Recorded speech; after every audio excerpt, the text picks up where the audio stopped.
state does not want Colt to take the stand and plead the fifth. They'd rather him do it beforehand, not before the jury. So I thought it would be a good idea for the court to make a ruling on that. If the court rules that he would not be able to be viewed by the jury, then there's no reason for sheriff's department to have to hustle around and try to bring him back from another county. So if we could get a ruling on that this morning, then that would save them from having to work on doing that. No, you're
still in the restroom. Jury's still in the restroom, so stand down for a minute.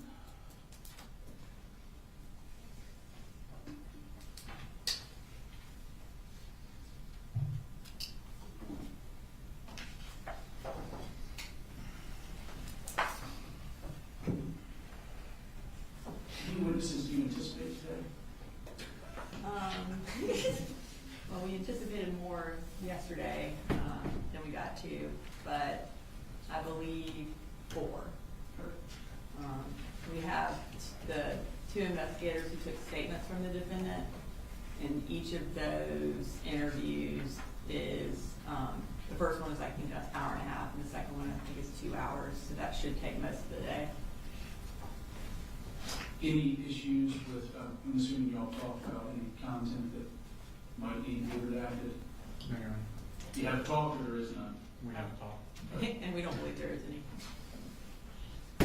I'll talk to Mr. Barry and we'll confirm that, but yeah. So I'll have investigator Smith, Special Agent Warner, Clackam, and then whatnot. Yeah, yeah.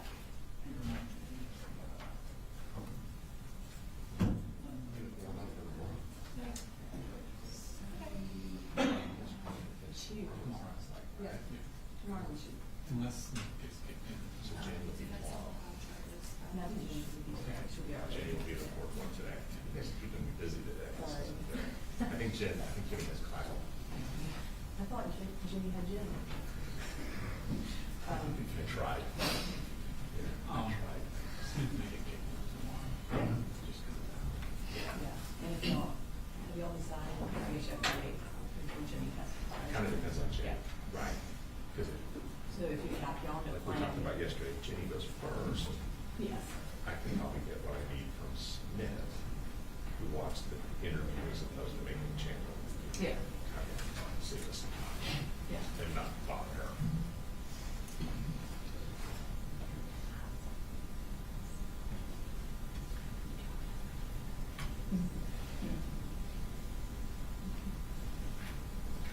I just started doing it.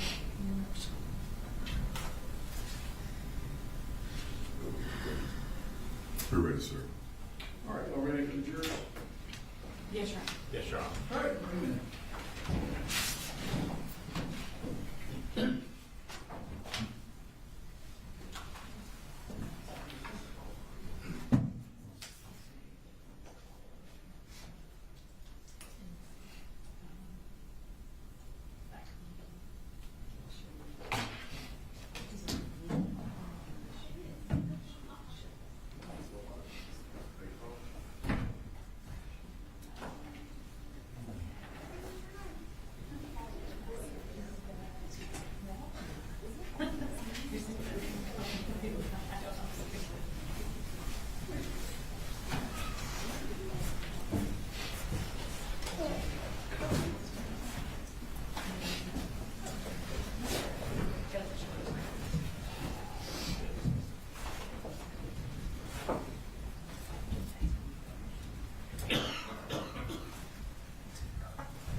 Right back to witnesses, they can call its first witness of the day.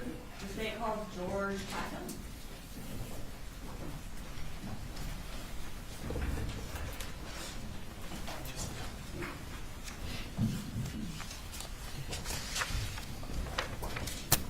You can raise your right hand. Do you swear to tell the truth, the whole truth, and nothing but the truth, so help you God? I do. Okay. Can you introduce yourself to the jury and spell your last name for the court reporter? I'm George Clackam. Last name is C-L-A-C-K-U-M.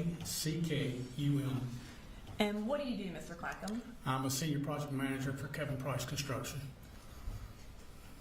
And you said, so you work for Kevin Price Construction. What does a senior project manager do?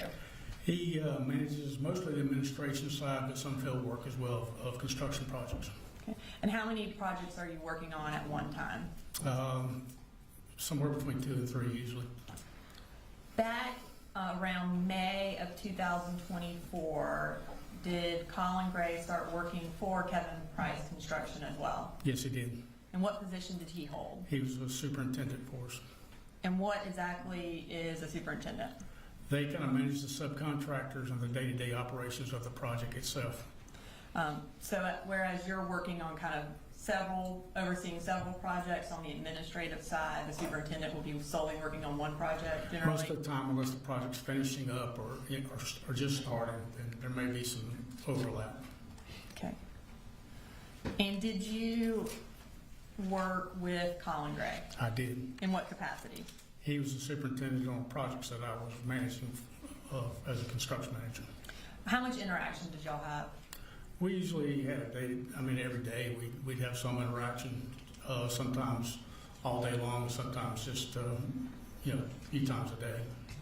And what was his general work schedule? He usually worked either from 7 to 3:30 or 7:30 to 4. But a lot of times they would work later than that in the day. Okay. And would you be there on a daily basis knowing what time he left or didn't leave? I would not. If Mr. Gray had a child care issue or emergency, would he have been able to leave work early or miss work? Yes, as long as he lets people know what was going on. And how would he have gone about doing that? Who would he have contacted? A few times he texted me and said, told me something was going on, or he would call the president or the vice president of the company. Was his job flexible in that way, and that if he did need to leave, he could? Yes. And you indicated that he did from time to time take advantage of that flexibility? Yes, it was a few times over the. I'm going to draw your attention to September 4th. What project was Colin Gray working on at that time? He was on, at that time, he was on Forsyth County fire stations. Okay. There was 2 different fire stations up there. And are they in the same area? They're about 30 minutes apart. And then Forsyth County, what city is that? Coming. Was he present at the work site on September 4th? Yes. And that morning, where were you located? I was actually I'd gone by the fire station in Rockdale County that we had just finished, just to check on some things there, and then I was on my way to the office, but never got to the office. And where's your office located? It's in Athens, Was anyone being fired that day or anything like that? not that I'm aware of. And at some point that morning, did you receive a call from Colin Gray? I did. Okay. And you indicated that you never got to the Athens office. Was that on your way to Athens? Right. Do you remember around what time it was? It was morning, probably somewhere around 9 or 10, I'm guessing, Okay. but that's just a guess. And what did he say in that phone call? He said that the school had called and his son had broken his arm and he needed to go to get him. So he told you that he needed to go pick up his son because his son had broken his arm? Yes. Did he indicate which son had broken his arm? I don't remember the indicated son. What was his demeanor like, how did he sound when he said his son had broken his arm? Just matter of fact, no, not really emotional in any kind of way. And the phone call was, I know you said around 9 or 10, but from the phone records it was around 11:15. At that time, had you heard yet about the Apalachee school shooting? I had been listening to the radio earlier in the morning and I heard there was a shooter, but didn't pay attention to where the school, what school it was or anything associated with it. So at that point, did you know that it was at the school that Colin Gray's son went to? I did not. Later that day or early the next morning, were you forwarded an email from Mr. Gray? Yes, I was. And who forwarded it to you? My boss, Kevin Price. I'm going to show you what's been marked as State's Exhibit 181. Can I see that real fast?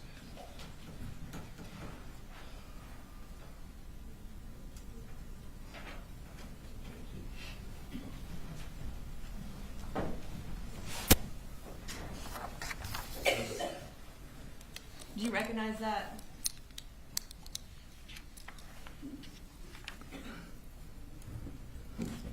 Yes. And what do you recognize that as? It's an email that Coley had sent to Kevin concerning something he had to do the next morning. Okay. And is it a fair and accurate copy of the email that Coley or the defendant sent to Kevin Price and then that Kevin Price then forwarded to you? Yes. Your Honor, at this time I would like to introduce into evidence State's Exhibit 181. No objection. 181's good. We're going to go ahead and publish it for the jury. So this email was sent on September 4th at 10:47 p.m. And can you read what Colin Gray wrote in that email? I'm sorry for the late email tonight. My son had an issue today at school. I have to meet with his school in the morning. I will give you after I meet his teachers and counselors. I will meet with George in the morning as well as Andrew and give him a rundown on who's coming to the job. Thank you both for everything again. Sorry to reach out so late, Cody. Thank you, Mr. Clackam. Nothing further. Cross. No questions, Judge. All right. Thank you, sir. You're pretty good.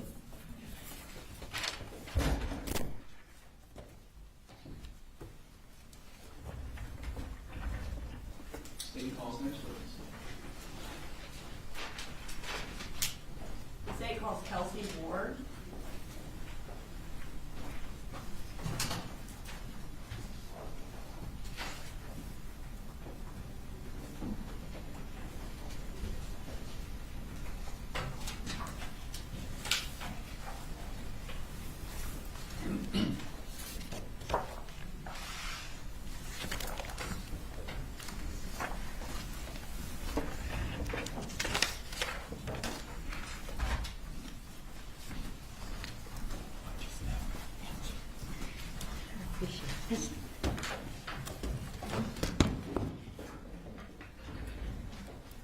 Will you raise your right hand?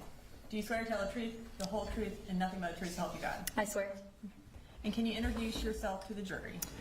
Yes, I am Kelsey Ward, and I am an agent with the Georgia Bureau of Investigation. And what region of the Georgia Bureau of Investigation do you work at? I work at the Athens Regional Field Office, which is Region 11. What, I guess is Bexar County one of the counties that Region 11 covers? It is. Okay.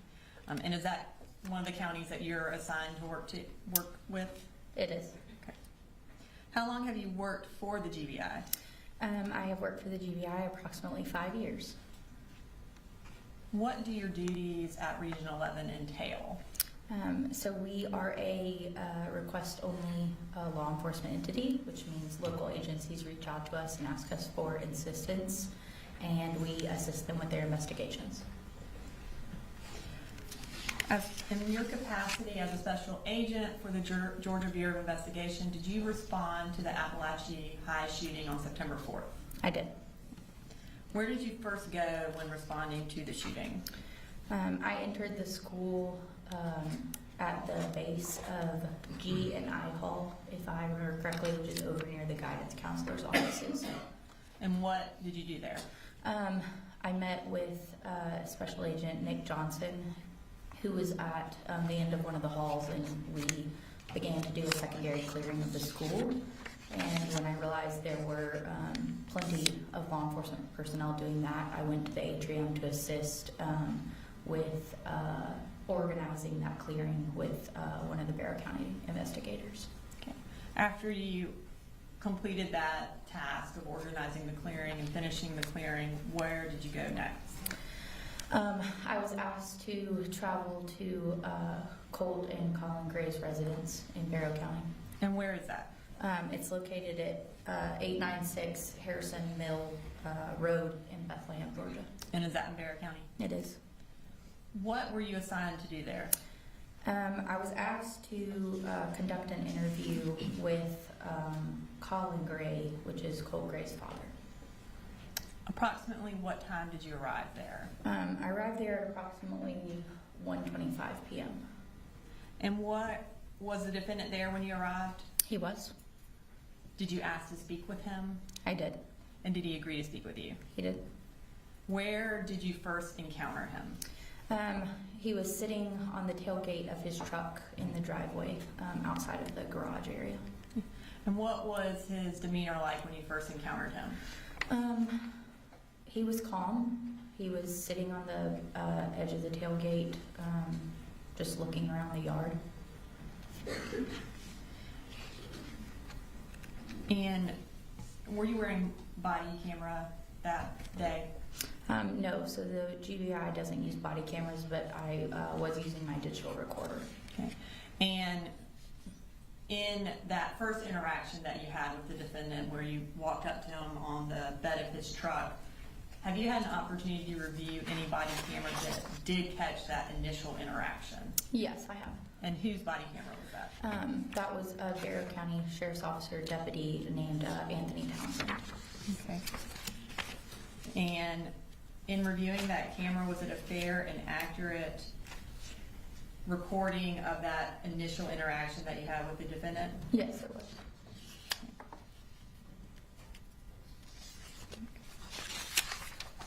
So that interview is case exhibit 212 and it is on our hard drive. You're all right, this time I'd like to introduce into evidence case exhibit 212 and play just a portion of that body camera where it catches the initial interaction between Special Agent Ward and the defendant. No objection. It's a limited timestamp for this particular business. Yes. Unless it's the only thing on it. It's the only thing that's being introduced. We're not doing the entirety of the.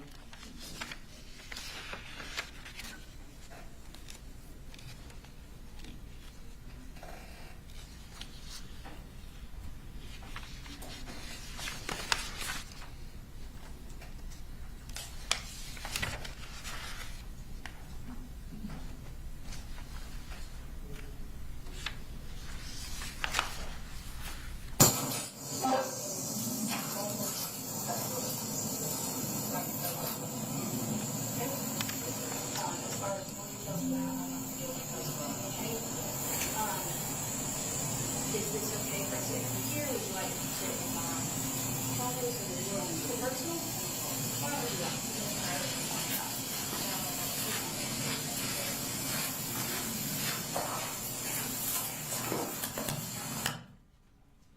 Okay. Where did y'all end up going to speak with them? I asked him right then if he would like to move to somewhere that was quieter, more private, since there were multiple law enforcement personnel on scene. And we moved to my state-issued Tahoe, which was parked in the driveway. And who was with you? Special Agent Amelia Maddox. And you indicated that you had audio recorder with you. Did you record your interview with the defendant? I did. Approximately how long was that interview? It was approximately an hour and a half long. And have you had an opportunity to review that interview? I have. And is it a fair and accurate reporting of your interview with the defendant on September 4th of 2024? Yes, it is. Have there been any additions or deletions? No, there have not. Okay. And at this time, Your Honor, I'd like to introduce into evidence State's Exhibit 182, which is also on the hard drive. I'm not going to play it yet. I'm going to have some more questions for her before I do that. Is there any objection on 82? There's no objection, though we did do a motion, and so we're still maintaining our position in regards to that motion. All prior motions, of course, preserved. Yes, sir. I will, 182 is admitted. Thank you, Your Honor. So before we play that, I just want to ask you a few questions about your interview. What was your initial goal in speaking with the defendant? So we wanted to gather information about the family dynamics. We wanted to gather information about Colt himself and his background, where he had obtained the firearm that he had used during the shooting, and any information we could obtain about his mental health. Okay. So at that time, you did not know where he had gotten the firearm? No, we did not. And did you have any information about what led up to the shooting? No, I didn't at that time. Was that important to your investigation? Yes, it was. And was finding out where he got the firearm important to your investigation? Yes. During the course of the interview, did he tell you whether or not he had custody of Colt? Yes, he did. And just generally, what did he say about that? He told me during the interview that he had papers showing that he had custody of his children, and indicated that those had been compiled by DFACS. Okay. What, if anything, did he say about Colt being violent or aggressive? So he said over the course of his interview that over the last, I believe he used 5 to 7 months, Colt's behavior had become more aggressive and escalated, and that Colt had previously broken a window, had been involved in physical altercations with Colin. There had been 3 to 4 of those physical altercations. He used the term bull rush when describing how Colt would come at him during those altercations, and he would physically have to hold Colt or take it, is how he described his incidences with his son. Did he talk about Colt needing mental health treatment or any attempts to get him treatment? Yeah, he did. And what did he say about that? So he told me that just in the week prior to the incident occurring, he had actually, he said he had been on the phone with counselors, and he indicated that he felt that Colt needed to maybe be checked into a place, and that basically he had been doing some emailing back and forth with some mental health facilities. And did he indicate, in terms of Colt being checked into a place, if that's something he had been working on? Yeah, so he said that some emails had gone between him and a lady at Project Aware, but he didn't indicate that he had taken any steps to actually take him to that meeting. And did he mention whether or not Colt specifically thought he needed help.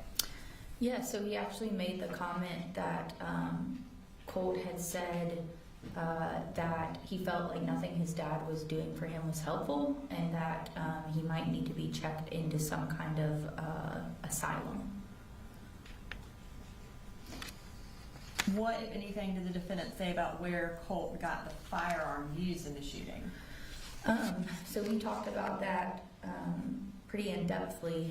He stated that originally he had allowed Colt to use another weapon when they had gone hunting, and that weapon had jammed or backfired, and it had scared Colt. And so he and Colt had talked about Santa Claus, i.e. himself, Colin, purchasing Colt another firearm, which did take place, which he ended up purchasing Colt the 6-hour firearm that he used during the shooting, and that was purchased at Mike's gun room.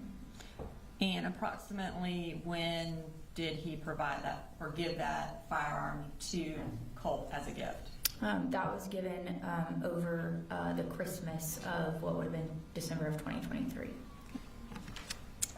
Did the defendant tell you where the gun was kept, or whether or not Colt had access to the firearm or the rifle? Yeah, so originally during the interview, or initially, he stated that the firearms were all kept in the top of a closet in the residence, separated from the magazines and the ammo.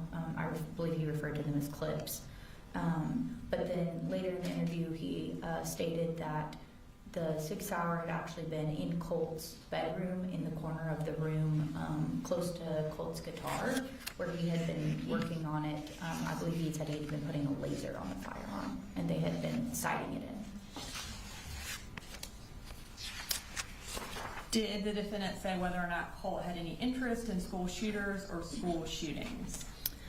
Yes. So a couple of days prior to the incident, Colin noticed some images on the wall, or an image on the wall in Colt's bedroom, and asked Colt who the individual was in the image. And at first, Colin didn't push that conversation any further, but later that night he realized the photo had been taken down, and he and Colt discussed that it was a photo of Nicholas Cruz, a previous school shooter. Okay. And did the defendant have any follow-up questions for Colt based on that information that he told you about? No, he didn't state that he asked Colt anything further about the images on the wall. Did he mention having a family member in law enforcement? He did. And did he seem to have familiarity based on that family member with kind of what y'all's plans were with doing a search warrant, that kind of thing? Yes, he actually said he knew exactly what we were going to be doing at the residence. We had been discussing executing a search warrant inside the home and outside of the home, and his response was he knew exactly what we were doing, that his sister had been a cop, a lieutenant actually, previously. Did he mention whether or not he had reached out to his sister related to these issues with Colt, him having access to the firearm and him having the picture of the last school shooter on his wall? No, he did not say that he had reached out to her about any of those things.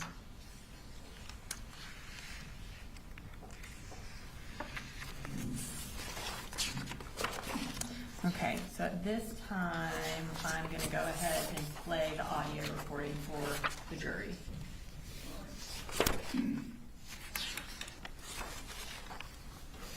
Look, and ladies and gentlemen, as I heard, this is an hour and a half, thereabouts. If you need a break during it, because this will push us beyond our normal break, just raise your hand and we'll stop.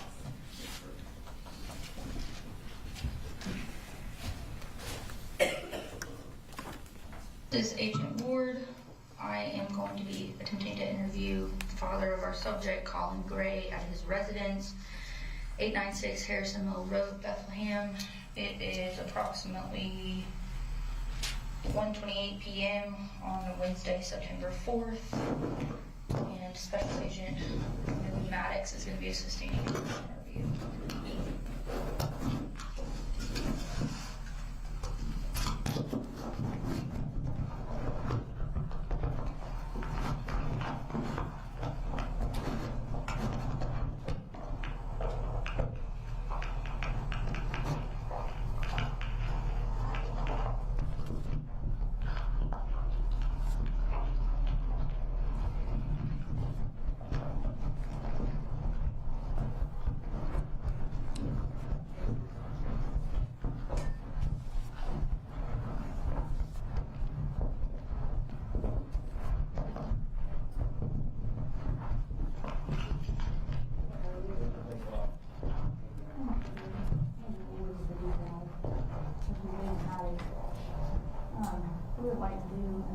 you to gather as much information as you can. I can't give you a lot of information right now. I'm very sorry about that, but we'll do this ongoing investigation because this is something I cannot disclose to you at this time. And it's evolving. So he is in law enforcement custody at the time. So I can tell you that. Okay? As far as more details than that, I'm not going to be able to tell you then, okay?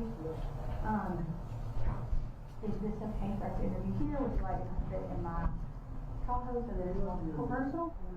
Why don't we do that? Yeah. Yeah, we can send the air on that way.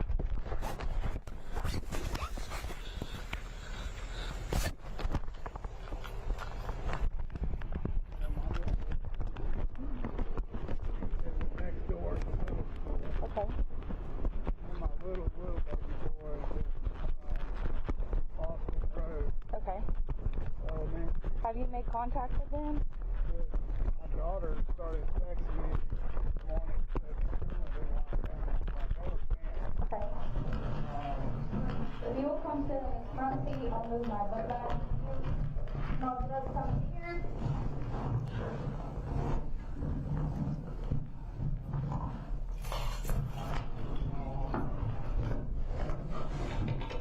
Turn this on so we can hear everything.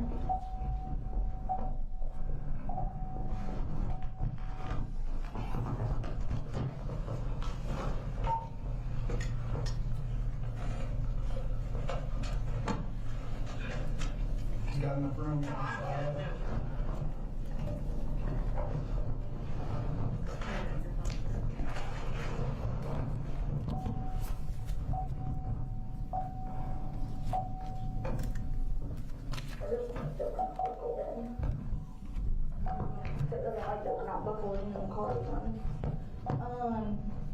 So like I said, just kind of tell me about your family. Tell me about Colt.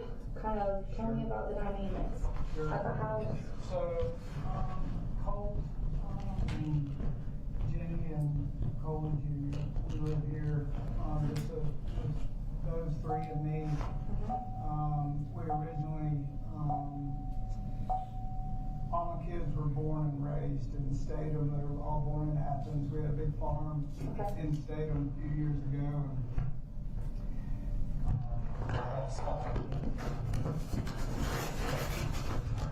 Sure. And her family's all from South Georgia. So COVID all hit, like I'm hurting, I need to heal. So it's like, hey, let's take some time, we'll stay down there. Her grandmother passed away, there's a family house down there. I said, so I can heal, and nobody's doing any building because of COVID. And I said, you can get a job at Georgia Pacific, like, and what, be good. So we went down there and started down that path. Okay. And I don't know, we were down there probably maybe I guess it was 8 to 10 months. It was close to a year. And then I started feeling better. Her and I kind of not really seeing eye to eye. She, at that time, her issue was drinking. Sure. So back then. So I said, hey, we just need to get out of this down here. The kids are kind of stuck in, like, the schools in Ben Hill County, Fitzgerald, they're good, they just don't have the money and access. So everything's like literally like days behind, it felt like. So I used to be assigned to the Perryfield office, so that was actually my area, so I'm very familiar with Ben Hill. Those are my counties. And I tell people, I'm like, the clock literally moves Yes, it does. 10 minutes slower, but I also wanted my kids to see that way of life and see how all the different color, races of people, everybody like meshes, everybody gets together. I wanted them to see that. He had some trouble with some bullying in Jefferson a while back, and that kind of just was, I thought, you need to go down there and just see the simple way of life, and we'll just take it easy and we'll build our way back up here. I said, once construction starts, Dad will go back up there, get a job, and we'll be right back in business. So we stayed down there about as long as we could, and I've got my son-in-law, who I got a job doing what I do, full circle, called him up and said, hey, I'm healed. Is anybody hiring? He's like, everybody's looking for you. Like, call these people, they want to hire you today. I'm like, great. So I had an interview that day, had the job the same day. I'm like, great, we're going back home, we're coming back up here. And the kids were all happy because this is where they know, you know. So came back up here, and she stayed down there with little one, and Colt and I just started out in Jefferson, just him and I. And when was that? This was about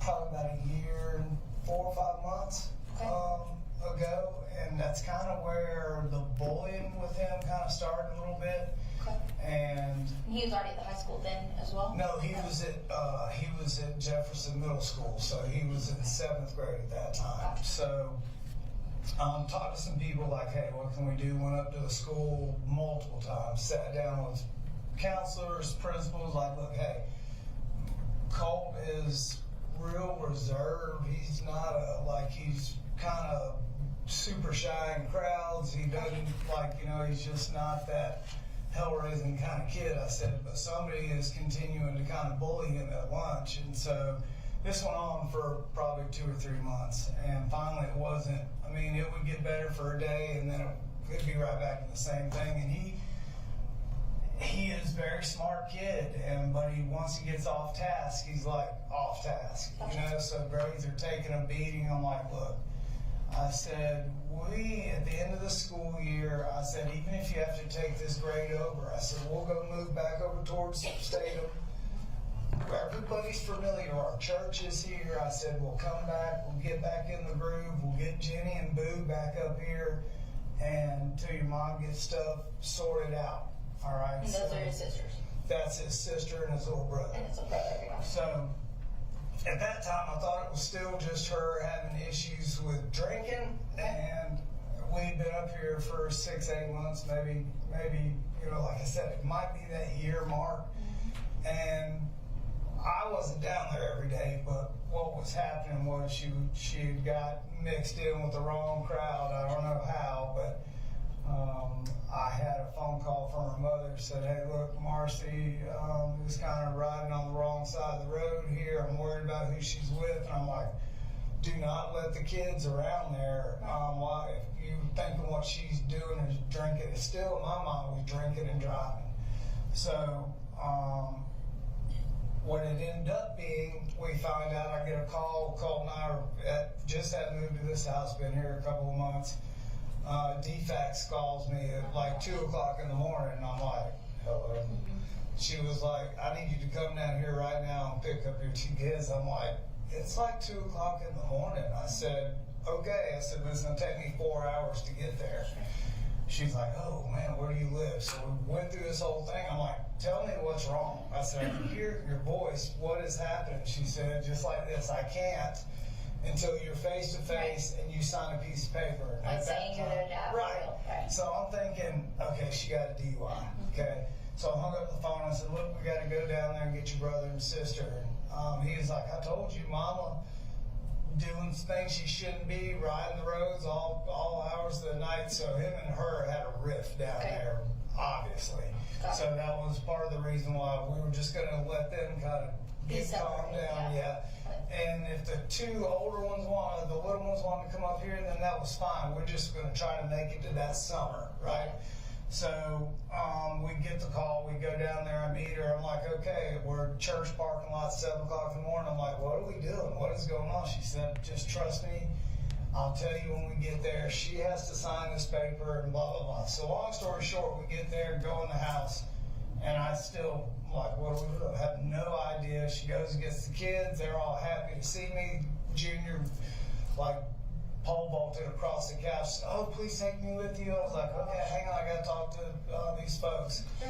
Yep. So I'm like, in my mind, I'm like, okay, get to it. Well, hopefully she didn't wreck or hurt anybody or anything like that. It's like, okay. So we signed the paperwork. She said, we did a hair follicle on you, Mrs. Gray, and it came back. All this opioids and Adderall, and I'm like, and she said, a high level of alcohol, and I'm like, yep. And she goes, and the biggest thing, and I've been doing this for 25 years, and I've never seen a level this high, she goes, is the meth. And I spun around the chair, and I'm like, what did you just say? And like, she looked at me, I'm like, did you just say meth? I'm like, what? I like lost my mind for a second. I'm like, our children are down here. That's it. We're done. We're leaving. She's like, hang on. You got to sign some paperwork. I'm like, I'm leaving. She's like, hang on. She said, you have went through the whole deal. You have custody of your kids. You're in charge of who sees them and when. If she wants to see them, it's going to have to be permission only.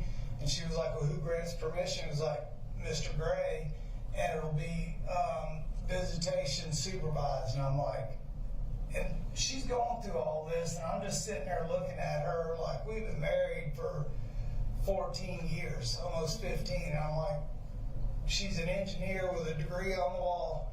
Yeah. Like, I have nothing. I've worked my ass off to get to where I'm going. I'm like, you know. So anyway, we get in the car and we come back up here, tell the kids, like, look, we're going to get your mom help. I can't do what I want to do. I have to show them the right thing. I wanted to snap them like, you figured it out. But I just told them, like, listen, your mom messed up, but we're not going to leave her. We're going to help her. I said, Dad just started his job back here. As soon as the insurance kicks in, we'll get her sent somewhere to get help. I said, that's what we're going to do. So we came up here, probably 3 weeks were good. Get a lieutenant guest at 2:30 in the morning beating on my door.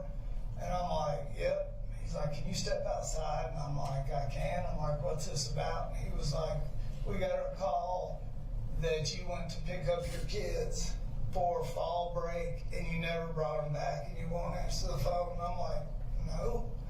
I said, let me get the paperwork out of my truck. I said, here's the paperwork from DFAX. Went through that whole thing. He said, that doesn't matter. He said, I said, it does matter. I have custody. That's what this paper says. And he was we were going back and forth about, like, I'm not taking my kids back to her. Like, that's not happening. So we got that worked out. And did nothing further from that. I said, if I've got to come in there and talk to somebody at the office with y'all, I'll do that. I said, but we're not. The reason they're here is because of all of this. And it's a danger to have them around her. Like, so pretty much from that point on is when Colt and his mama had a riff. And once he found out it was meth, he just was pissed. And that was about a year ago?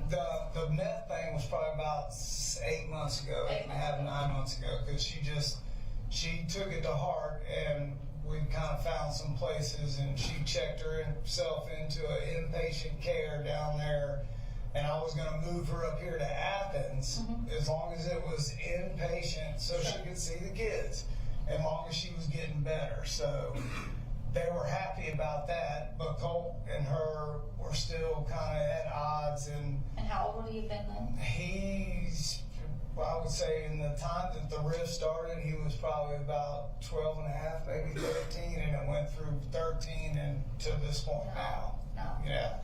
So he's really pissed about how she was doing and what she was doing. Then her daddy got involved down there at that house, and like he called all these juvenile places trying to have Colt taken away because he broke a window. Just stupid shit that her dad was trying. Just caused a bunch of. While he had been down there, Yeah, and it just caused a big old. I'm like, just hang on. I said, I'll drive down there. I'll get you Colt. We'll come back. From that point on, he just is not like he could just take it or leave it with his mom. So I said, listen, she's in rehab. We'll take this as you want to take it. We're not going to just let her back in the house until she clears some hurdles for everybody, including us.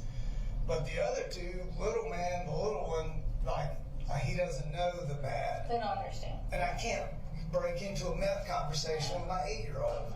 So Jenny is old enough to know, she knows what's going on, and she's just kind of like the neutral one and doesn't want to cause a rift. And she knows that Colt and her have got issues, and so probably about 5 or 6 months ago, 7 months ago, shortly after we got back from all there, got everybody settled and going. I'm like, Colt, we got to start talking about school. And then his mama would be on the phone giving him grief about not wanting to go to school. So from that point on, his attitude escalated to the point where he would be like just cussing and talking to me like you shouldn't talk to your And that was parents. 5 to 7 months ago. Yeah, and it's continued on, you know, with a couple of, and they, you know, argue with him and like you can't say or do this thing, you can't just lay out of school. And he's like gone to hands-on trying to fight me. So I tried to just either hold him down or get him like hold back and just turn my head like Because stop. he's 14 now? Yeah, he's 14. And not, you know, don't like take the belt or any of that old school stuff. He knows like it's not what we're supposed to be doing, so I just take it. Yeah. Till he calms down and I let him talk it out and we like, hey, this is not working. Okay, so obviously the first time like, oh, okay, I was a kid once. Second time it happened, I'm like, no. So we have been on the phone with counselors. That's what I was about to ask. Yeah, Okay. and my mother-in-law is a school teacher for 40 years. Like she gets it. Okay. And I'm like, he's got to have special eyes. This can't just, this isn't just five and dime. Like may need to be checked into someplace. I said if it continues to escalate and it goes towards his brother or sister, Right. then he needs to go right there. So we've had probably maybe 3 or 4 of those kind of altercations to where he's gotten above aggressive with me. What would you describe above aggressive as? Just to the point where like I can see it, like I can see his face change and I know he's fixing to bull rush me. Okay. You know, and I'll be like, hang on, just wait, and it's too late. So he has physically injured you? Yeah. Okay. And I call it a bull rush, Sure. you know, so he'll bull rush me and like, I'll just kind of hold him in place. And if he like the second to last time he hit me in the face, and when he did, he kind of slipped on the ground at the same time, and I just landed on him. I'm like, I'm not gonna let you up till you calm down. Yeah. So he did. He calmed down and like got up, like I want to talk. I said, you just go do what you need to do, get a good night's sleep, and we'll start tomorrow. So I started keeping notes about what he does, how he acts, and I've determined just from what we do day to day, when he gets ultra tired, he just changes. When it gets to his mom, there's no discussion. And I just walked in there when I got home because I had this gut feeling, and when I went into his room, I know what happened. I turned the news on, and he was either one laying there or he was one in custody, so I'm aware of what happened. And so that was been like, we need to get him to go somewhere. Like that's what we have been trying to do here for the last probably good week or so. Like So for about a week you've been trying to get him institutionalized? not instituted. Okay. He called his mom and said that that nothing that I was doing was good enough, and that maybe he just needed to be in an insane asylum. I'm like, he's just been. When was that? That was probably a couple weeks ago, maybe in passing.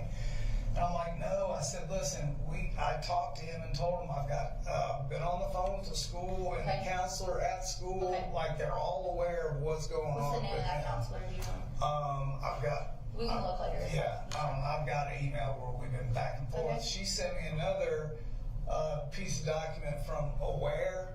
Okay. Counseling is a third party. It's a third party counselor. Right. Said, would you be? I'm like, absolutely, yes. I would love to do that. Give me the paperwork. So I filled it all out, signed it, and sent it back. I said, tell me what we need to do, and we will make this happen like the next day. So she said, once we get that filled out, when he comes to school, we'll sit down and meet with him. I'm like, okay, do I need to be there? She's like, no, we'll just meet with him first. Okay. I'm like, okay. So the goal was them to meet, and then the paperwork I filled out was, the way I took it is it's not an interest for the school or anybody. She's just more dialed to the child, trying to give him like Hands-on care, basically. correct, right, and make that determined for me. I don't want my wife, who's sort of kind of involved, or my mother-in-law to, say, oh, he needs to be, institutionalized. I want somebody, third party, that doesn't know anybody in the family to say this. So To make like an unbiased assessment. yes. Got it. So that's what I was trying to do. And yesterday I said, hey, look, it takes and I tried to give him a pep talk. I'm like, So hey. this was yesterday? This was yesterday. I said, and I'll show you the text. I'm like, it takes a lot of guts to do what you're doing. Go walking back into school after all this time. I said, you're doing the right thing, and I'm super proud of you. So, get back home from work, come in, cooking dinner, and he said, I didn't go to school today. And I'm like, okay, what happened? He said, I got dressed, I got ready, he said, I started to walk out the door, he said, and the bus came, I didn't have my book bag, he said, and I said, you didn't feel like going today, did you? And I said, it's not the book bag or the bus. He said, I just don't want to walk back in and have everybody go, oh, look. And I said, well, Colt, I can't go to school for you. I said, I have to pay all these bills. I'm the only one doing all of this. I said, and I'm getting people in there to help you because I can't. And you need to go to school so you're falling behind. I said, and there's no left behind, like they're not going to fail you. You're just going to be left in the dust trying to catch up. Right. So I said, let's go to school today. I said, let's get the right people in front of us. That was today. That was today. And I said, let's make a plan and we'll figure this out. I said, there's nothing, I kept telling them, there's nothing that we can't overcome that you've already not overcome. Right. You've been through a lot and you've done the hard part, So this morning, I can show you the text. I was like, hey, I'm proud of you, what you're doing, everything. It's just a good thing. Just constantly giving them a pep talk. Today, Yeah, if I could take a picture of that. yeah, it's all good. And did you take him to school this morning, or did he normally rides the bus when he goes, he rode the bus today? Yeah, yes ma'am. So how it works for me is I get up, I get everybody ready, Okay. and then I take little one to school at Austin Road, then I go to work. Okay. Those two catch the bus, and then I'm home by the time Junior gets off the bus. Gotcha. At 3 o'clock. And Junior's be on this one? Yeah. Okay. So I'm usually here when he gets home. So this was today. I said, morning, big boy. I'm proud of you. I love you. And I hope you have a great day today. I will see you this afternoon. He said, getting ready for the bus, and I love you. Okay. Yep. You can keep scrolling. I'm going to kind of take a picture, if you don't mind, of your conversations today. Yeah. Okay, you can keep going. Perfect. Okay, and keep going. This is where I'm like, something wrong. Okay. I thought he got in a fight. Okay, keep going. Okay, keep going. And keep going. Thank you. So, Tell me, I have just, that's great information. That is exactly what I, wanted Okay. to talk to you about. yeah. I have a couple of more specific questions. Okay. So, I was told there are weapons in the house. Yep. We live in Georgia. Yep. Not Everybody's got them. everyone has guns. Yeah. Tell me about his awareness of those firearms, his Sure. past with firearms, Sure. hunting, Yep. anything like that. So, it originally started with telling him, was like, hey, when I was dealing with all this as a kid growing up, the way I coped with it was deer season. I said, Thanksgiving and Christmas, I said, I was in the woods. I said, Nana Gray used to just raise all kinds of cane because I was always deer hunting. And I said, so this was last year. I said, so let's try to go deer hunting. I said, we'll get through all this together. I said, your mom and I will take care of it one way or the other. I said, our family will be together. And I'll never stop for y'all.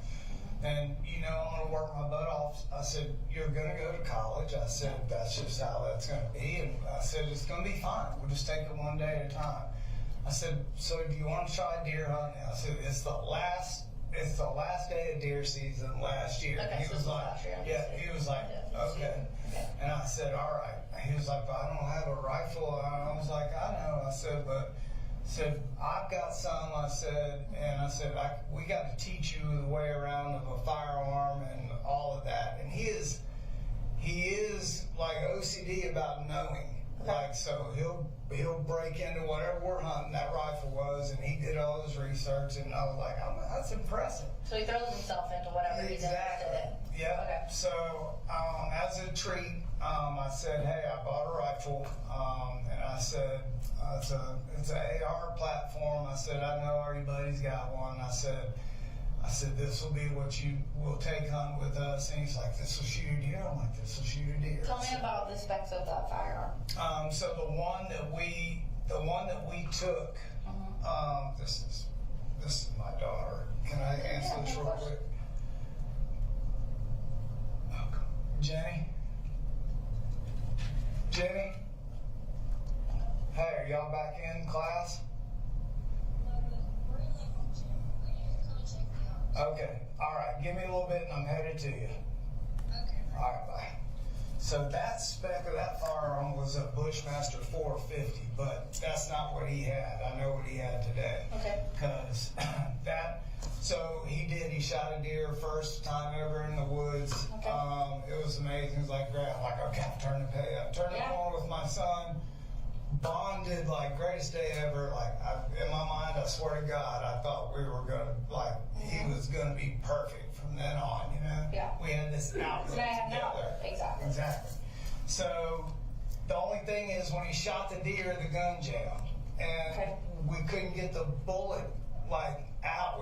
It was jammed in there so far that I had to take the top part of it, like, apart, and I couldn't get the bullet out, so I had to point out the back and take it apart. So the firing pin couldn't hit the bullet. So we got home. Long story short, he was all excited. He's like, "But I don't like that gun jam." He said it scared me, and it did. It blew up a big old flash. I said, you go get our stuff back together. We keep doing good. You're doing good. I said, maybe Santa Claus will bring you one. Yeah, I said, the guy that gave us the 25 acres was trying to get us to come kill a bunch of coyotes because they're killing all his chickens. And I said, Jamie said he wants us to come take out some coyotes this year. I said, Santa Claus may do something different, a different type of weapon for you. So I bought him, the weapon that he had was a AR-15, it was a 223, and it was a Sig Sauer. And that was kind of like his big Christmas present, where I said, this is for you to hunt with, but it's not a toy. He gave that whole speech and everything, and like he understands how. And that was his Christmas present this past Christmas, yeah. And so we've gone to the shooting range a couple times just so he learns gun safety. He took the range test with me. Okay. And like he understands what weapons are and how it all works. So I don't know where. Where was that firearm kept? So all the firearms are up in my top of my closet in my bedroom. Okay. And all the clips are separated and nothing's loaded. They're all up on the top part of the closet. I bought Colt just as hey, I'm going back to school probably a month ago or something. On Amazon they had a good deal on a kind of a red dot scope that he wanted for that thing, so I got it for him. That was like last month? At Christmas time was when I bought him that red dot, and it just kept falling off the weapon, and he couldn't get it dialed in. So I said, hey, I got you this different style of sight on here, and I said, because you're working hard, you're gonna go back to school. I said, I'm gonna give you this attaboy. I said, we were planning on going to the range this upcoming weekend, actually, because it was the holidays. I didn't want to go up there. I said, so hey, let's get this thing put on there. I taught him, how to do everything, bore sight, everything, just like in deer hunting terms, like that's how nothing, never imagine in my mind where it's going right now, but just bought him like a little laser 223 on Amazon, and it came the other day, so his scope can be bore sighted. Got it. Yep, so we waited till it got dark, and no clip in it. We just went in the backyard, shined it up against the barn. That was last week?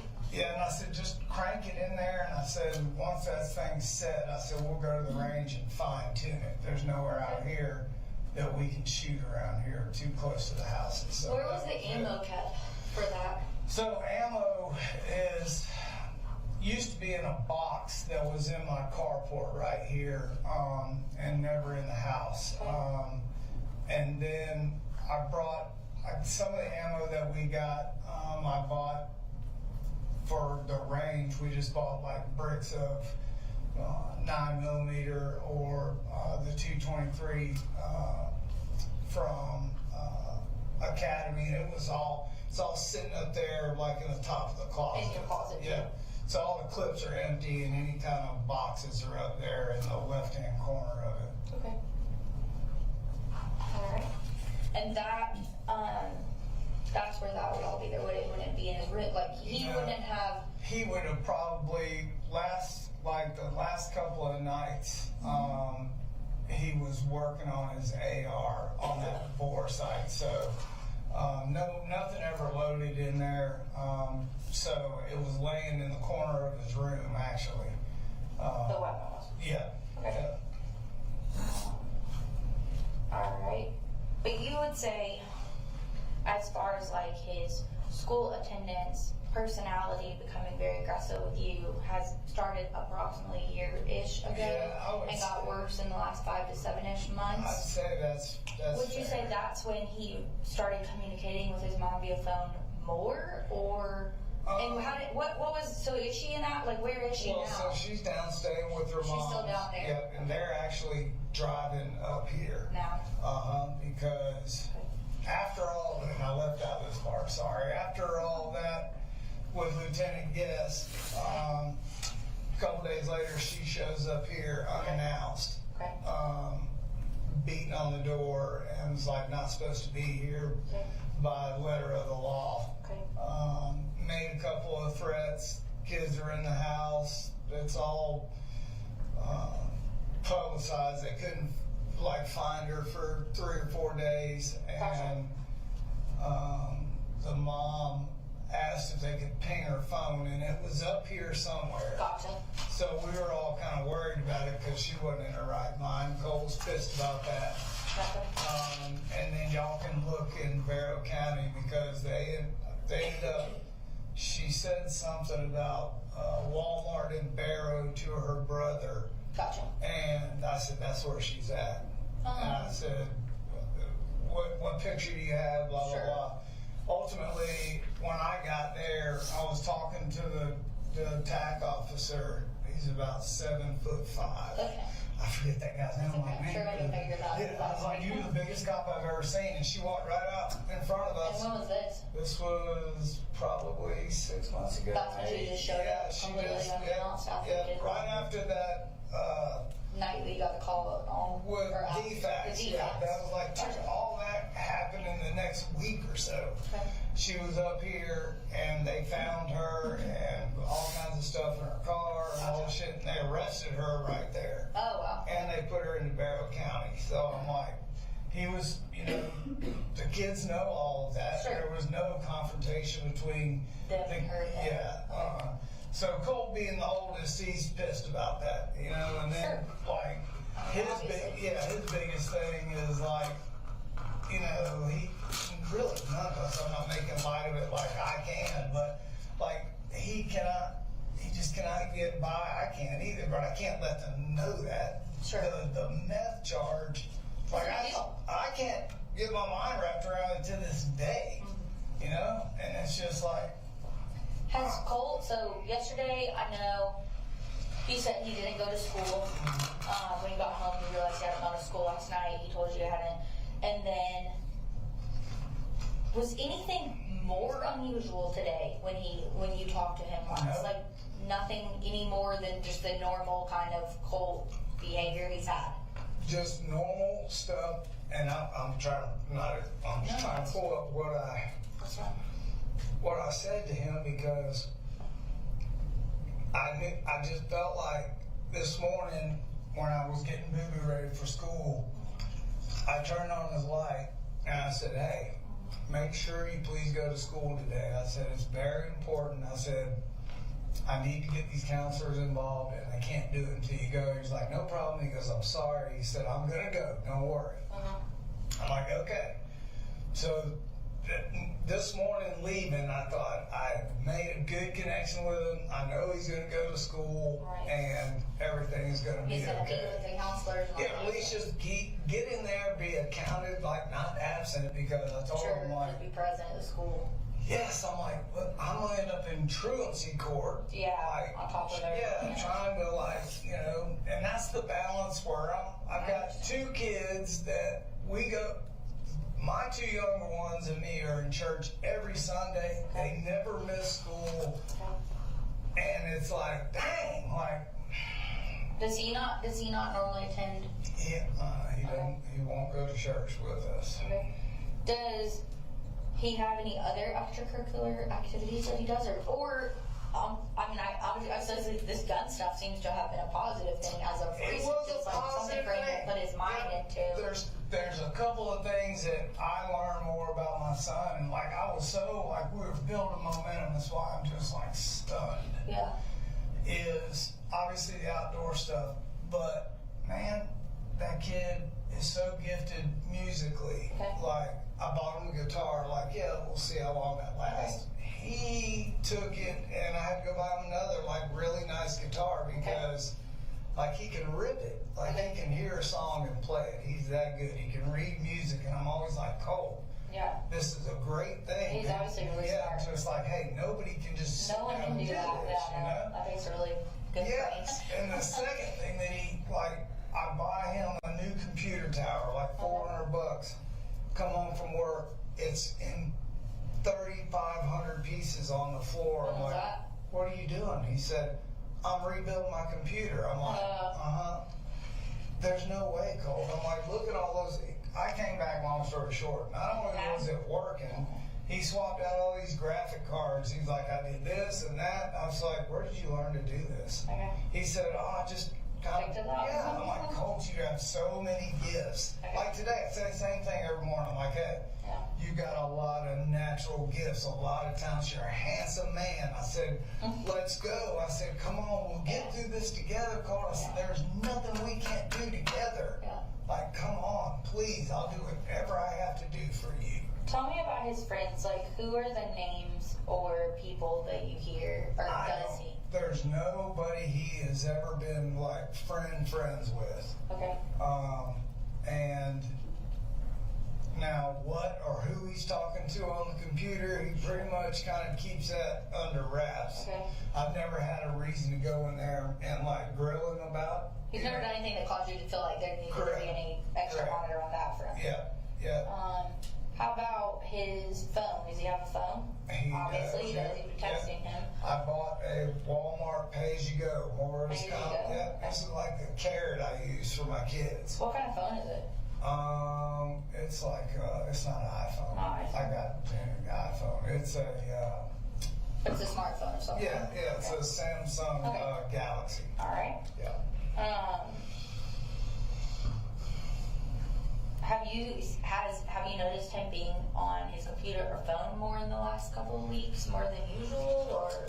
No. Just more focused on the gun the last couple of days, or is that pretty normal since you got it for the For the probably last week, like the gun, he hadn't even, like, once we got that little bullet in there and he bore sighted it, he just put it back over there and didn't really do nothing. His big thing was he broke 2 strings on his guitar, and he said that he needed his guitar because he had met somebody and they were playing, like, not jam sessions, but they were sharing, like, back and forth licks on the guitar. And I'm like, okay, so I got that guitar string the other day and fixed it, but there's not been, like, you know, in fact, that's like one of the things I'm continuing talking to him is like, hey man, you know, like, I love hanging out with you and everything, but you know, you need to, like, make some friends. And you know, I was trying to get him to go deer hunt with us this year, so I got a guy I work with whose son's a couple years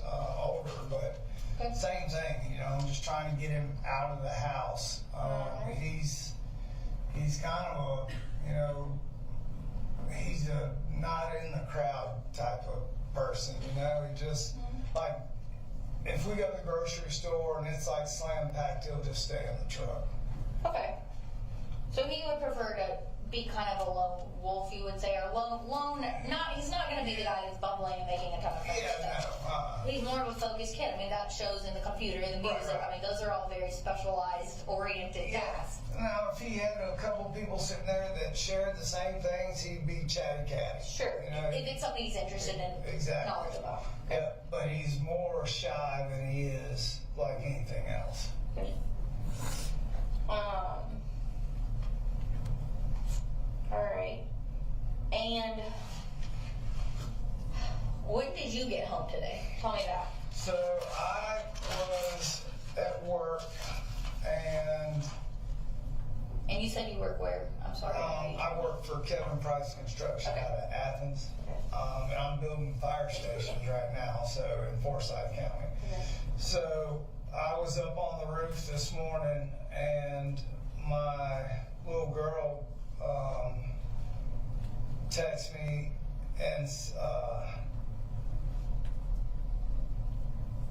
said 3 people at the high school got shot.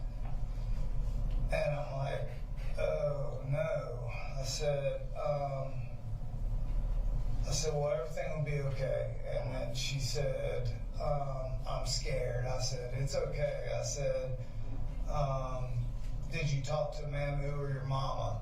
Meaning, she usually will call her grandmother. Sure. And I'm trying to bridge the gap between her and her mom, but she's kind of pissed at her mom too. So she said she was talking to Mamu. And I said, how did you know that there's people dead? She said, people are just saying TJR, TR, I don't know what that means. She said, no, she misspelled there. I said, what does that mean? She said, there, with a star. I said, have you talked to Colt today? She didn't answer. I said, she said, are you coming to get me in school? And I said, yes. And she said, thank you. So. Okay. When he left this morning, did you see what he was wearing or anything like that? No, this morning, well, actually last night, I said, hey, I ironed this shirt and this zip-up jacket for you, because it's going to be a little chilly in the morning. Okay. So that was pretty much it. Do you have cameras or anything on the house, or are you aware if people come and go during the day? Like your kid? No? No. Okay.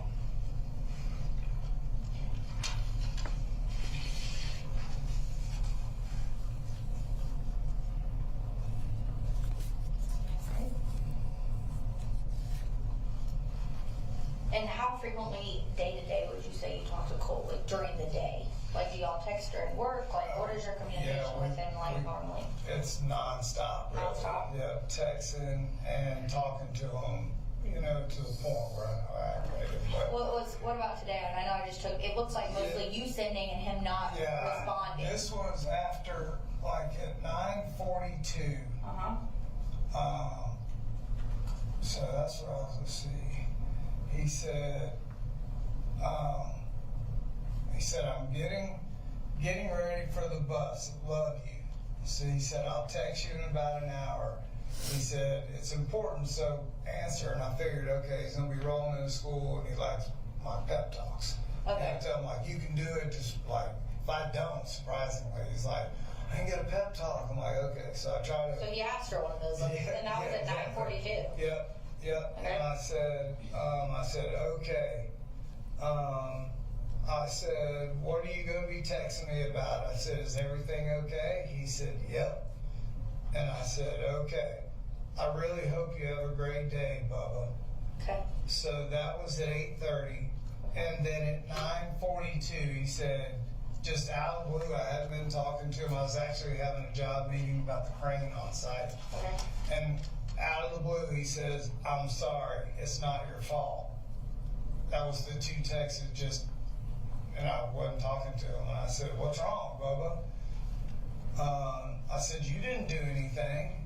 And he didn't answer. And I said, hey, like, what's wrong? Yeah. So, Let me get a picture of that again, because I just want to make sure. yeah, so that was at 9:43, and then he answered at 10:03. Let me see this. Do you want to try to get the times in there? Yeah, can you pull it over to the left for me, just so I can? Oh, hang on. Sorry, Yeah, I'm there you go. busy. Perfect, thank you so much. Yeah, and Was that his last text to you though? That was this it? was, this is where it went green, because he said, no, I love you, Jenny and Coley. And that's when I jumped off the roof. I said, something's wrong. Yeah. And he said, you're not to blame for any of it. And I started climbing down the ladder, telling my people, I've got an issue, I'm leaving. Yeah. This is what you have to do. I'm responsible for like a bunch of people on the job, and I've got a huge crane there today. So I'm trying to fire orders out to everybody to make sure they do what I need. And by the third one of these, like, it's clear, Yeah, you like, know I can tell something's something not wrong. right. So I'm like, Bubba, please tell me you're okay. Colt, please call me. Son, like I don't know what it was. And I thought, okay, his mom came up for a visit, and they had a little bonding, and they dyed his freaking hair. When was that? This was like a couple weekends ago. Like, he wanted to, and it was kind of funny, except for he's got brown hair, like chocolate colored hair, and he came out with the worst, like, I'm like, you look like Kurt Cobain, like, got stuck in the dryer. He's like, do you like it? I'm like, buddy, it looks awesome, but it was terrible, and I couldn't tell him that. I'm like, man, it looks great, you know. So he just like, I'm like, somebody must have said something about his hair. Like, I was really worried about it, because like, it's sort of blondish, yellowish, and then it's got that like terrible dye job where the brown starts coming back, and I just was like, oh, somebody said something to him, and he's so self-conscious. Well, and he's just getting back into school, like, he just got in his I swear to God, like, I thought that's what this was. Okay. I said, and there was a way, in my mind, I was like, please let him have walked out before he smacked somebody. Like, I thought he went hands-on with somebody, because they are ruthless. Like, they're going to say something about his hair. Has he ever mentioned specifically names of people that you thought were bullying him? No names, and it's a very serious topic in our house. And like, if I ask, they're pretty straightforward. Like, hey, this is what's going on. Like, so I have a rule kind of in our house that, like, I call it bubble. So I came up with something for my kids, like, I didn't have. Like, I couldn't go to my mom or dad and say, I just failed math and science. Sure. And I put a golf ball through all 4 of the windows in the house. Yeah. And I rolled your car today. My dad would have beat the shit out of me. So I created, just to improve communication, a bubble that you step in the bubble, and if it's bad, you need to get in the bubble automatically. We have to agree to 3 rules. No yelling, no lying, and no cussing. You agree to that, I'm not your dad, you're not my son or daughter. What's wrong? And I can't get mad when I get out of the bubble. We just work on the trouble. So I'm trying to encourage them, the bigger the mess up, the sooner I need to know. Not for trouble, but to help. So we'll call Bubble if I feel something's wrong, you know, and I'm like, hey, I said, just, you know, if something happened, just, you know, just, you can tell me, we'll go up to that school. And I said, you're so far behind, you can't go up there and like be on the shit list right off the bat. So just try to, you know, I don't know. I was trying Is to this do his the best first year I can. Yeah. So we signed him up last year to go to 8th grade where his sister goes. And the first day of school came and he threw a fit for 8th grade. He didn't want to go. And I'm like, what? And where is she at, you said? She's right next door to Henry Morris. He was supposed to go there last year. Well, the change, all that was going on, like he just couldn't do it on the first day. So I said, all right, we'll try the second. Like, no. Then my mother-in-law and all of her wisdom while I'm at work, and he's out of school the second day, says, well, hey, how about if we sign you up for online school? And that's all it took. Oh, of course. And I'm like, no, we can't do that. Right. I said, you have to go to school. And he's like, no, Mamu showed me. And she like broke it down, like Okay. showing him that, yeah, he truly could go to online school. And I'm like, So you probably already didn't want to physically go to school after knowing that was an option. yeah. And so it's just like, I don't know if what's happened with his mom and, you know, the back and forth about all of that, and, you know, just the way that kind of, when he was down there trying to get him locked up in YDC, and there's a riff, you know, and that's why I said, we'll just come here and we'll decide who comes and stays. And I know she's your mama, but you have to be adding value to the family. You can't come here. Yeah, just cause problems. Yeah, I understand. So I'm trying to instill in him that, like, hey, your brother and your sister are watching. Like, little Colin is watching you. Yeah. Just like, even if you feel like crap that day, still try to be a good person for your brother. Yeah, like a good role model. Yeah, you know? Have you been in his room today and looked around or anything like When that? I got home, I walked in and I'm like, Sorry, do you know? I don't know if that's one of us, Amelia. in that black car, there's 3 or 4. Okay, I was just trying to be sure that it wasn't someone that you didn't know. Okay. All right. You know, so I came home and was like, man, I go into his room and I just had the feeling like, but then I'm like, I'm overreacting. I'm like, there's no way. I mean, how the hell is he gonna walk across the yard with a long rifle and get on a bus? There's no way this is him. And by then, his sister's doing what she's doing now. I'm calling her every 5 minutes. His mom and his grandmother, and I'm like, it's fine. Everybody's watching the news. And I said, hell, it's not him. I said, all the guns are accounted for. They're in my closet. And I said, except for the one Colt put that laser in. I said, I'll call you in a minute. So as soon as I got here, I opened that door, Fox News, I left the TV on, and sure enough, there's Apalachee High, and I'm like, Jesus Christ. I go down to his bedroom, and I just stuck my head inside there, and there's his 2 guitars, and it's laying over there in the corner, and it's not there. Okay. So I called his mom, and I'm like, how in the hell does he get on the bus? Or is there somebody else involved here? Like, I don't understand. Like, how in the hell, like, nobody's talking to me.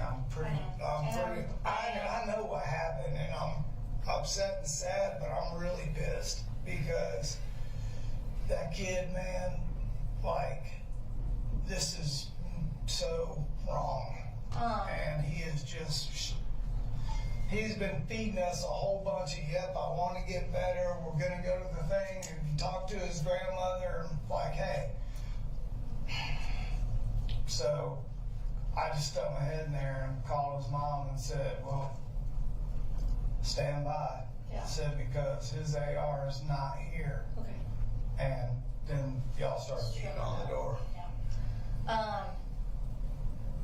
I'm gonna find out what information I can give to you at this time. That's one thing I'm gonna try to do for you, because I'm sure you have 9 million things going through your head right now. And I've got to And you get have my other kids. kids. Yes, so that's important as well. It's the only thing that is like, Okay. it's just a normal, like, I can't believe it's Also, like, though, do you have any follow-up questions? Yeah, I've got a few. all right, what you got? I have a 15-year-old. I was told, I didn't see it, but I was told Yes, sir. you need the restroom. Okay.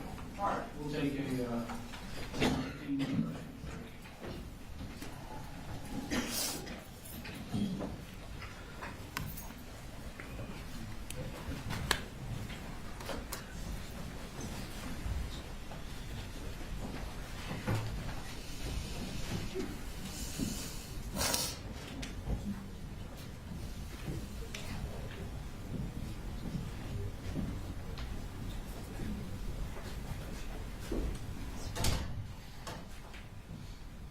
How much time's left on the audio?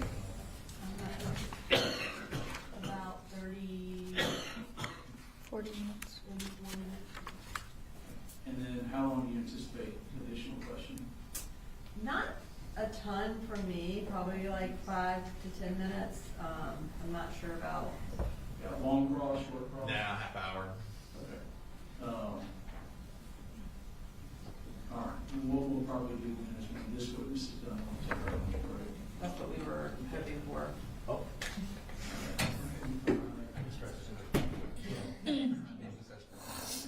Thanks, Matt. Maybe somebody would just do it normal.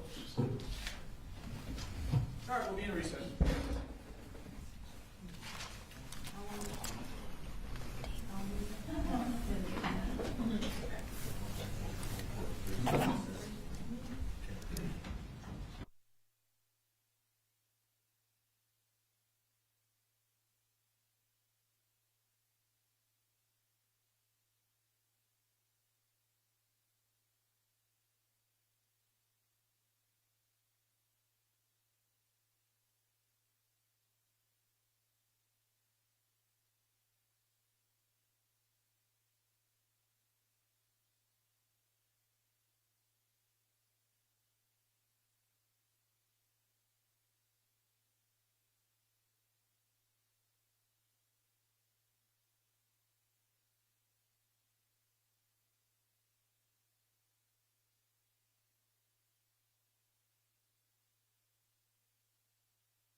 Zoom link interview.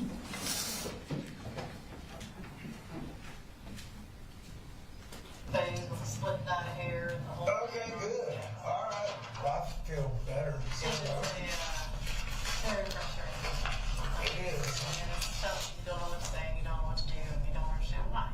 Because very much like you, my dad would have beat my ass if I showed up with something like And I that. try to just, like, I know. when he gets confrontational, I try to just talk about it. Like, I will not, Yeah, it sounds like you have a good process Yeah, that you've been doing.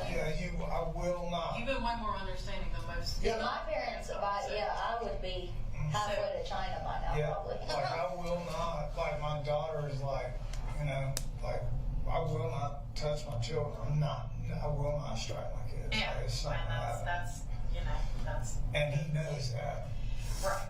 Well, and I know that this is hard to talk about, but I want to get a little more in depth, you know. You're good, go ahead. You met with counselors, y'all talked to counselors. What exactly have the counselors said? Have they given any sort of mental health diagnoses, anything like that? No, the one, now, as far as the counselors at school go, he has not sat down and had like a full on, that I'm aware of, with the counselors at school, other than the conversation about, can I look at my phone? This will be the email. Yeah, I was gonna ask you if you didn't mind, we would love to get Yeah. a copy of that, just so that we have it Yeah, as well. so Jade Baker, Lisa Butler, and I'll just forward this to you if you just tell me. Yeah, But if it's you called, don't mind. yeah, it's all good. It's so Project Aware. So they sent me this original email, basically would I fill out paperwork for them to be involved. And I'm like, absolutely. Like, I'm trying to get him to sit down, but I just got my insurance actually like last week, so I've been waiting for my medical insurance. And then the lady I thought I was gonna take him to doesn't take my insurance, United Healthcare. So this is Lisa Butler sent me this and asked me to fill this out Okay, for Colt. when was that? This was last week. Okay. So they had this, I filled it out and said, absolutely, I would like expedite. Can we just get, like, I know he needs somebody, not to this level clearly. Like, I know he's like a normal kid and he's dealing with a bunch of crap. Like, I swear to God, like that, this was the last thing, like, it's not even like I get it, he's a hothead, I was too, like that, I'm more worried about breaking windows or skipping school. That's gonna be the worst thing I gotta deal with him, This was and not on your radar. this was not on my damn radar. So, this is the email, and I'll just forward you the last one so y'all Yeah, I'm have gonna it. give you my email so you Yeah. can send me all of that. Yeah, but she was like, what they can offer Colt. All right, and they were asking, was it okay for them? Yeah, no, it's all good. And that's what I was waiting for was, okay, hell, if they're involved, my main thing with them was, if they're involved with the school, does my insurance even matter? Sure. If it doesn't, then let's get him Let's in just there go for like it. right now. So I see that it says anxiety. Is that something that he has said he feels? Yeah, he said he feels anxiety, and, you know, I tell him, well, drinking a Rockstar doesn't help anxiety. Yeah, so he's, you know, he doesn't drink a lot of those, but I told him, I'm like, if you get anxious at all, this is not what to drink, so. When did he last express back to you? He pretty much has anxiety, he feels like every day, you know, so we're, like, the only thing I know to do is like, hey, here's some melatonin stuff at night. I said, just help you to stay mellow and get some sleep. And then, you know, there'll be some weekends where he's up on the computer gaming and like I hear it all night. And he'll stay up all night playing those games with everybody. And, you know, the main thing is not I narrowed it down to sleep. And as soon as he passes a line in the sand, that's it. It's all over right there. The computers and everything, have you ever looked through his computer or looked through his phone? No, he keeps everything so like coded and everything because he's afraid I'm going to do it. And I don't know what the heck's on there, to be honest with you, but I always try to keep him thinking that I know what I'm doing on a computer, but he's got all these firewalls and shit where I don't get it, but he thinks I can. Have you ever overheard any of the conversations, like with people he's gaming with? Yeah.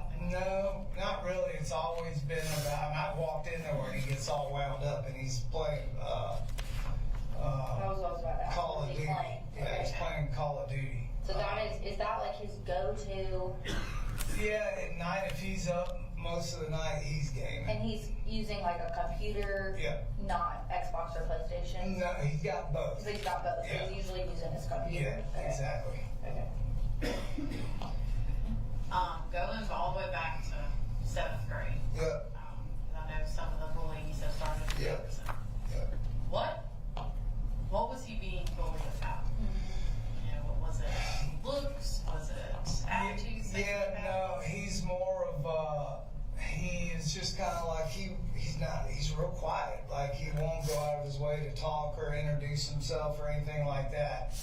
And it started with a group of people in middle school that there was a kid, there were 2 guys and 3 girls, and he would sit at the end of the lunch table and just by himself basically. And one of the kids would come by and it's okay, and it started with them flicking him in the ear. Okay. And that's the first time I went up to the school. I was like, okay, we're not just yik-yakking now. Yes. I know it's just a flick in the ear, but they made contact with him, and I don't want to make sure we're doing the right thing here, and you got people on this. And it just kind of kept going on all year, and I said, listen, can we, like the 3rd or 4th time I went to Jefferson, I'm like, can we like have him just show up for school? And like, I know this is terrible, but I was in ISI in high school a lot because I'm the only boy of 4 sisters. So, Okay. so No need for explaining. Yep, I got it. So that was just something to where he didn't and has never really been around a lot of bullying, obviously. And I don't know if he knew how to respond. I just told him, do not touch anybody else. Yeah. Like they're touching you, but 2 wrongs don't make a right. So we kind of back and forth about that, and it was clear by the end of the year that when he came home, he was like, listen, I'm good. I'm 7th grade over. He's like, I don't want to go back to that school. I'm like, okay, well, where do you want to live? It's just us now. He said, I want to get as close to Statham so I know where we're at. And I'm like, okay, so that's how we ended up here. And this was before the Littles came back up here, right? Yes. Okay. Yeah. And going into his room a little bit, I know you said that you knew where his guitars were. You knew where he kept that rifle in his room. Yep. Have you ever been in his room further than just sticking your head in? Oh, yeah. I'll go in there and sit on the bed and talk to him about whatever we're talking about.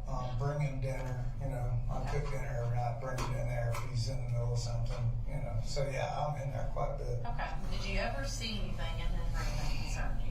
I mean, no, and I'm on like full alert for it just because of what's going on, and the rift between him and his mom. He's not going to school, so I'm like, I've been looking for Pictures, posters, notes, conversations. No, He's left laying out. Nope, he had this weird poster on his wall of some guy with a red wig on. I'm like, who is that? And he was like, oh, I'm glad you just said that. Yeah, what did he say about that guy? So it wasn't that guy. It was the guy that was on his wall 2 days ago. And I walked in and I'm like, where's the punk band dude? And I said, who's that? He goes, you don't know who that is? I'm like, no. I said, I don't know who it is, and why is he on your wall? He's like, oh, it's no big deal. I'm like, okay. So I let it go, finished dinner, like, hey, I'm gonna go take a shower, and then me and Boo Boo gonna watch a movie. And I said, where'd that picture go? And he said, oh, I took it down. I said, well, who was he? He goes, you really don't know who that was? I'm like, I'm asking who it is. He goes, oh, that's one of the guys that did that last school shooting. Okay. Okay, and that was maybe 2 or 3 days ago when I saw that 2 or 3 picture. days ago? Yep. What did he say why he had that? Or No, what is it? he didn't say anything other than, like, I had no idea what that, it didn't look, like something wrong with that kid. Yeah. You know what I mean? Like, I just What kind of didn't picture know. was it? So it was like a magazine headshot of like a brown-haired, like teenager, like late teens, and he had glasses. And he put that the same place that he had previously had his like That rock star thing. redhead Yeah. poster. And now that you just said that, I didn't even think about looking in there for that. But somebody said something about a warrant, so I guess y'all go in the house anyway. So. Yeah, I mean, I hope you understand why. Well, We gotta go yeah. And my little sister is a retired lieutenant out in Las Vegas, so Well, then you know what we're doing. I know exactly what y'all are doing, and like I'm just pissed. What about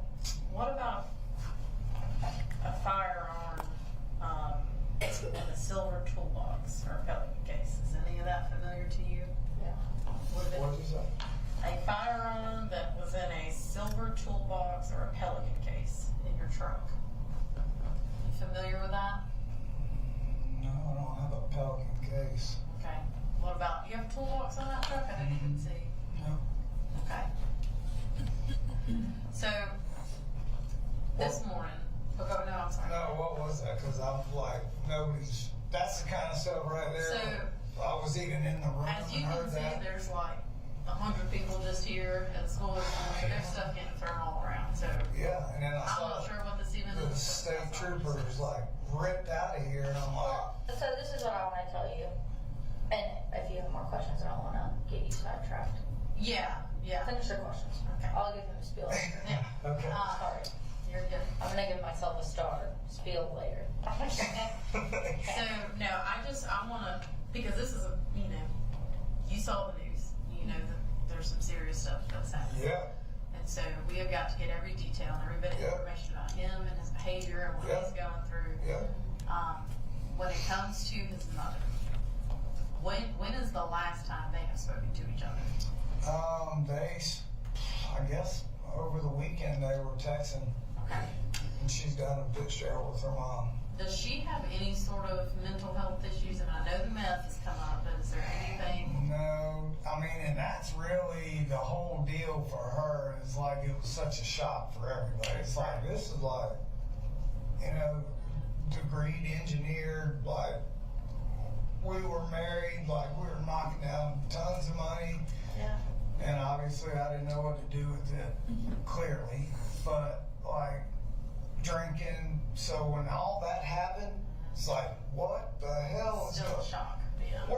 I'm still shocked. The kids are still shocked from it. So, but and Colt does not hold back, with his mom. He calls it like he sees it, and where I couldn't say it, when it was finally like out in the open, Colt was like, I knew it, he's like, but they don't have like a back and forth kind of relationship. It's, she knows him like when to talk and when not to talk when he's in those moods, right?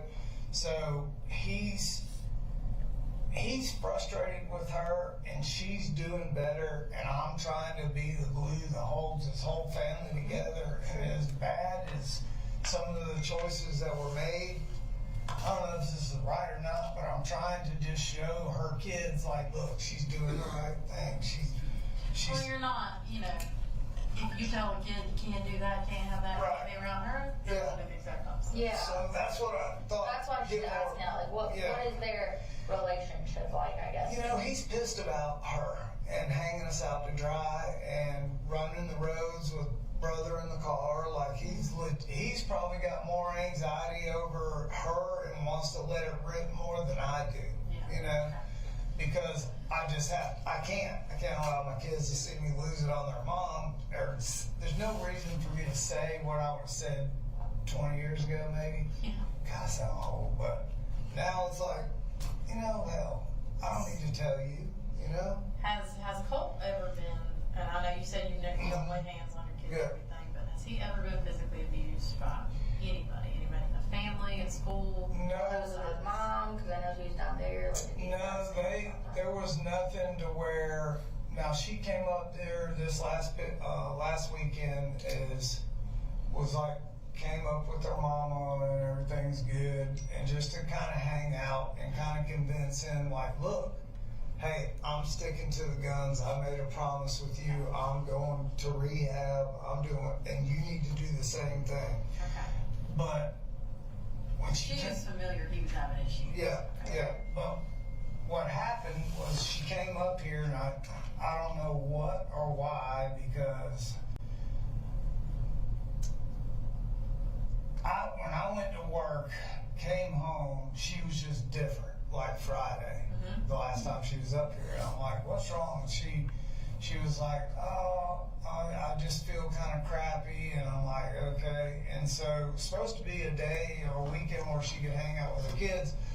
She stayed in bed for 2 or 3 days, and that's something where trying to explain to her. I'm like, that's a trigger for the kids. Like they're going back to originally how you were every day that they saw you while I'm at work, and I said, Colt, that's his trigger. Like, if you're sick, then you need to call your mama, or I'll take you and meet you back home. Like, they can't see you like this. So turns out she had a urinary tract infection and some kind of stomach bug. So I'm like, okay. So I told Colt, like, hey, she just laid here, but here's what was wrong with her. There was something actually going on. It wasn't. Yeah, I was like, he was like, yeah, but you never know. Like, he just has no trust in her. And I'm like, Hard to build that trust back. it's very hard. And I'm like, she legit was sick, buddy. I'm just telling you. So I said, they're coming to get her. Her mom and dad are coming back up here. I'm going to work. And that was, I guess, the end of last week, maybe Friday. I need to think about it. But anyway, they had a falling out before school, and Colin and his mom. yeah, Okay. and he was texting me, and I'm like, what are y'all fighting about? And like, you need to be getting your shit together and going to school. Why are you arguing with your mom? It started early that morning. Then I didn't hear anything from anybody. At lunch, I called her and I said, hey, is everything okay? He make it to school. Like, this was his, first day back. And she was like, no. Mama came and picked me up, and Colt was here. And I'm like, no, he wasn't. He was at school. And she said, no. He was in his room, and when we came and started cleaning out all of my stuff, said he walked out of his room. Nobody knew it was there. I'm like, I have a text. He was at school. And she goes, no, he wasn't. So I called the school. They're like, no, he wasn't at school today. I'm like, okay. So I came in, and I'm like, what in the hell is going on? He's like, Mama, I don't know what. I'm like, why'd you lie about going to school? He said, when her father tried to get him thrown in YDC down there, it was just ugly, like mess. What is that about? Yeah. Ever since I said I do, her dad is like, it's like the true shotgun wedding. Oh boy. Yeah. And so he's a 2-time Olympian pole vaulter, and like, it's shitty because he's got a great heart, and he's put so many kids in school on full scholarship, teach them how to pole vault.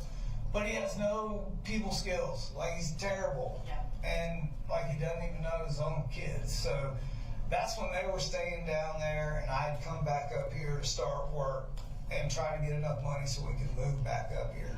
All this rift stuff with them, and so when all that happened, the dad and Colt had a big falling out. He was saying if he ever showed up back down there, that the grandfather was like, "We'll throw you in YDC," blah blah blah. So just a shitstorm.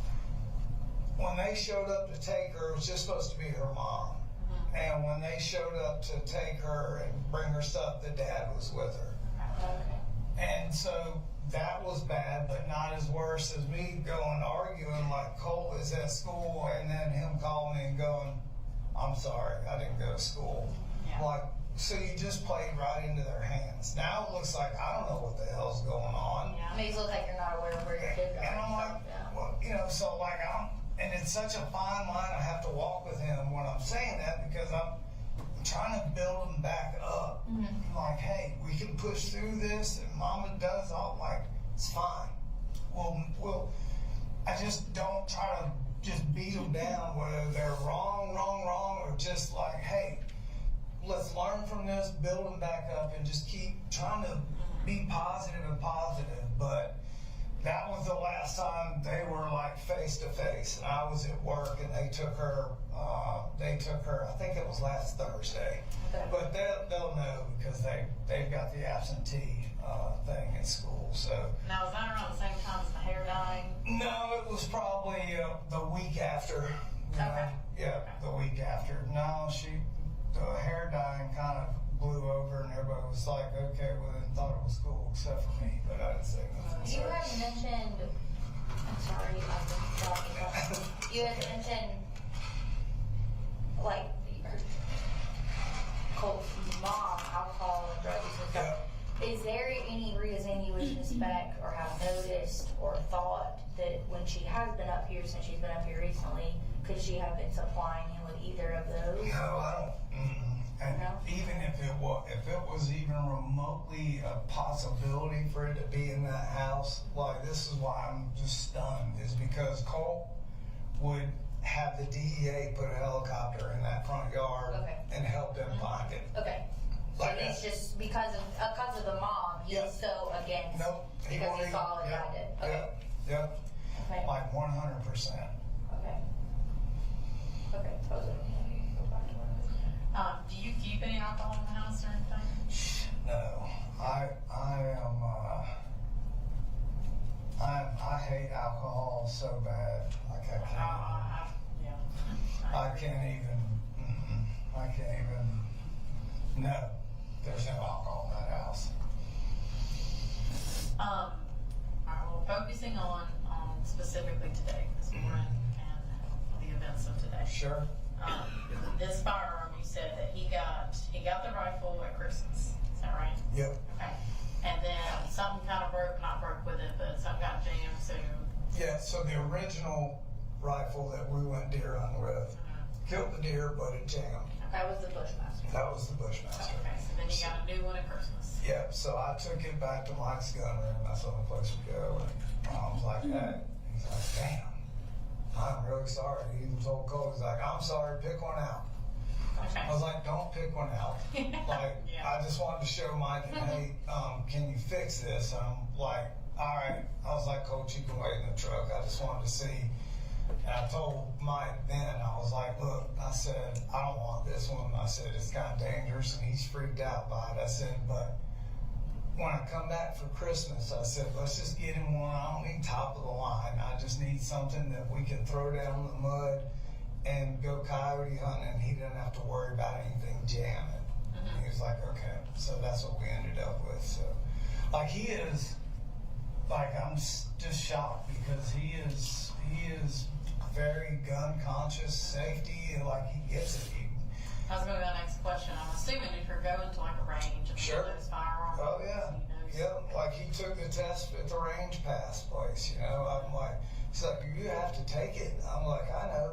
You're shooting too. You take it. Yeah. So I made him take it with us, and Jenny went the last time and watched us do all of that. So it's safety measures, glasses, ear protection, like they do it how it should be done. And we have not physically gone shooting outside of that, like at a range, in a non-controlled environment yet. We haven't done that yet. So the goal, well, we went deer hunting. Yeah, that was the one, like I literally bought in that rifle like a couple of days before we went deer hunting. So that's the extent of that. As far as, you mentioned that, like, how could he walk on a bus with a long rifle? Yep. You know, is this a firearm? I know, like, our Daniel defense rifle is what we carry. You know, we can basically take them apart into two pieces and break them down. Is he familiar with how to do things like that? I mean, No, he actually was asking me the last time we went, and I was unsure with that SIG how to break it all down. I said, so the only thing that I do, I said, we only shot like 50 to 75 rounds that day. I said, all I do is I don't break anything apart because I'm not sure how it all goes back together. So I said, I lock the bolt back. I said, I take the wire brush that comes with that caliber, taught him how to, clean it. I said, I clean the barrel. I wipe down anything that we were holding a lot of, wipe down the barrel, and then spray it with Remy oil just to keep the rust off of it. That's the extent of his knowledge as far as breaking down a weapon. He couldn't, like, if we told him to do it, he couldn't do it. That I'm aware of. I never taught him to do it because I have no idea. Yeah. You know, and I think that's a good question to have, like, how did he get on the bus? Does he carry a backpack? He does. Yeah, it's a Jan Sport backpack. We just bought the same one that he wanted for his little thing. And I'm just telling you, man, like, his little sister, man, idolizes him even when he is just being a total ass. Like, your sister thinks you own the moon, dude. Like, come on. And I'm just sitting here like, what the hell am I going to tell her? As far as, I know you talked about he's been physical with you before. Yeah. Has there ever been any of those instances at school where he's gotten physical with anybody? No. No. And the only time it's ever been that was at Jefferson, and I was called about that. But full-on fights or ain't really even any kind of bullying or chippiness or like nothing like that at school. So. Okay. And I know you said he was kind of falling behind grades-wise and stuff. Yeah. Have you had any difficulties with teachers? Well, so, man, you should work for the GBI. When you get older, you're going to be a good one. That just jogged my memory. So, very good. So, when he went that day, first day or whatever, and he wasn't having the smoothest day, his first initial try back, right? Yeah. So when he came back home, I'm like, hey, I said, what's the deal? I said, is it students? And please tell me it's not bullying. Like, I'm worried about that. And I'm just waiting for him to say, oh, they're giving me crap out his hair. And he was like, no. He said, but I just feel like the math teacher is out to get me. Okay. And I'm like, what the hell are you talking about? And he was like, just the interaction that we had. I mean, it was such a, like, that is such a left field statement. I kind of felt like he's kind of like, okay. Like maybe there's more to like maybe my dad's being she's turning into a buckhead Betty. So I'm gonna mess with him. And I'm like, well, what does that mean? You know? So I just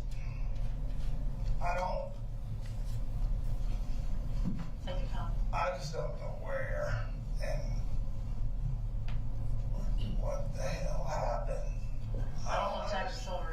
It's okay. No, it's okay. It's all right. Like so many people that I'm like, don't touch him. I don't want to be talking. No, it's all good. I just, man, I got, like I have to have all the answers here in a very short amount of time. It's an unreal scenario we're all in right now. My little boy, little Colin Jr. is about to step off that bus. Okay. And like, yeah, we're about to wrap up. 4 minutes, and he's gonna want to know what the hell everybody's doing. Yeah. Okay. Well, we'll probably be talking to you again at some point.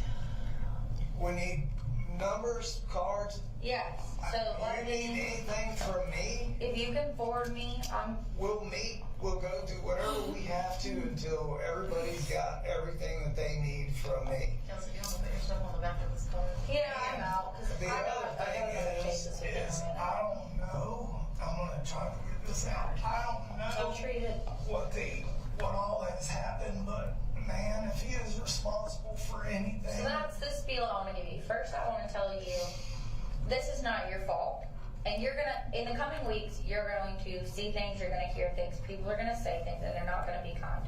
And me telling you this is not going to mean anything, but I need you to just hear me say this to you as someone that has never spoken to you before. You sound like a great dad. Apparently not. But listen, you have to listen to me. When things like this happen, you can't blame yourself. You have to be what you've been doing all along, which sounds like a great father figure and doing the best you can. And honestly, you sound like a great dad. I mean, you have really been doing some incredible work in all your kids' lives and holding it together in situations that are unbearably difficult. Something happened I never even could imagine. But here's the thing. You are doing all the steps. You come around. You were doing all the steps. So you need to hear that from me. When you see the things you're going to see and what you hear, she's going to open the door. We'll get on this side. Okay. You have to understand that you have to keep being this dad, the dad that you just described, because your kids are going to need you to be that and keep being that, okay?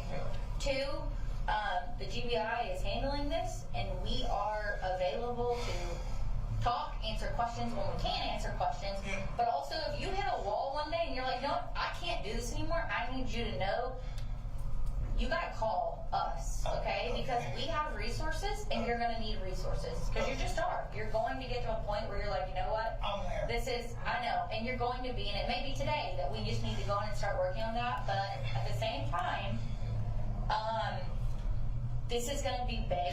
When it does come out, when we can tell you all the information, it's going to be hard, okay?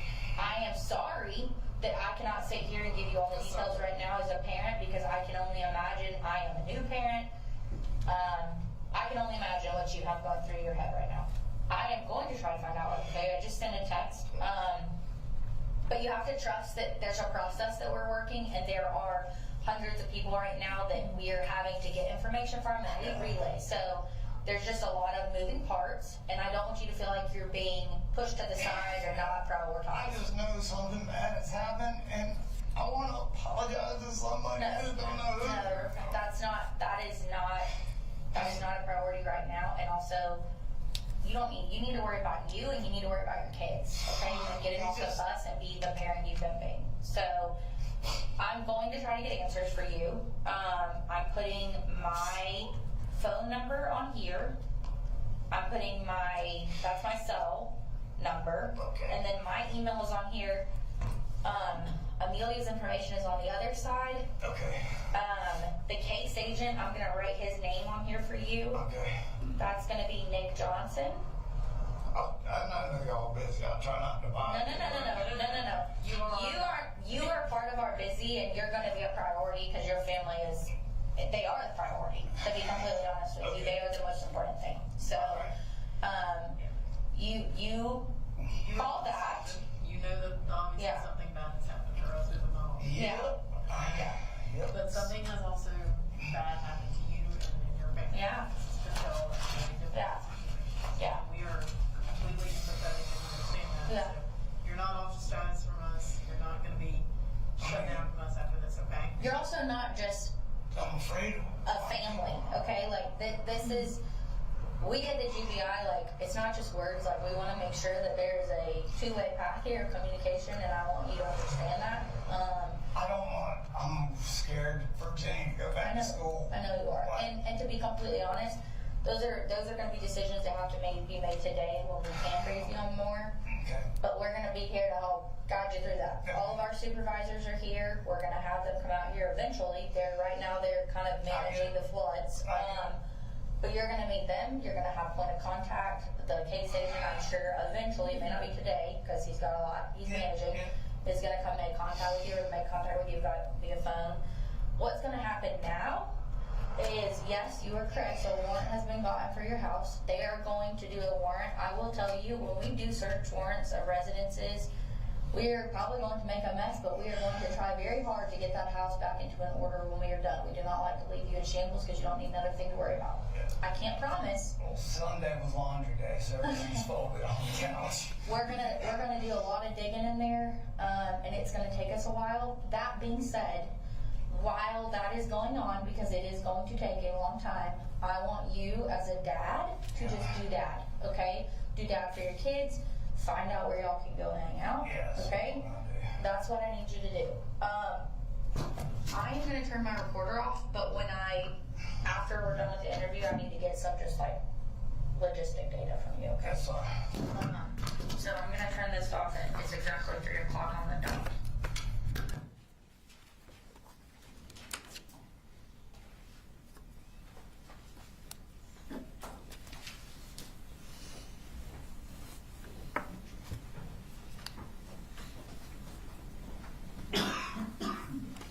You mentioned that once you turn the recorder off, you were gonna have to get some logistical data. What did you end up doing? Well, I got his date of birth and that kind of stuff, and then I asked him if we could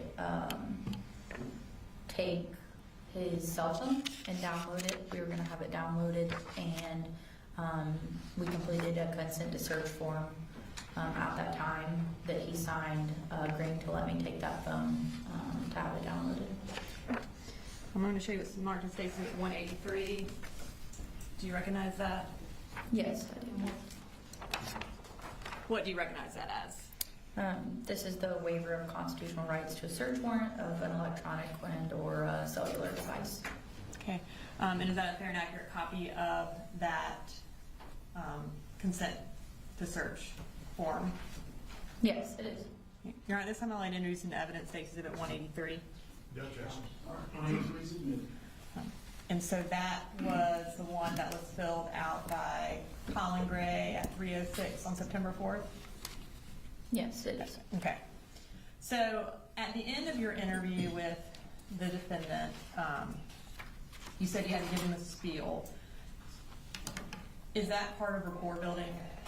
Yes, it is. So at the end of interviews, especially in situations like this where the person is emotional, I try to get everyone back on kind of a collected field, because I know that I knew we were going to be needing to make contact with him again, and there was going to need to be a two-way road of communication. So I wanted to make sure that he understood what it was going to be like moving forward. Okay. And so your goal is for him to remain cooperative with you? That's correct. Okay. And is that part of getting the consent to search form when you're talking to him, maintaining that rapport, maintaining that cooperation? Yes, it is. Okay. So at the beginning of the interview, and then obviously there was the part that you spoke to him after your recorder was turned off. I guess the beginning of the interview was a little muffled, so I want to go through some things from the interview to make sure we didn't miss anything. Sure. When the defendant was talking to you, did he mention that DFAX was involved with their family when they were down in Fitzgerald? Yes, he did. Specifically regarding the search for how to kill your dad? Yes, he did talk about that. Okay, I did not hear that in the interview.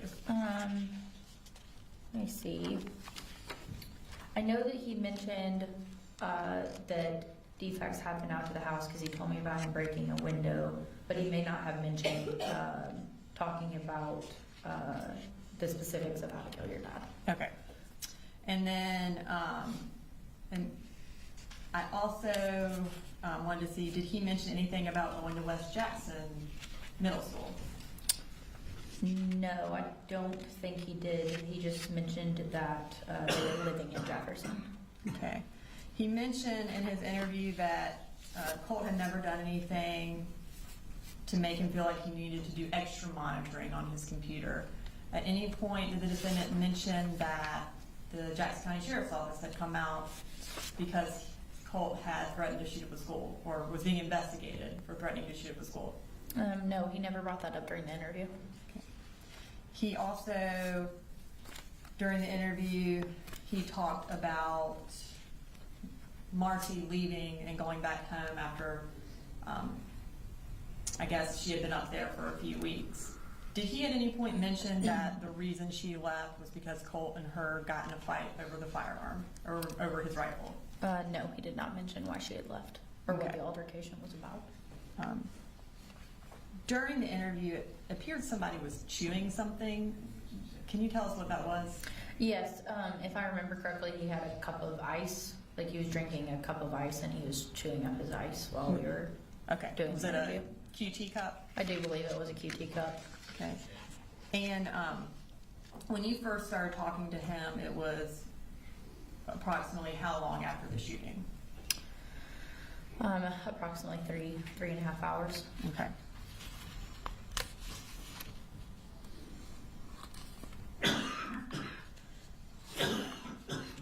Okay. In that interview, you talked to him about Jenny sending him some text messages.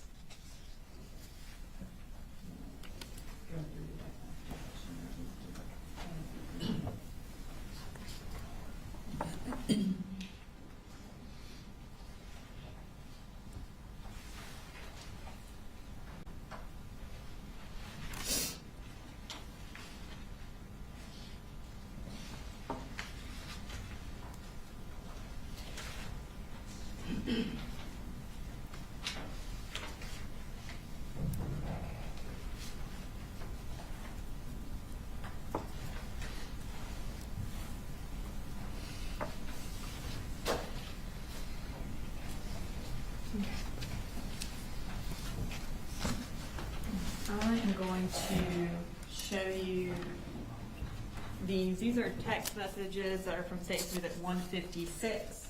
They are from September 4th, and they're between Jenny and the defendant.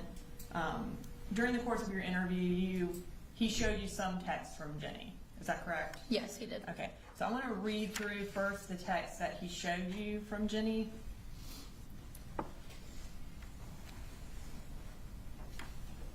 So we'll start there at the top text. Judge, we're not objecting to the text messages. We would object to them going out to the jury, but that's a conversation for later. So Jenny sent the defendant a text message at 10:55, and can you just kind of read us through the text messages between Jenny and the defendant that he read to you? Yes, so she sent her dad a text that said, "I'm scared," and then he responded, "It's going to be okay." And then he said, "Who did you talk to, Mama or Mamu?" And Mamu is Deborah Polhamus, his mother-in-law. And she said, 3 people are dead at the high school. Jenny responded with that. And he said, "How do you know?" in all lowercase. And then when she didn't respond, he, a couple seconds later, sent in all caps, "How do you know?" And then in all caps, he responded, "People are saying," and TJRTR was an email. And then she sent back, "Please, I'm scared. I can't call you. I'm in a lockdown." And then he asked, "What is TJRTR?" And that's when she corrected and said bear. And he said, "Did you talk to Colt today?" And Jenny said, "Are you coming to the school?" And she sent that at 11:11 a.m. Yes, that was 11:11 a.m. And then at 11:11 he responded yes. And then the last text that he actually showed me was at 11:12, and she said thank you. Okay, and at this time I want to read the text that the defendant did not show you. So what is the next text that Jenny sent to the defendant? So the next text that she sent was, "They may not let us out of our lockdown thing when you arrive, but still stay." And that was at 11:15. And then at 11:15 he responded, "Well, I'm OTW," which means on the way. He says, "Have you heard from Colt?" and quite a while later, so at 12:17, she responded, "They said that the police will be escorting us in a few minutes." And then right after that, she sent IDK, which means I don't know where though. I assume the parking lot or the football field. And then she said, they also said the threat isn't in our building, so that's good. And Colin responded yes. And then she sent back, "I'm still kind of shaky though." And she says, "I'm chilling with my friends and they've been comforting." And that was at 12:19, and right after that at 12:19 still, he says, "Jenny, have you talked to your brother?" And she says, "No." And then she says, "But I think we are thinking the same thing, and I don't want to talk about it over text." That was at 12:20. And then he, right after, responds, "Yep, 10-4, which means clear in law enforcement terms. He says, "I'll be here in just a few. Let me know when you're back in the building and when I can come get you." And she says, "All right," with a heart emoji. And what time was the 10-4 text and then the all right text? The 10-4 text that he sent her was at 12:20, and the all right text was also at 12:20. Okay. So all of these texts would have been sent and received by the defendant before you spoke to him. That's correct. But he did not show you these. No, he did not. Okay. During the course of his interview, he also mentioned that when he received a text from Colt, the one about "No, I love you," and Jenny and Coley, that is when he got up and he left his job site. Does that sound accurate? Yes, he stated in his interview that he had received a couple of text messages in a row and got off the roof, is how he phrased it. Okay, I'm going to show you that text message, and will you read for the jury what time that text message was sent? Yes, I will.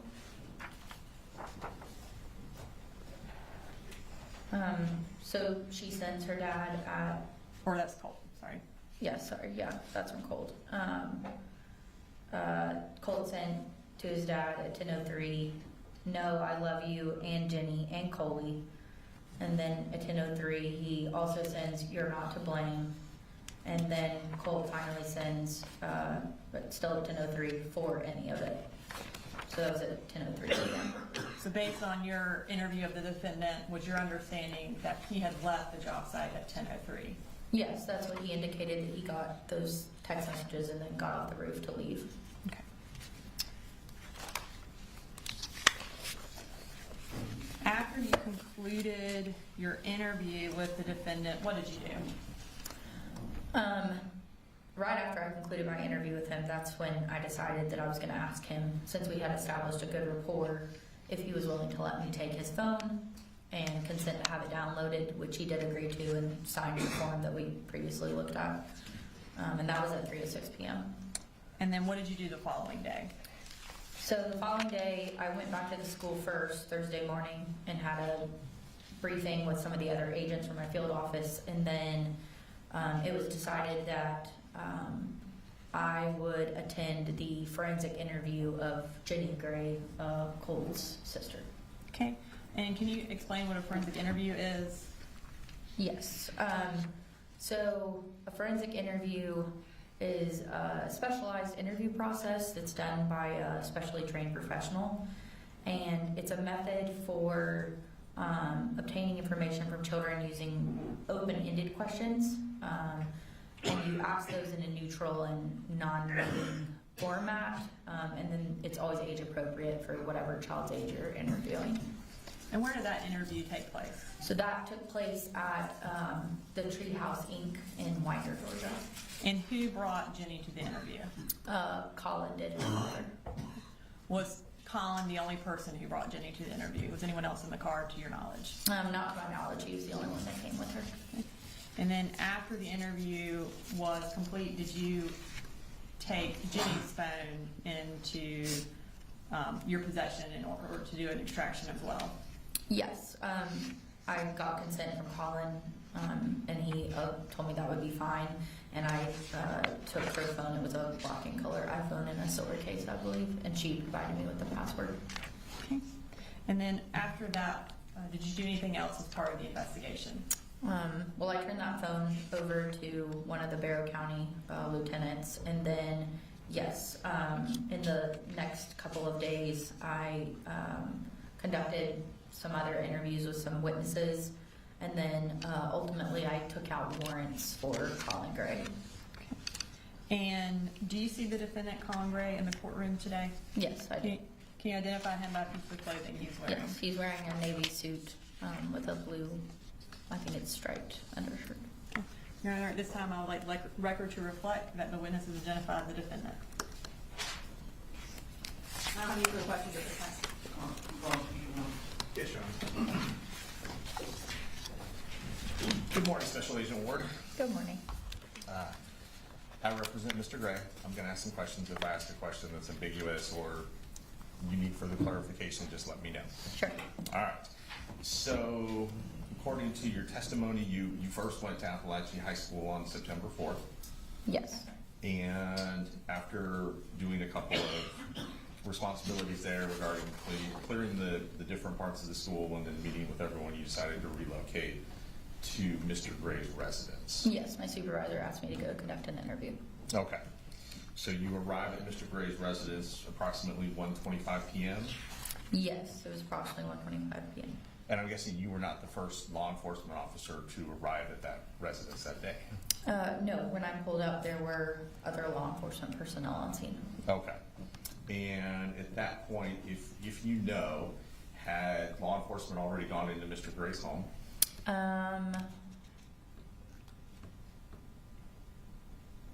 I was not aware of that at the time of starting his interview. All right, I'm just trying to figure out at what point you arrived.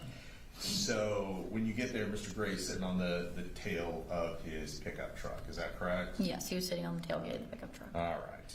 And we saw your initial approach, and as you said, GBI agents don't wear body cams, so that was with someone else.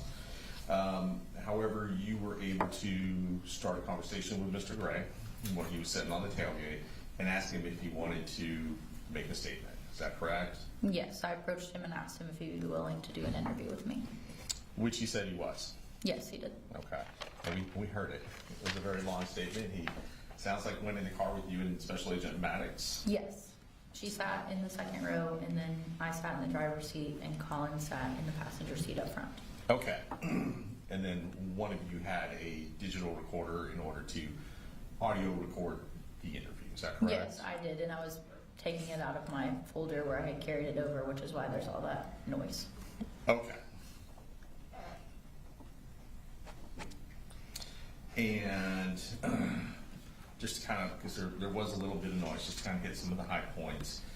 You asked Mr. Gray if Colt had been aggressive or physically violent with him or anything like that, correct? Yes, I did ask about Colt's behavior during the interview. And Mr. Gray told you that there were instances of that had occurred in the last couple of months. Yes.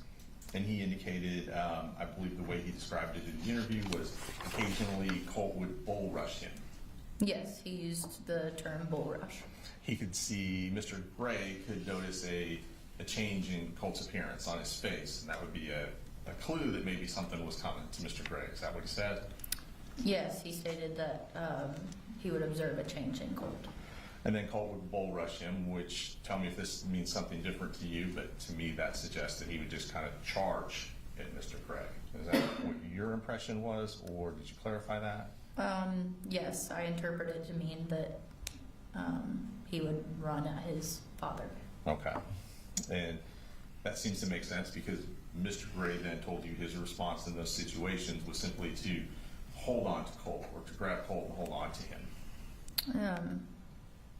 Yes. In one instance, he said that he had held on to him until he had calmed down. Until he would calm down, right? Okay. And there were several times in the video, but just since we're talking about this, where not the video, in the recording, where Mr. Gray indicated that he did not use corporal punishment on the children. Yes, Right. he did make the statement that he didn't lay hands on his children. Right. Or use a belt or anything like that. Yes. Though he did certainly comment that that wasn't the way that he was brought up. Yes, he made that comment. Now, you also asked about mental health, counseling, things like that. Yes. And he told you that he had been looking into getting Colt treatment. Yes, he said he had, in the past week specifically, been trying to get him counseling. And he talked about speaking to someone at his school. Yes, he said that there had been emails. Did he, in fact, show you one of those emails? He did.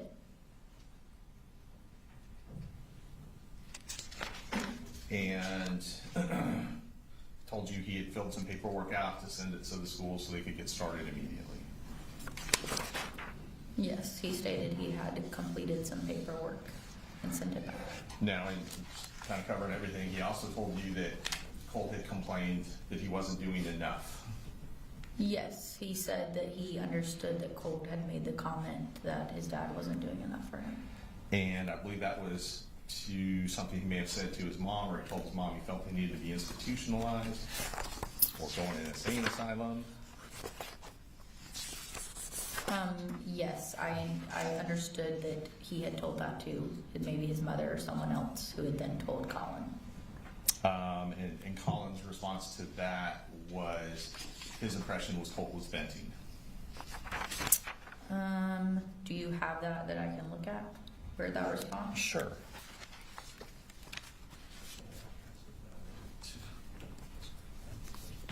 I know it's been quite some time.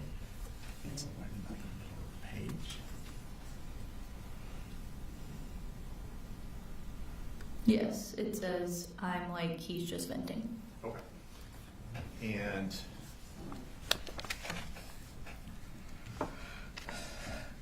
Colin Gray, Mr. Gray, at one point said that he wanted to go through the school because he wanted a independent third party to make an unbiased assessment of Colt.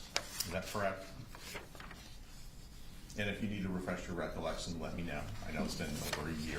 I have the transcript, I was just trying to find where exactly, I know we were discussing the Project Aware emails when he, yes, so, he says, I asked him what the name of the counselor was at the school, and he didn't have it in front of him, he said he would check the email, and then he said, that Project Aware was a third-party counseling, and I said that I understood that. And approximately, and maybe this will help depending on your transcript, about 21 minutes and 26 seconds into the interview, he says that his wife and his mother-in-law are somewhat involved in the counseling decisions as well. He said that he didn't want them to make those determinations, his wife or his mother-in-law, that he wanted somebody third party to do it. Someone, a third party that didn't know anybody in the family. Yes, that's what he said. To make an unbiased assessment. Yeah, his exact words were to say, this is what we need to do. Okay. And he talked about being in communication with Colt during this time, whether it be in talking or sending text messages. When you say this time, what do you mean by that? Sure. Thank you for asking me to clarify. During the first couple of weeks of school. Yes, he had been in communication with his son who was living in his house. And he showed you a text message, for example, that said, it takes a lot of guts to do what you're doing, to go walking back into school after all this time. I said, you're doing this right, and I'm super proud of you. Do you recall him saying that? Yes, I'm looking at it in the transcript. Yes, Okay. he said that. Okay. And he gave you several examples during the course of your interview with him of his efforts to be positive with Colt. Is that fair to say? He mentioned multiple times that he had sent him what he called pep talks. Right. Even if there was something that he didn't like, Mr. Gray didn't like, such as the dye job on the hair, he told you he was still positive. Yes, he told Colt told, it looked good. yeah, he told Colt that it looked good.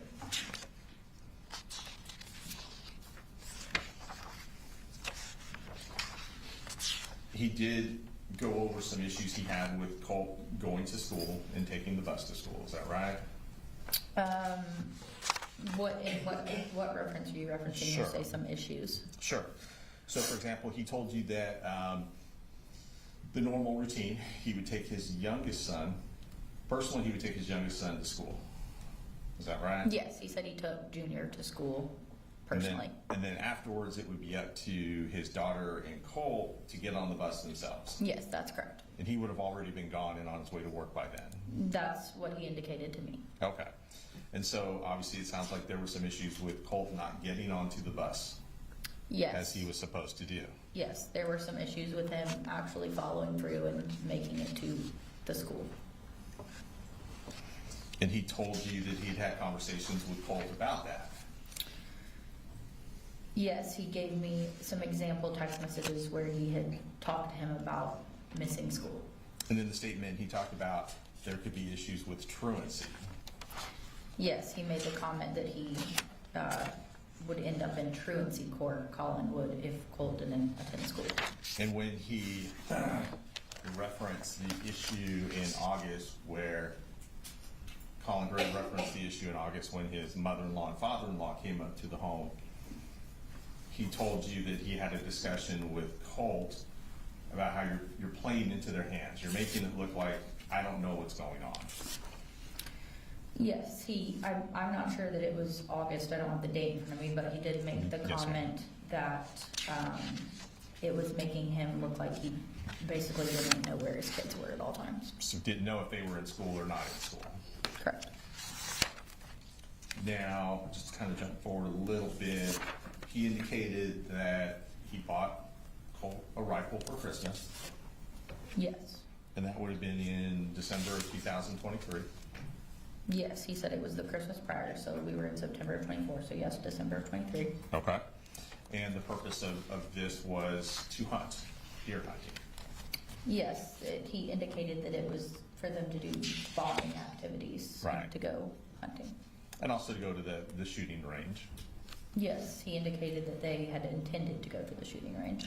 Did he indicate that they had, and I'm about 29 minutes into the interview, did he indicate that they had actually gone to the shooting range a couple of times?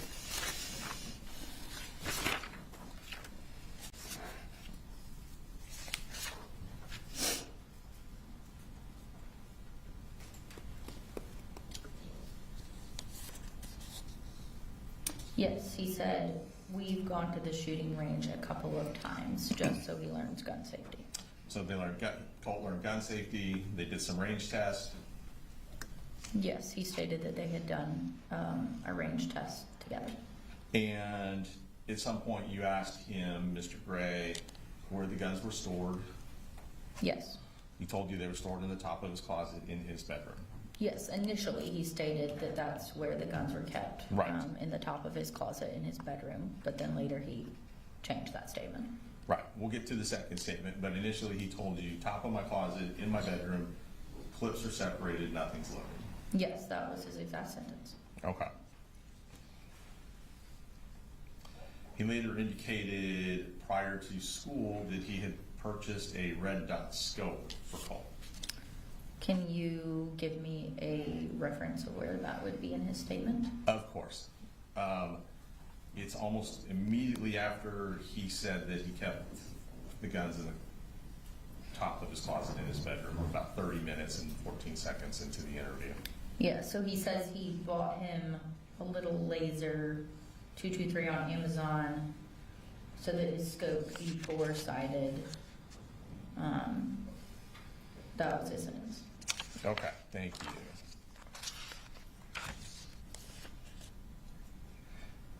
Initially, he told you that ammo was stored in a in a box in the carport. Yes, it was in a box, he said, in the carport.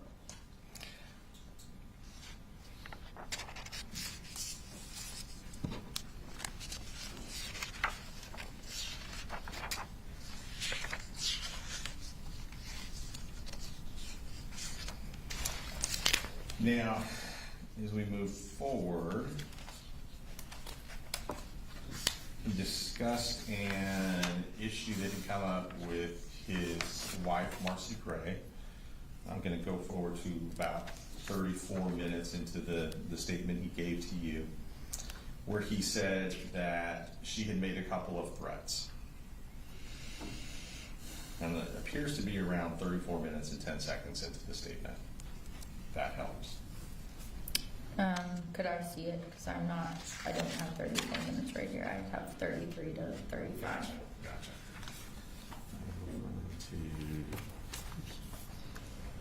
Right there.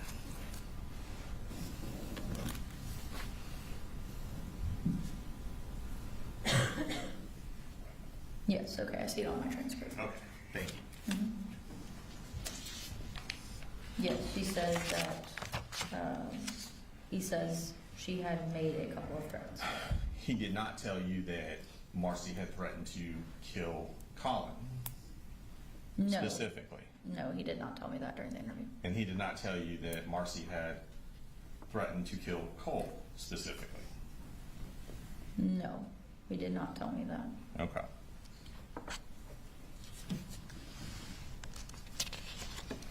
He just said we were all kind of worried because she wasn't in her right mind. Yes, that's what he said. And he said that Colt was upset about that whole incident. Yes, he said Colt was pissed about that. Okay.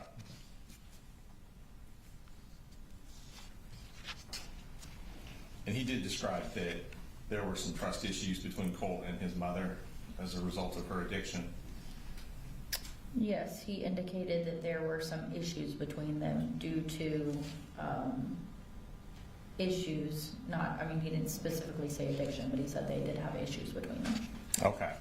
Did he say it was triggering for Colt to see his mom in bed all day, for example? Well, he stated that it would be triggering for all of the children if their mother laid in bed. Okay, so that would be all three, Jenny, Colt, and Coley Jr. Yeah, he said it was triggering for the kids. You asked if Colt had access to a computer. Yes. You asked if Colt had his own cell phone. Yes. You asked about Colt's use of the computer. Yes. And you asked if Colin Gray was able to supervise that use or ever go onto the computer to see what Colt was doing. Yes, I did ask him that. And I believe he indicated that Colt had, he called it codes, but it sounds like he was referring to passwords, that the computer was password protected. Yeah, can you tell me where that was at? I can. It might take me a minute as well.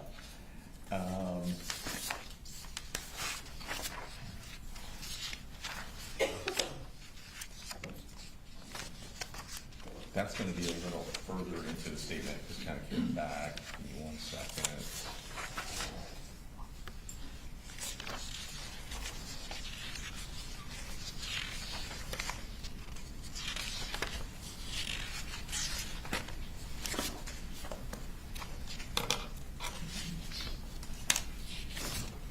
That's about an hour, 1 minute and 38 seconds into the statement, and I can approach if you need to, if you don't have that specific time.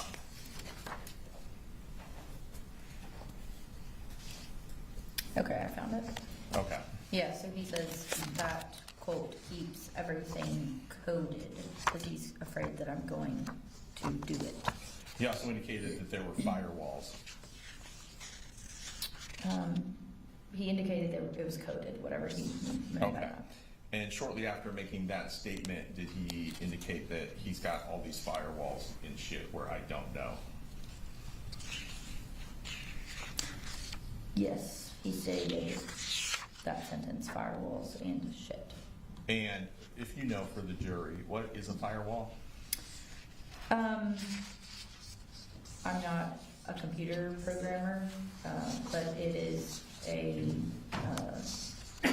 type of block you can put up on your computer Okay. in very layman's terms. That's fine, thank you.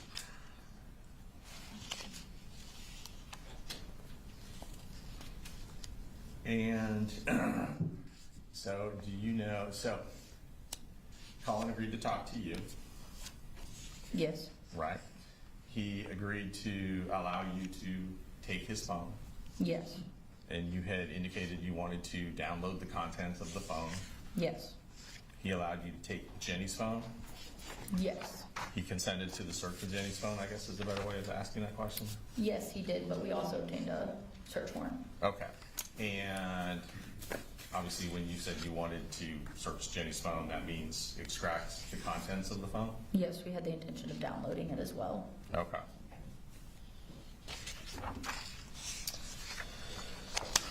He talked about the text that Colt sent him on September 4th that morning. Yes, he showed me some of the text messages that they had that morning. Okay. And he indicated to you that his first thoughts were that there had been some issue at the school with someone making fun of his hair, Yes, he stated at first that's what he thought. and that may have led to some type of a fist fight or putting hands on each other, I believe he referred to it as. Yeah, that's what he said he was speculating at the time. Right. Okay. Going further, just to kind of get into his parenting, he talked about working to improve communication skills with his kids. Where's that at? Well, he refers to the bubble. That might help jog your memory. Yes, he talks about how he Okay. created a bubble for them to enter into.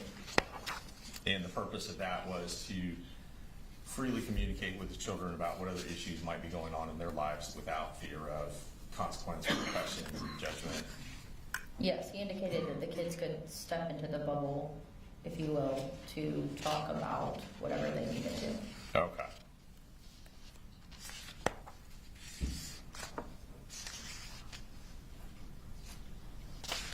You asked about pictures on the wall of Colt's bedroom.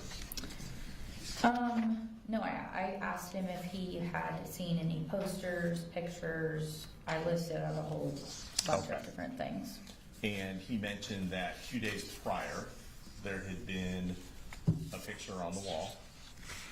Is that correct? Yes, do you have a reference of where that was? I don't, but let me Okay. see Well, I if know I what can you're talking about. find it. Okay. And just the important part of that was, Colin indicated to you that he did not know who the subject of the photograph was. Yes, he did not know the subject of the photograph that Colt had put up where some kind of redheaded rocker had previously been on the wall was. Right. And the response that he got from Colt was more along the lines of, well, you don't know who that is? Yes. You don't know who that person is? That's what he asked him, yeah. Okay. And later on, it sounds like that same day or very shortly after, the photograph came off the wall, according to Colin. Yes, according to Colin, the next time he looked in there, the photograph had been taken down, or the picture. And that's when Colt told him who the person was, or what the significance of the person was. Yes. Okay. Now, as part of your role in this investigation, you said you interviewed several other people as well. Yes, I did. Were you present for an interview with Marcy Gray? Yes, I was present for most of the interview, not the entire interview. Most of the interview, okay. And were you, I'm not sure how y'all define this, were you essentially the lead investigator in this case or no? No, I was Okay, not. all right.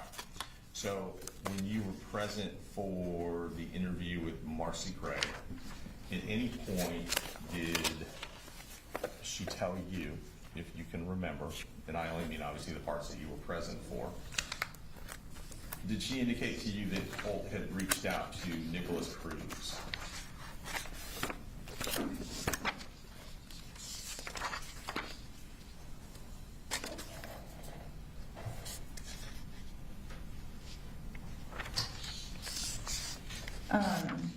She stated that he had referenced school shootings such as Right. Columbine and Sandy Hook, Right. and that he had an interest in school shooters, but without you showing me where she said that, I can't say if she specifically said Nicholas Cruz. I guess the question is, based on your memory and looking at the documents you're looking at, she never told you specifically that Colt had been either in contact with Nicholas Cruz or attempting to contact Nicholas Cruz. Without going all the way back through this transcript, I cannot answer this. She specifically said the name Nicholas Cruz. Well, I guess the more important question is, did she mention to you that he was in communication with Nicholas Cruz at that time?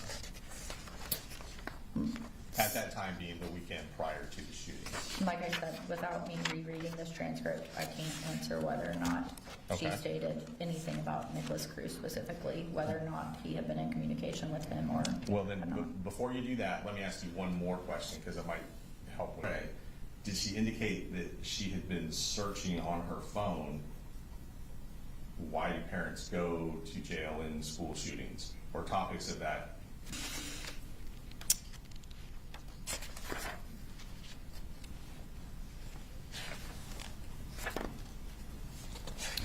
Without reviewing this entire transcript, I cannot answer that specific question. Okay. Would that have been relevant information for your investigation? Would what be relevant? So if she had information that Colt was in communications with Nicholas Cruz immediately preceding the shooting, days within the preceding the shooting, would that have been relevant to your investigation? At that time, I'm just taking everything she's telling me. Okay. So there's no weight of relevance or not at that time, because Right. I'm marking down everything that she's telling us. If she were doing searches on her phone about Marcy Craig, doing searches on her phone about school shooters on or about August 29th, and about parental liability for school shooters on or about August 29th, is that something you would have wanted to know? But anything that she told me is something I would have wanted to know at that time because of how early it was in the investigation. Okay. So anything was valuable that Marcy was telling us about her son. Okay. So that would have been valuable. If she had said that to me, Right. as with anything else she told me, it would have been valuable. And had she said that to you, it would be in that transcript? It would have been on our audio recording. Okay. That is the Right. exact verbatim account of what she told us would have been on a digital recorder that either I or Amelia Maddox, who was the lead interviewer for that interview, would have Correct. had. Okay. And then the same question for, had she told you in that interview with yourself and Special Agent Maddox that Colt had been communicating with a school shooter in Florida, or attempting to communicate with a school shooter in Florida the weekend preceding this school shooting, that would be on the audio tape? Yes, if she said something about that, it would have been Yes. captured on the audio recording. Okay. And you have no recollection, as we sit here today, of her saying either of those things? I have no recollection of that without rereading this to answer your question thoroughly. Okay. Well, go ahead and just kind of review the transcript and see if you can find anything like that. I mean, I can take a lunch break, but if you want to have time for that, I mean, I don't know how much cross you have left. This is it. So I'll leave it to the court. I will ask Agent Ward, about how long is the transcript? This interview with her was an hour and 19 minutes in length, so it would take me quite some time to thoroughly look over this and answer that specific of a question. Okay. If you want a lunch break, I'll take a lunch. We probably should give the jurors a lunch break so they're not. All right. Ladies and gentlemen, we're going to recess till 1:10.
Yes. Before we start, Yes, sir.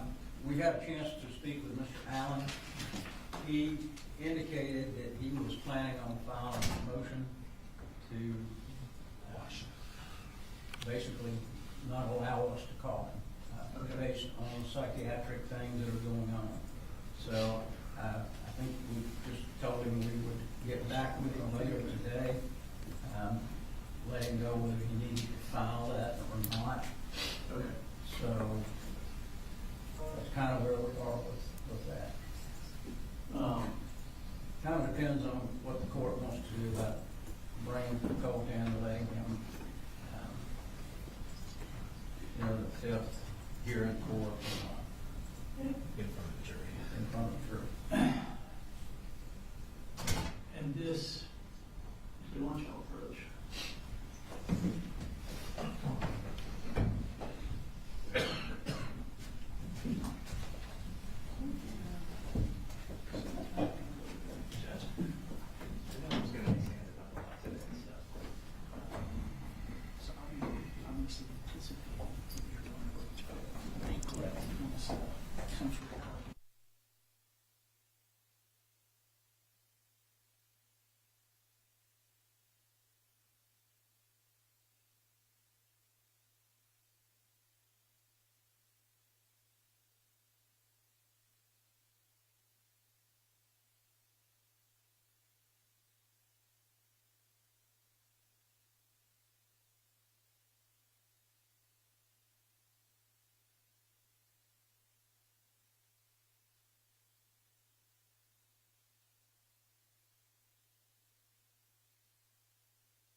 You good? Yes. Yes, Judge. Okay, you ready?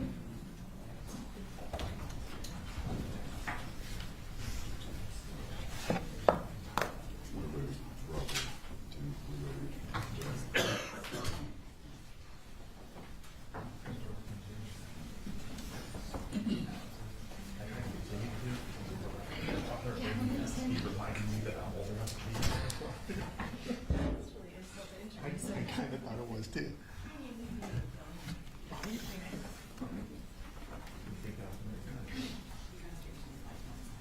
He forgets I grabbed him home. At your discretion.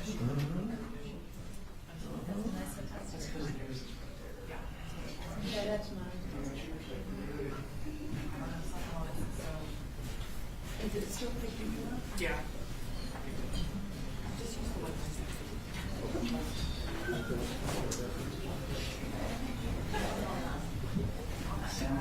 Yeah.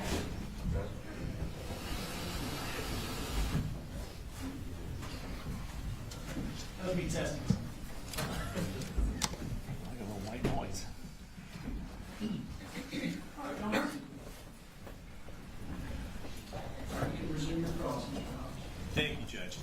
All right, just to kind of orient us back to where we were before lunch, have you had a chance to review the transcript of Marcy Gray for the interview that you were present for the majority of? Yes, I have. Okay. Having reviewed that transcript, isn't it true that Marcy Gray never volunteered the information to you that Colt had been actively communicating or attempting to communicate with Nicholas Cruz the weekend before the shooting? No, she never communicated that with us during the interview. And she never communicated to you that the weekend before the shooting, she herself had been doing active searches on her phone regarding school shootings school shooters and parental liability for school shooters? No, she did not tell us that information. Okay, thank you very much, I appreciate it. Nothing for the sake. Thank you, you're free to go.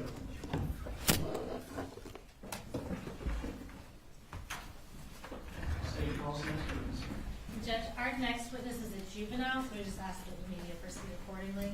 All right, so, see what we need here on the first row, make sure if they come in, they know Terry, but WSB, it's gotta be shoulder down or chest down, juvenile witnesses.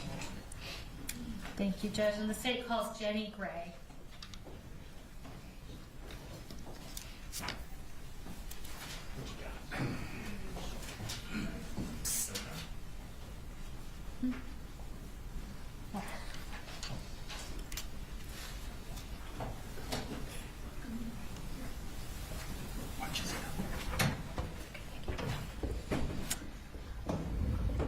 All right, I'm just going to have you go ahead and raise your right hand. Do you swear to tell the truth, the whole truth, and nothing but the truth, so help you God? Yes, ma'am. All right. I'm going to start by just having you tell us your name. My name is Jenny Gray. And Jenny, how old are you? I'm 14. Okay. What grade are you currently in? 9th grade. And tell us a little bit about what kind of things you like and that you like to do. I like listening to music in my spare time, and I like reading. Okay, great. Jenny, do you have any siblings? Yes. And tell me what their names are. My oldest brother is named Colt Gray, and my youngest is Colin Gray. How much older than you is Colt Gray? He's 1 year older. And how much younger than you is Coley Gray? Ish. Like, I'd say 4. About 4 years younger? Yeah. So a good bit younger. Mm-hmm. And then you and Colt are like pretty close in age. Yes, ma'am. Who are your biological mom and dad? Marcy Gray and Colin Gray. Okay. Does Colin Gray also go by Coley? Mm-hmm. And do you currently live in Barrow County? No, ma'am. And I don't need you to say their names or anything, but who do you live with now? My foster parents. Okay.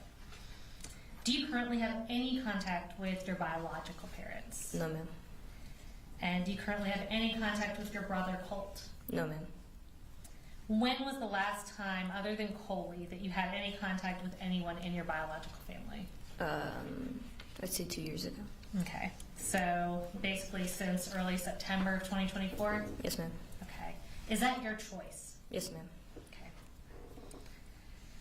Now, Jenny, I'm going to start by talking a little bit about your life growing up. Did y'all move around a lot with your family when you were growing up? Yes, ma'am. Okay. And if I asked you to tell me all the dates and specific places and times and stuff, would that be hard for you to do? Extremely, yes, ma'am. Okay.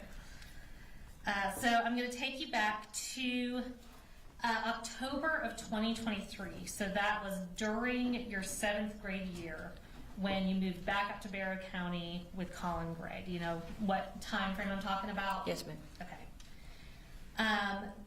Once you moved up there during your 7th grade year, who all was living in your house at that time? My father, my older brother, and my younger brother. Okay.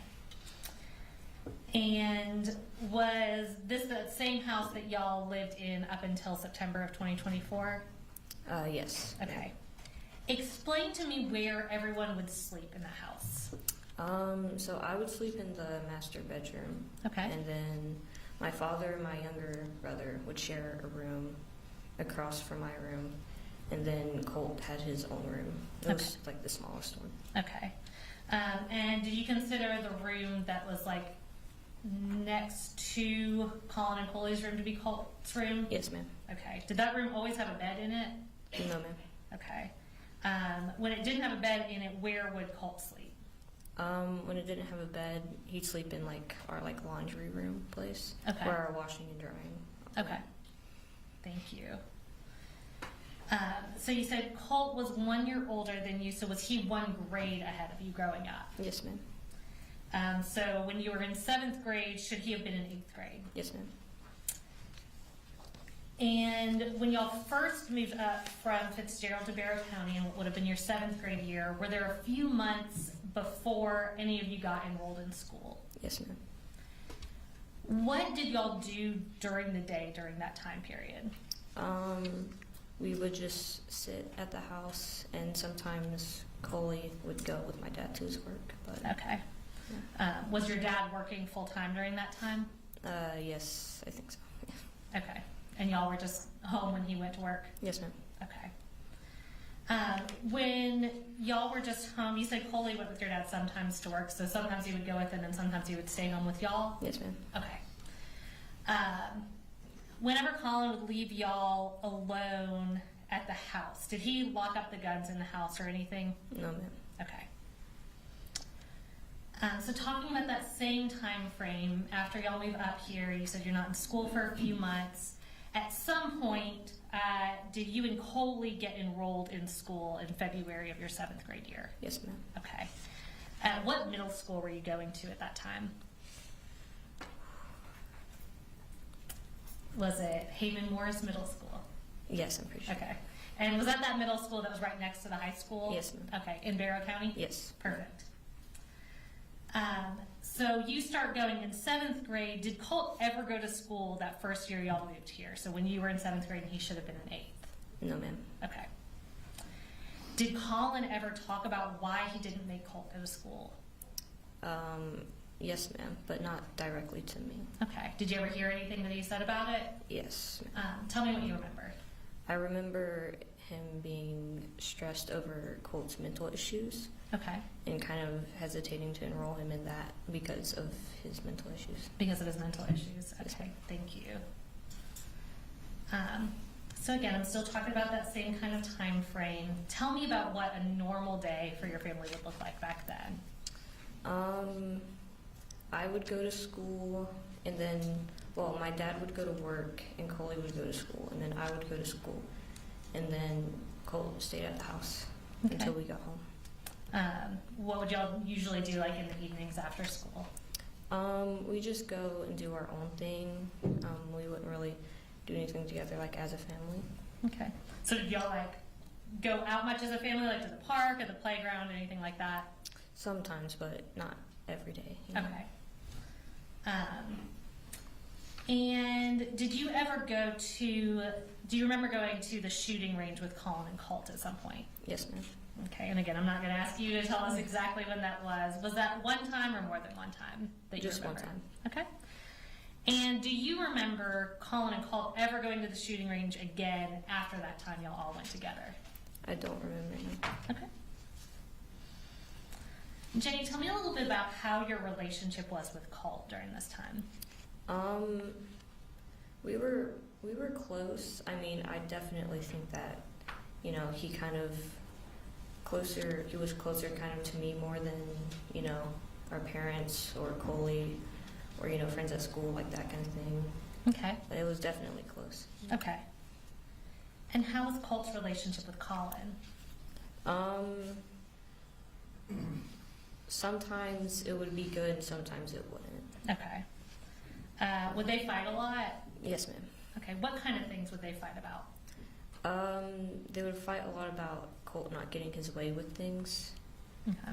Would that like set Colt off if he didn't get his way? Yes, ma'am. Okay. And what did it look like when we're talking about them fighting? Sometimes it would be, you know, just yelling back and forth at each other, and sometimes it would be physical. Okay. And when we're saying physical, kind of describe that for me. There would be, you know, punches thrown, a lot of shoving, you know, just a lot of contact with each other. And would that be both ways? Yes, ma'am. Okay, so from Colt and Colin? Yes, ma'am. Okay. Did Colt ever damage anything in the house when he was mad? Yes, ma'am. Do you remember if he put any holes in doors or walls in that house that y'all were living at? Yes, ma'am. Okay. Do you remember specifically the door to your room, him putting a hole in it? Yes, ma'am. Okay. And what was your relationship like with Colin? It was all right. I mean, I think I was, close with him, but he definitely thought I was closer than I was with him. Okay. Would he confide in you about things? Yes, ma'am. Okay. Even though you were pretty young at the time, right? Yes, ma'am. Okay. Did he confide in you specifically about struggles he was having with Colt? Yes, ma'am. What kinds of things would he talk to you about regarding Colt? Mainly just about his mental issues and how he wanted to get Colt help, but he didn't really know how to take that first step. So. Okay. And how often would you say he would bring that up? Definitely after they would have fights and stuff. And then if I were to bring it up, he would say that, trying to excuse it. Okay. Would you say that was kind of a pretty regular topic of conversation in your house? I'd say so, yes. Okay. Did Colin ever talk about getting Colt medication? Not to me directly, no. Okay. Did you ever hear him talking about it? I think I recall him talking to my grandma about it. Okay. And maybe the school, but that's the most. Did he ever just talk about getting Colt into therapy? Yes, ma'am. Okay. Was that something he talked to you and other people about? Yes, ma'am. Did he ever ask for your advice? I know, again, that you were young, but did he ever ask for your advice about what to do with Colt? Yes, ma'am. And tell me what you remember telling him. I remember I was I didn't really know how to respond a lot because I wasn't really expecting an adult to ask me advice about that. But Sure. when I did give a response, I just, tried to get him to talk to other adults about it. Okay. Yeah. And what about finding safer ways to store the guns in the house? Did Colin ever talk about that? Yes, ma'am. Did he ever do anything to make the guns in the house safer or stored in a secure way? No, ma'am. Okay.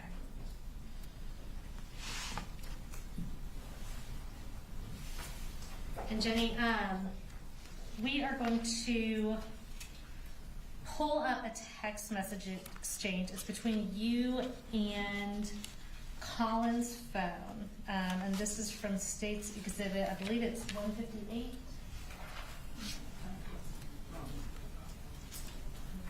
Okay. 158. Okay. So it's previously been put into evidence as State's Exhibit 160. And this is going to be a text message exchange between you and Colin from your phone from July 3rd of 2024. And we're also going to pull that up on the screen. It's going to show up in front and behind you. Any issues, Mr. Defense? No, Your Honor, no objection. So, have you reviewed these text messages before? Yes, ma'am. Okay. So I'm just going to read through these specifically, and I'll ask you, do you remember this exact text conversation? No, ma'am. Okay. So I'm going to read through them, and then we'll talk about it a little bit. So this was from you to Colin. You said, hey, I think he calmed down. And Colin says, he doesn't calm down that quick. And Jenny, I can't live like this. It's seriously not good. Colin then goes on to say, it tears me up. I just want him happy. And man, he calls me everything, like he calls me everything in the book. So you said you don't remember the specific text conversation, but is this a good example of kind of how Colin would talk to you about Colt? Yes, ma'am. Okay. He said he calls me everything in the book. Would Colt swear a lot at Colin when he was mad? Yes, ma'am. I'm going to show you another text message exchange, and this is between you and Marcy. This is from July 20th of 2024. And this has previously been tendered into evidence. I believe it states 160. No objection. All right. And looking at that, do you remember this specific conversation? Faintly, I do, yes. Okay, so you remember what's being talked about, but maybe not the exact words? Yes, ma'am. Is that fair? Okay. So I'll read through it and then we'll talk about it. So this was from Colin's phone. It says, Colt had a horrible panic attack last night. And you said, why?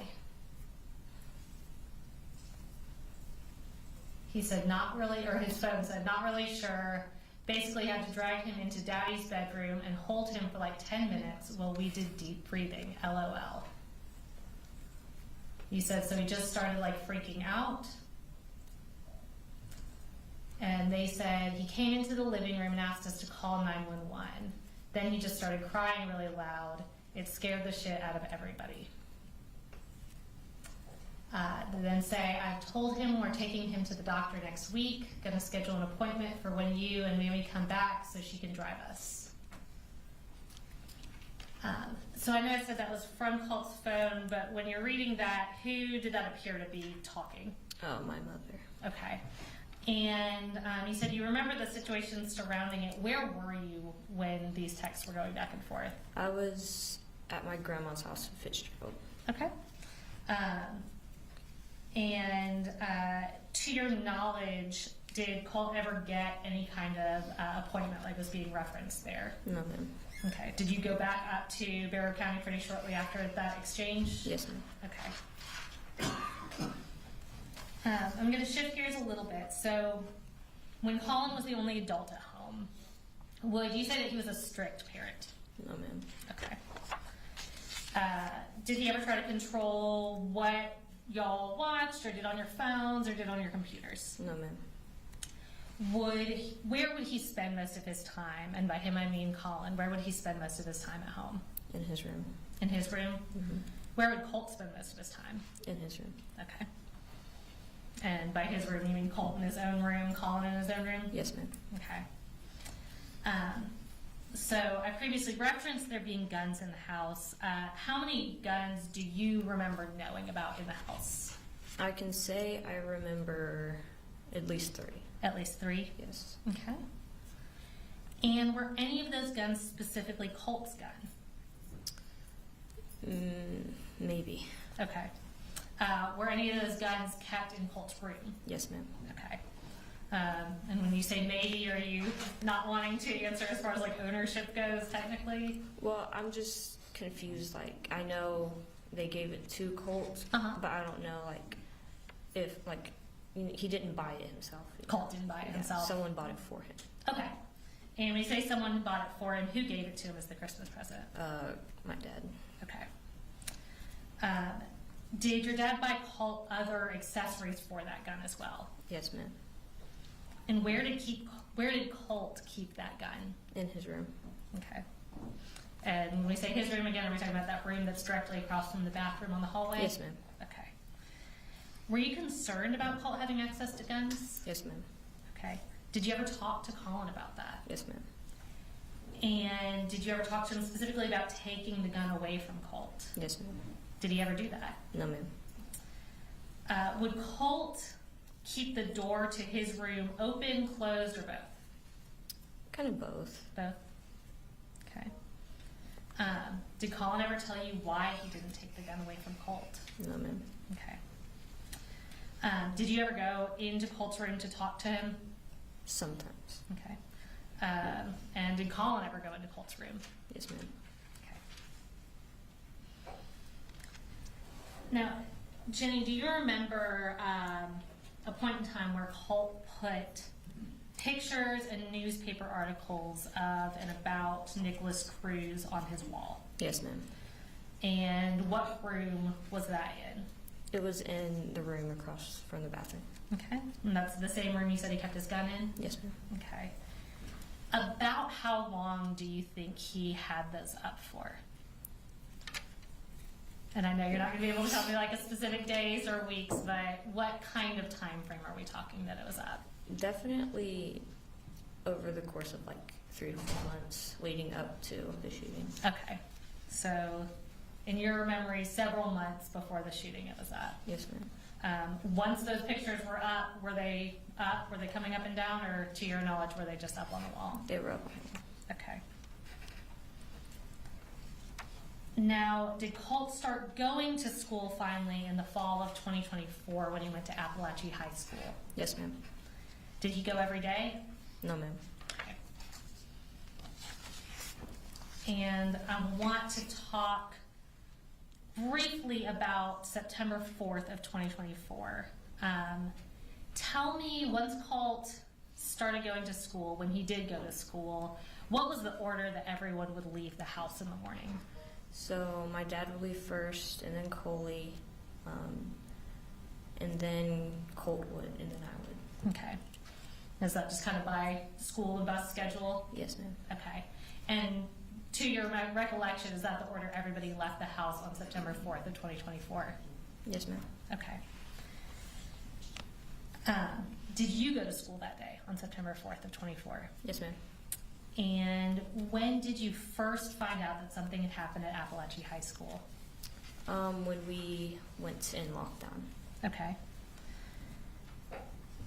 Do you remember texting with your dad about it? Yes, ma'am. Okay, so I'm going to show you a text message from about 12:20 on September 4th of 2024. And this, I believe, is from States 158. 156. And Jenny, do you remember those text messages?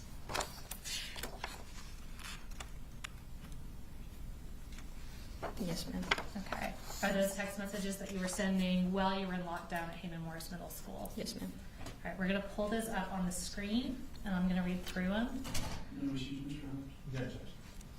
Holmes. So this is at 12:19 p.m. on September 4th of 2024. Colin texted you and said, Jenny, have you talked to your brother? You respond, no, at 12:19 p.m. And then at 12:20 p.m. you said, but I think we're thinking the same thing and I don't want to talk about it over text. Colin then responds, still at 12:20 p.m. He says, yep, 10-4. I'll be there here in just a few. Let me know when you're back in the building and when I can come to you. You said, I think we're both thinking the same thing. What are you referencing there? I'm referencing that I knew pretty well that Colt was the one that was doing it, and I knew pretty well that my dad knew too. Okay. And was that before you heard from any news, police, or anything that it was in fact Colt? Yes, ma'am. Okay. Once you heard there was a shooting, did you pretty much know? Yes, ma'am. Okay. How did you end up getting home that day on September 4th? I took the bus home. Okay. When you got home, was there a lot of law enforcement there? Yes, ma'am. Okay. Was that pretty rough to come home to? Yeah. Okay. Do you remember the next day, so September 5th, going up to the tree house to get what was called a forensic interview? Yes, ma'am. Okay. Have you ever gone back and watched that interview, reviewed the recording of it or anything? No. Okay. So. What was the answer? No, ma'am.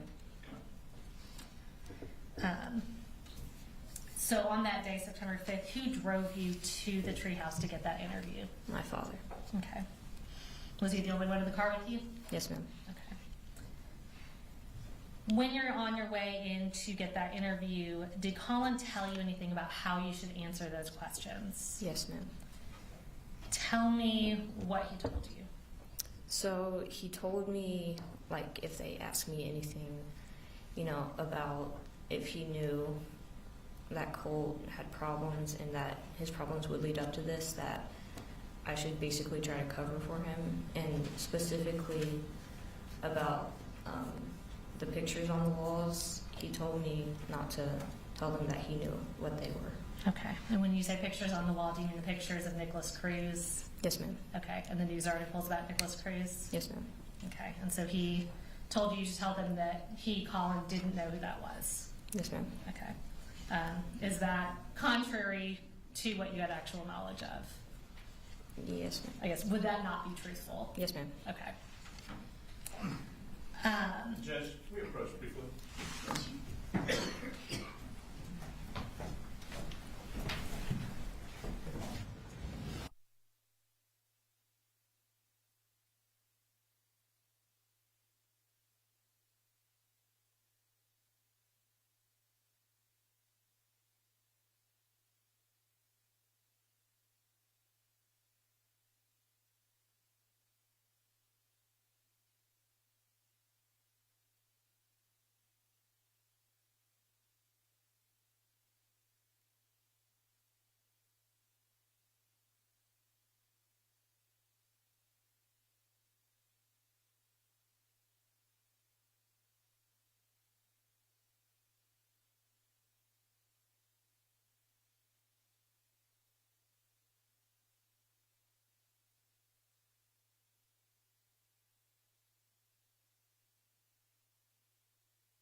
Jenny, I'm almost done. We're talking about that forensic interview you went to on September 5th of 2024. So at the time of the interview, the day after the shooting, did you feel pressure to cover for your dad, Colin? Yes, ma'am. At the time of that interview, you were 13 at the time, right? Yes, ma'am. Did you know what was going to happen with you or with your family? No, ma'am. Were you nervous about what was going to happen with you and your family? Yes, ma'am. I know the interview was a long time ago, but looking back on what you do independently remember about the conversation, did you kind of downplay some things about your dad's knowledge of what was going on with Colt? Yes, ma'am. Would you say that you're in a more stable and supportive environment now than you were back then? Check the leading. I'll sustain if you want to ask a more open-ended why, for instance. So you testified previously that you now live with your foster parents. How does your home environment now compare to your home environment back then? Yeah, check the relevance. Well, I think that I'm going to overrule the objection. Go ahead. Yeah, you can go ahead. Okay. It's definitely more stable, more loving, more family-like.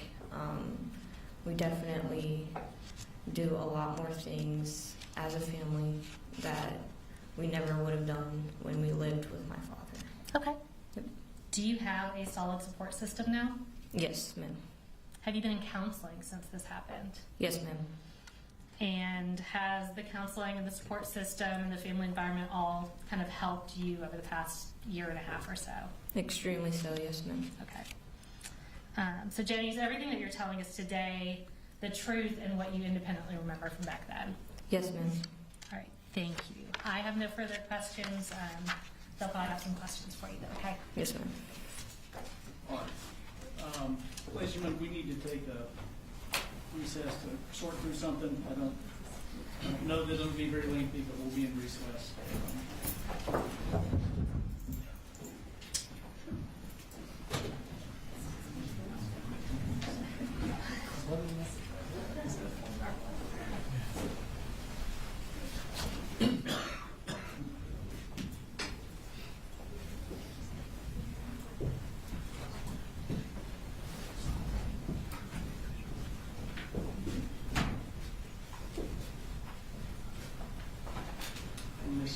Daniel, do y'all have some Jenny can say it's not in the paper? Nope.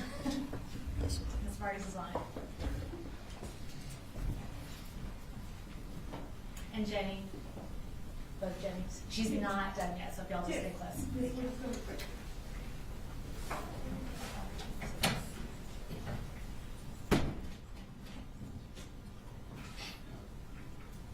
We'll just pause while everybody does a little bit of legal research.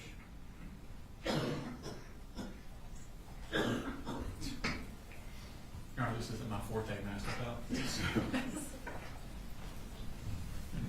I run the law louder. Yes, sir.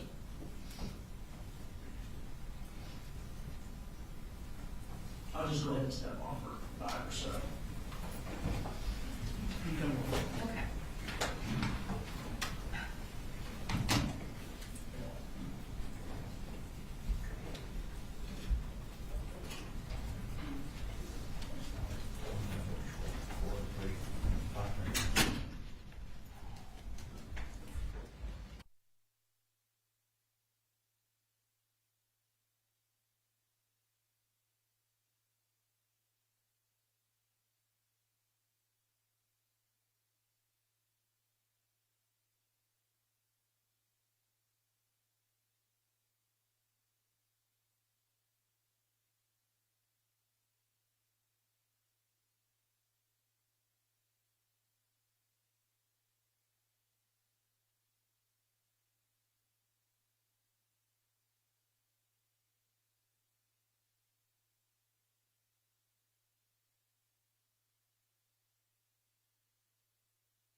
you following here? What's your best case? Just basically under 17, 6, 7, the discovery statute, it does say that if the state has anything in writing, then they have to turn that over. I think we need to call the witness back in, ask her during the time that she was giving this statement, if anybody was taking notes. I think notes would qualify as writings. You don't think that would be attorney work product, like if the attorney's taking notes in the interview? Well, if somebody's giving a statement and you're taking notes, then I would think that that's taking down a statement. So, and the case that we got is Hunt versus the State of 278, Georgia 479. 278. He's turning notes over basically good. Georgia Supreme Court, 479, is that what you said? 278 Georgia 479. Ms. Brooks? Yes. Pursuant to 1716.1, statements of a witness specifically exclude notes or summaries made by counsel. So any notes or summaries that we made are not included in any statements that we are to provide. There are several cases that support that, and that's just the statute. And to act like that we would have to turn over any note that we wrote from a statement would mean that the defense would have to give us every statement that their defendant gave them. So that is patently ridiculous to act like that is the rule. The case that they cited, although OCGA 1716.7 requires the state to produce any statement of any witness that is in its possession, custody, or control of the state, that requirement applies only to statements that have either been recorded or committed to writing. That statutory obligation is not triggered when a witness merely makes an oral statement. And again, this was in a meeting with us prior to trial that she made this statement. Under Grabowski v. State, 234, Georgia Appellate Courts 222, failure of the state to produce oral and unrecorded statements made by the murder defendant's brother to the police did not violate the state's duty under OCGA 1761.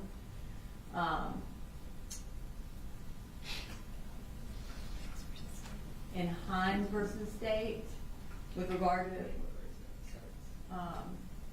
a caseworker was allowed to testify to additional recollections. The caseworker realized about the defendant's statement that she had not written in her summary but were oral, because that oral statement did not trigger any sort of production by the state.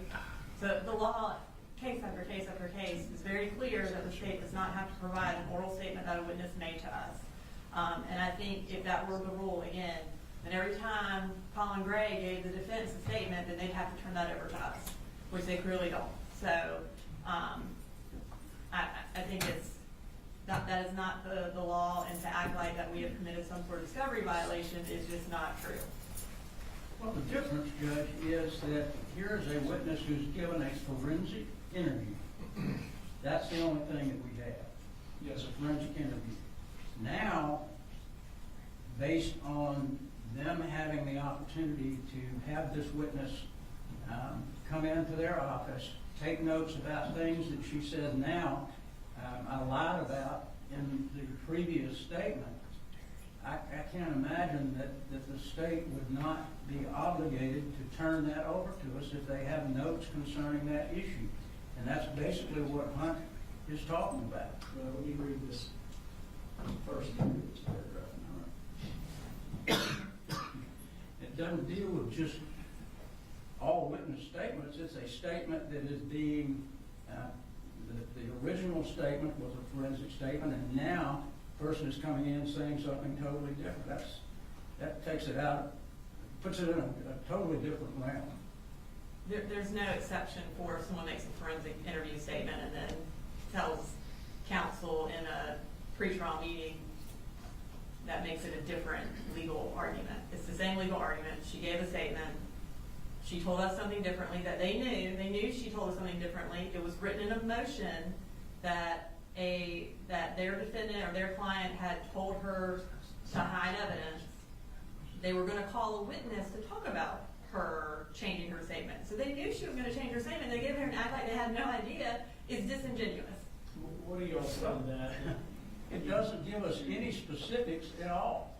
What are you saying is the remedy?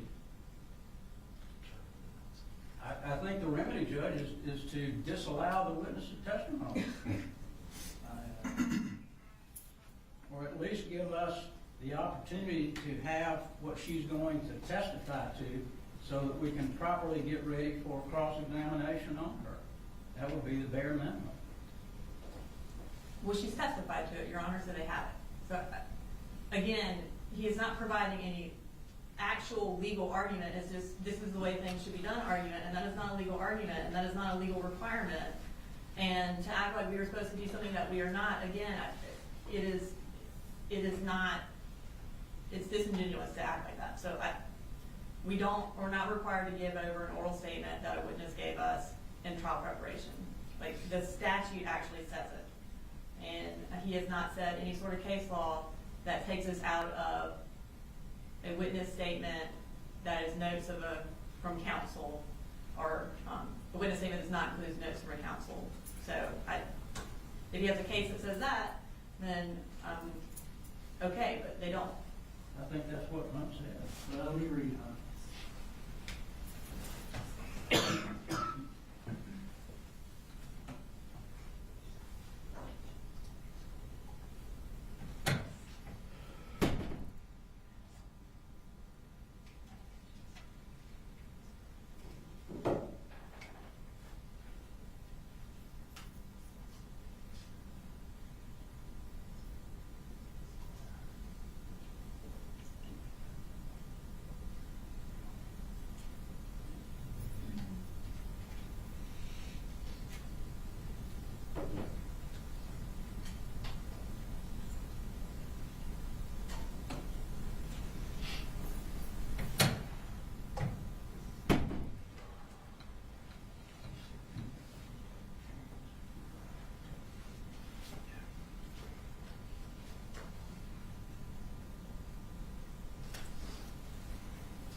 And just to confirm for the record, in the state's place, it's saying they have no written statements from Jenny. Correct. These were statements that were made in interviewing her for trial. Correct. And I mean, I am sure took notes. I don't have an independent recollection. I'm sure we took notes, Ms. Daniel and I, but she made no written statements. She signed nothing. That statement was not recorded in any manner. I understand the unfair surprise argument,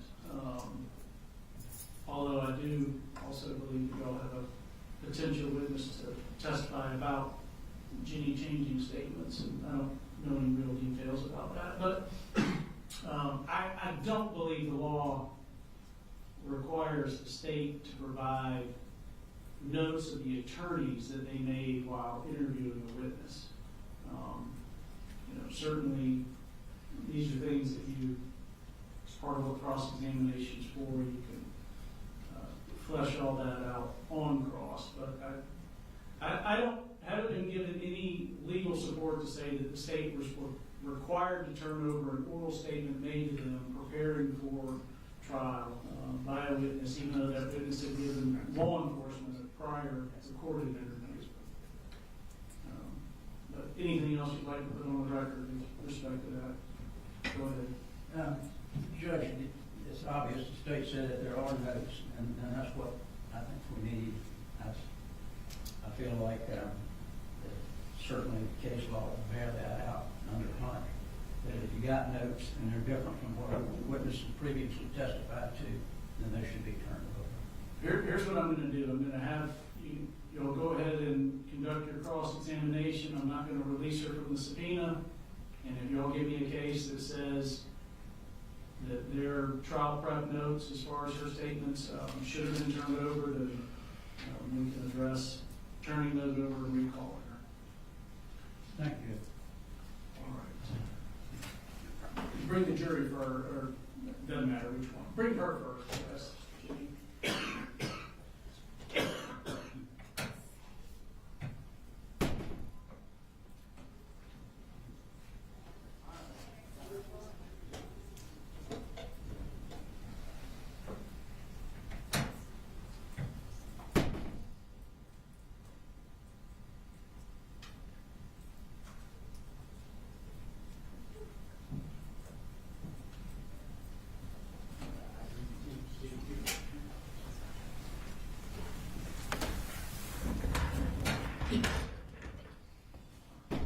Now you can bring the jury. Yes, sir.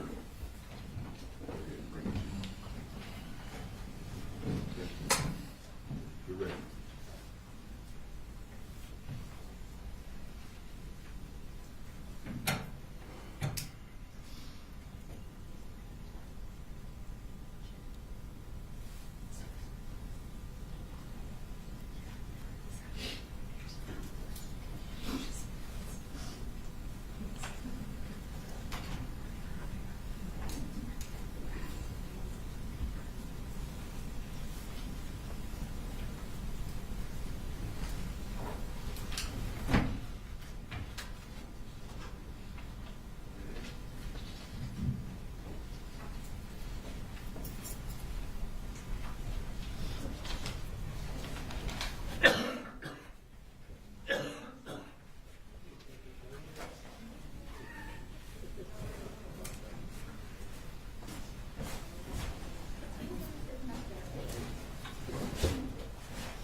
All right, y'all, see.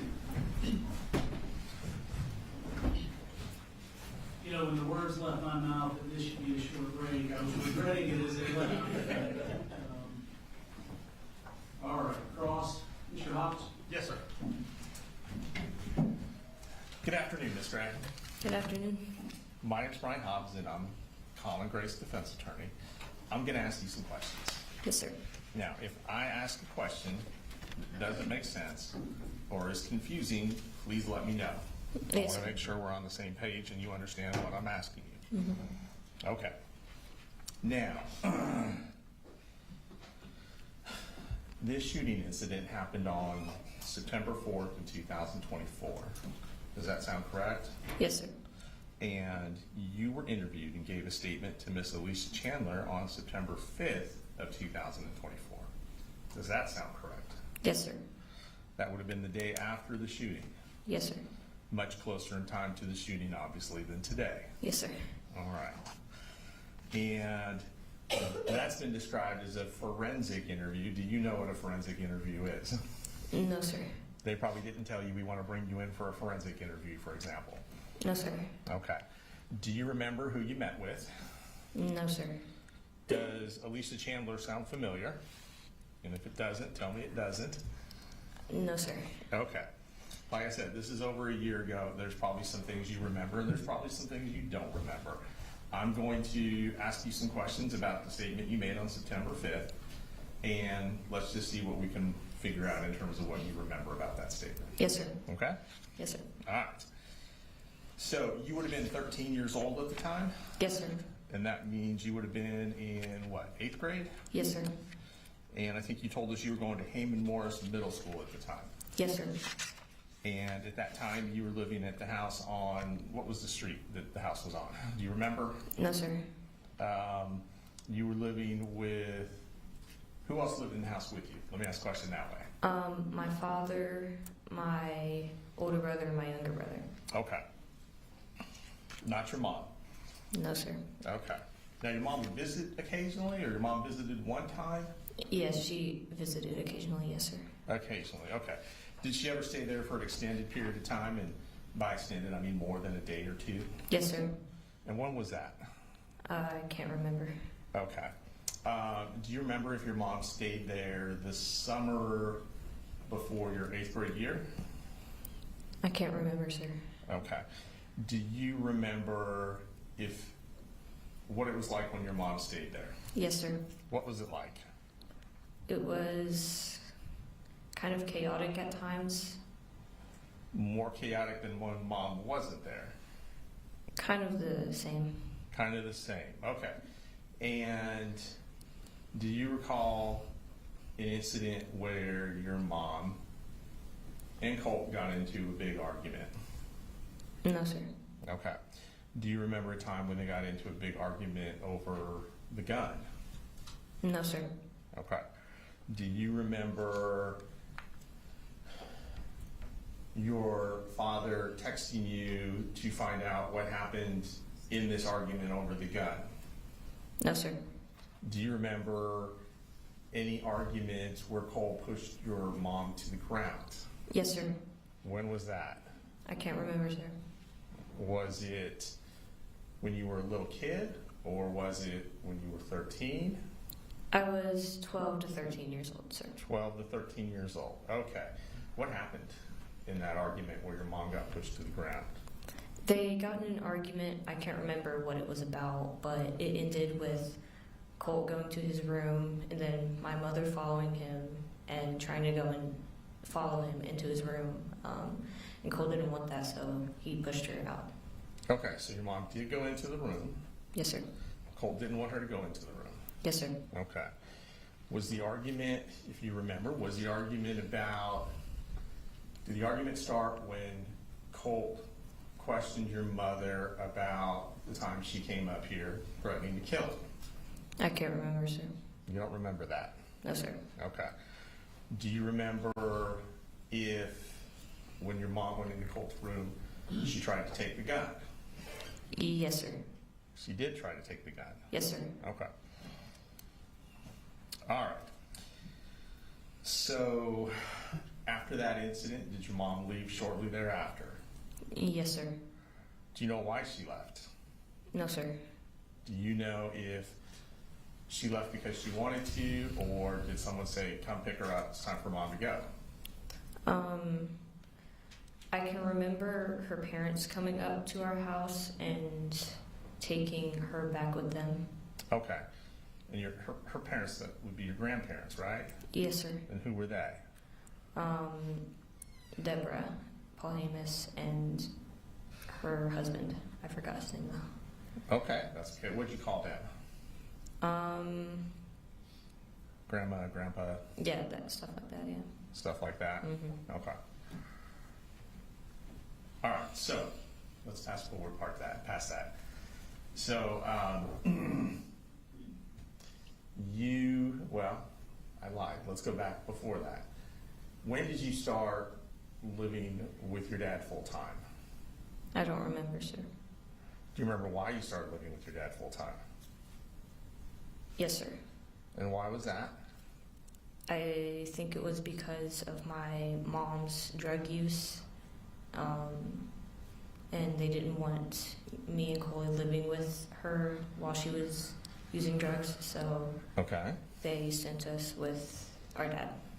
Do you know, is that DFAX or someone else? Yeah, I think it was DFAX. Okay, if you know. Yes. And when that happened, had you been living with your mom in Fitzgerald? Yes, sir. Okay. All right, so your dad came and picked you up? Yes, sir. And then he took you up to Winder? Yes, sir. And then you guys lived in Winder with your father, you and your brother, younger brother, Coley Jr., lived with your father and Cole here in Winder. Is that correct? Yes, sir. All right. And you guys all lived in the same house? Yes, sir. You had your own bedroom? Yes, sir. Did you have your own bathroom? Yes, sir. And did anybody else share a room? Yes, sir. Who shared a room? My father and my younger brother. Okay, so your father, and that would be Coley Jr.? Yes, sir. Is that how you refer to him? I want to make sure. Is it Little Coley? How did you refer to him? Just Coley. Okay, so your dad and Coley shared a room. Is that right? Yes, sir. And your dad let you have the master bedroom and the bathroom? Yes, sir. Okay. All right, now we're going to go back up to September of 2024. Mm-hmm. So your dad takes you to do the forensic interview. Yes, sir. Is that correct? Yes, sir. And was he present during the interview? No, Was sir. he sitting next to you or anything like that? No, sir. So you were in a room by yourself with the interviewer? Yes, sir. Was there anybody else in the room with you? No, sir. Could you see your dad when you gave this interview? No, sir. Okay.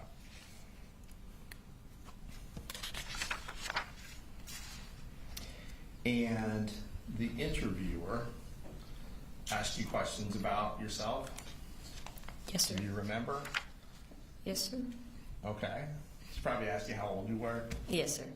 She asked you what school you went to. Yes, sir. Did she ask you what you liked, the music or anything else? Yes, sir. So kind of started off getting to know you a little bit. Yes, sir. Okay. And then she probably started asking you some questions about your family. Yes, sir. Does that make sense?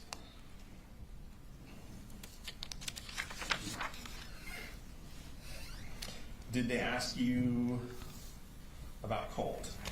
Yes, sir. Did they ask you what he was like? A little bit. Okay. Do you remember telling them that he could be twitchy? No, sir. Do you remember telling them that he could be annoying? No, sir.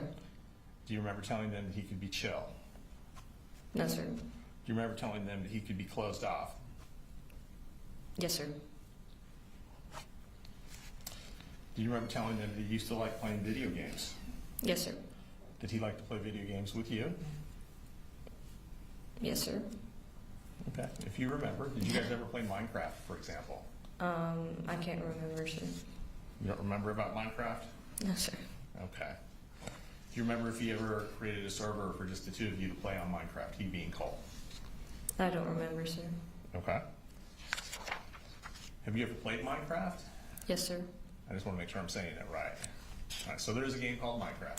Yes, sir. But you don't remember playing it with your brother? No, sir. Okay. And let's see.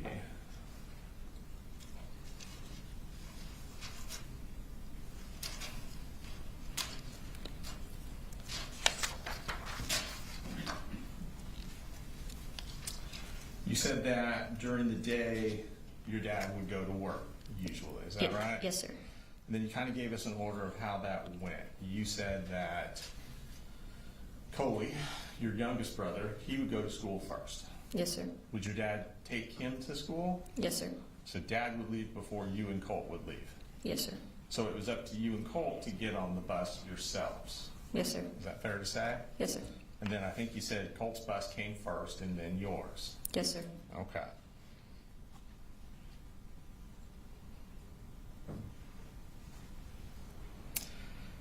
Now, did they ask you to describe your dad?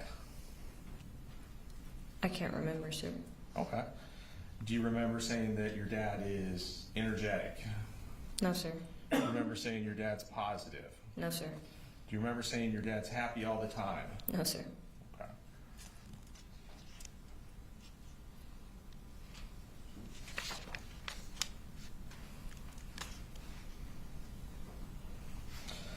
They asked you about moving several times. Did y'all move a lot? Yes, sir. Don't worry, I'm not going to ask you about all the different addresses or anything like that. Now, you knew a little bit about why you guys moved. Is that correct? Yes, sir. Did it have to do with financial issues? Yes, sir. Did it have to do with your mom's issues? Yes, sir. And sometimes you would stay with your mom, and sometimes you would stay with your dad, Yes, sir. and then sometimes you might stay with your grandmother. Yes, sir.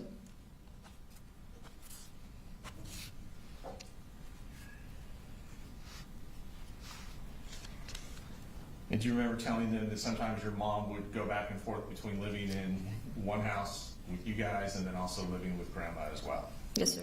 Does that sound right? Yes, sir. And that was in Fitzgerald? Mm-hmm. Okay.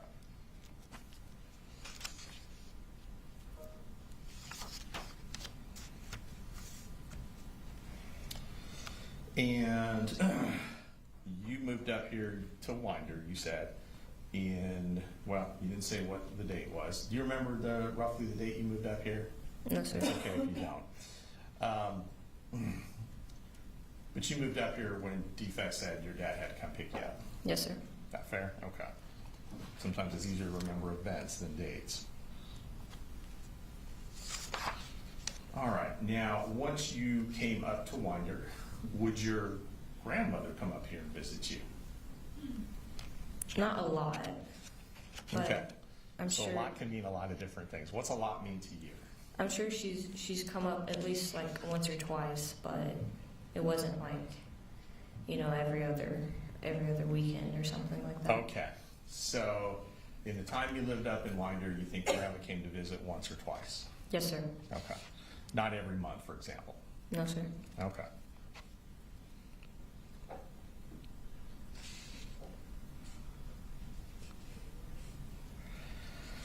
Now, when you gave this statement in September of 2024, did they ask you about how everyone got along in the house?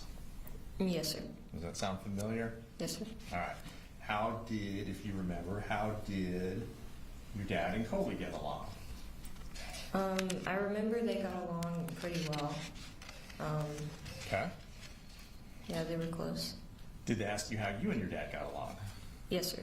And what did you tell them, if you remember? I don't remember. Okay. Did they ask you how you and Colt got along? Yes, sir. Do you remember what you told them? No, sir.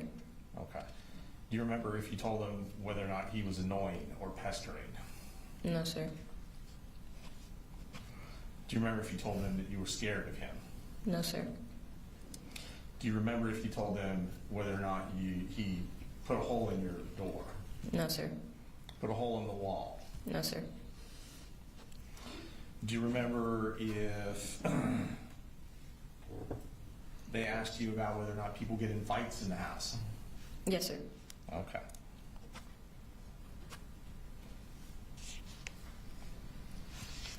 Do you remember saying that fights to you are arguments or fights to you are physical altercations? Or are they both? They're both. Okay. So when you say fights, you can mean arguments, but you can also mean physical stuff as well, right? Yes, sir. Okay. The arguments that were in your house, did they involve you? Like, were you one of the people arguing? No, sir. Was Coley one of the people arguing? No, sir. To have an argument, you usually need to have two people, right?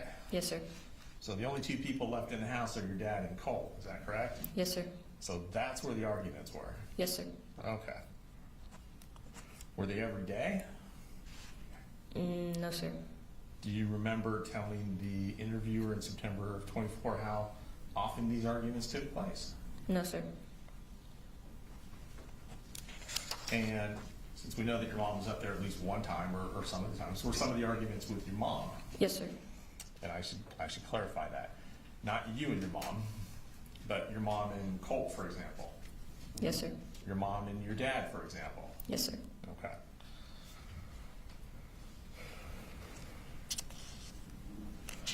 Do you remember saying that in regards to these arguments that Colt liked to instigate Yes, these sir. arguments? What does instigate mean to you? To just, kind of add like fuel to the fire almost. Add fuel to the fire, okay. If you remember, did Colt ever start these arguments? Yes, sir.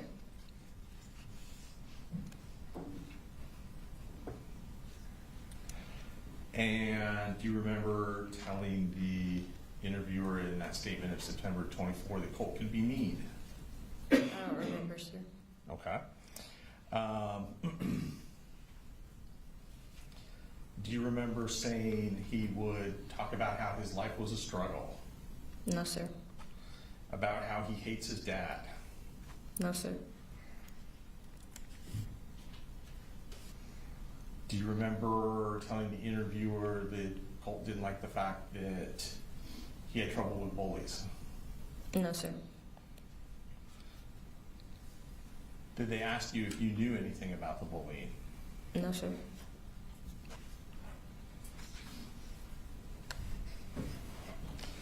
Do you remember telling the interviewer that Colt had been transferred to a different school because of the bullying? No, sir.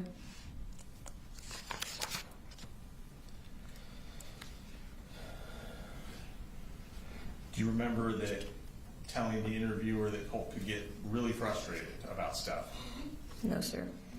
That he could get really angry and yell out stuff? No, sir.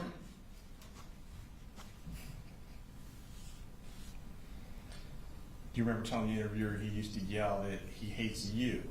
No, sir. That he hates his dad? No, sir. Do you remember if he yelled anything else at your dad or anything at your dad when they argued? He would cuss a lot. Colt would cuss a lot? Yes, sir. Okay. Do you remember saying that during these arguments you might just go into your room, put your headphones on? Yes, sir.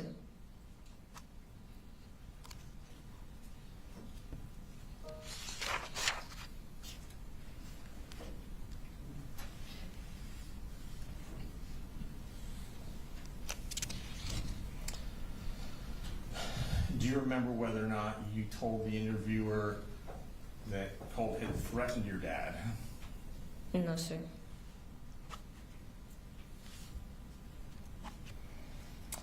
Do you remember telling the interviewer that the arguments between Colt and your dad usually started because Colt didn't get something he wanted? Yes, sir. Now, when you say something he wanted, what are we talking about? Like, what would he typically want that maybe would start an argument, if you can remember? I can remember a lot being about like his gun, like accessories for it and stuff. Like accessories for his gun? Mm-hmm. Okay. So he might ask your dad for an accessory for your gun, and your dad would say no, and that would lead to an argument. Yes, sir. And you would have told the interviewer that? Yes, sir. Okay.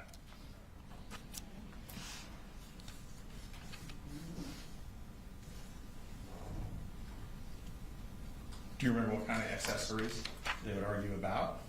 No, sir.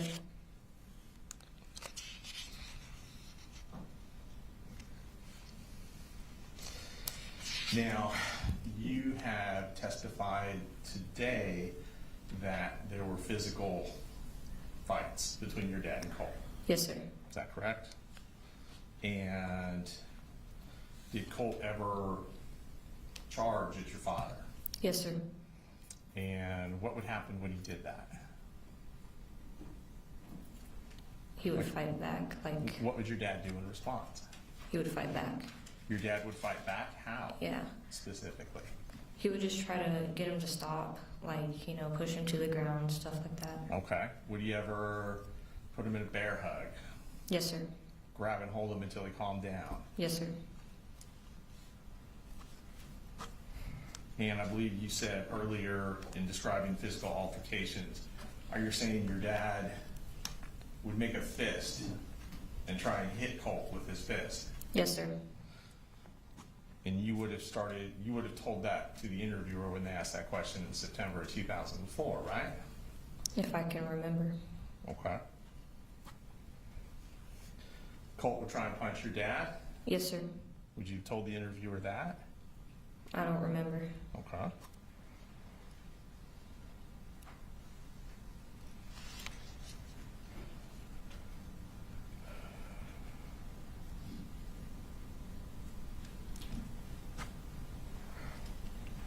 What would happen when your dad made a fist and swung at Colt? Would he hit him? What do you mean? Well, you said your dad would make a fist, right? Yeah. And that they would punch at each other, right? Yes. So sir. what would happen when that happened? What did you see? I don't remember. Okay.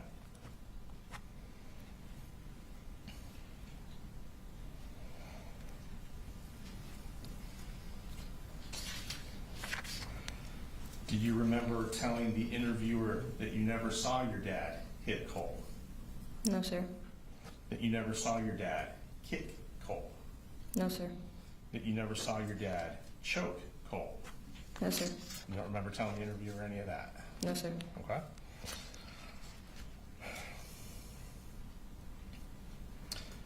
Do you remember telling the interviewer that in these altercations, once Colt would calm down, typically he would end up throwing something? No, sir.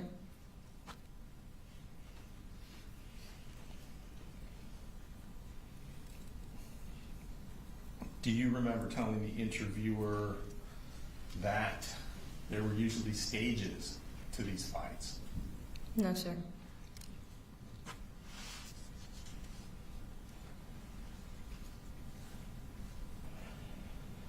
Do you remember telling the interviewer there was a fight about a month before school started between your dad and Colt? No, sir.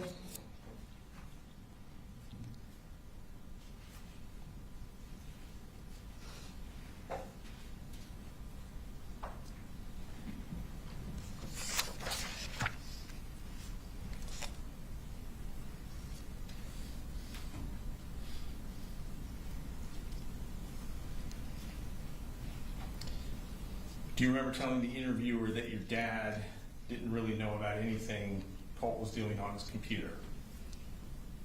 Yes, sir. Do you remember telling the interviewer that Colt was very watchy about his privacy and stuff?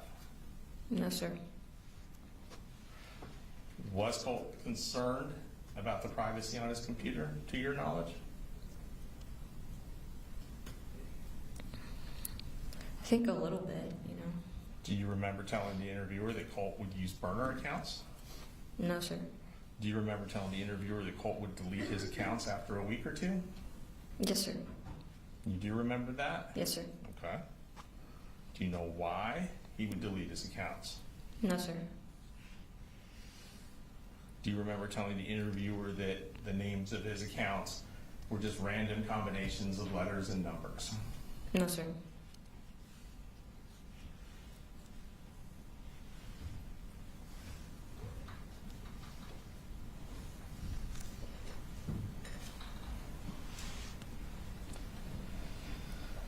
Do you remember telling the interviewer that Colt would be on websites like Tumblr, No, sir. websites like YouTube, No, sir. Twitch, No, sir. Discord, Yes, sir. Pinterest? Yes, sir.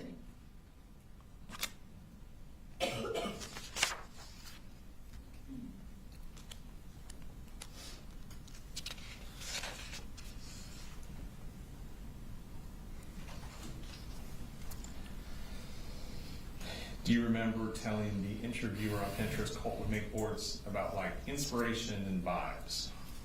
No, sir. People that he looked up to? Yes, sir. Aesthetics?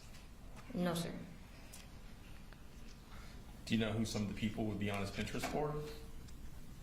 Not by name, no.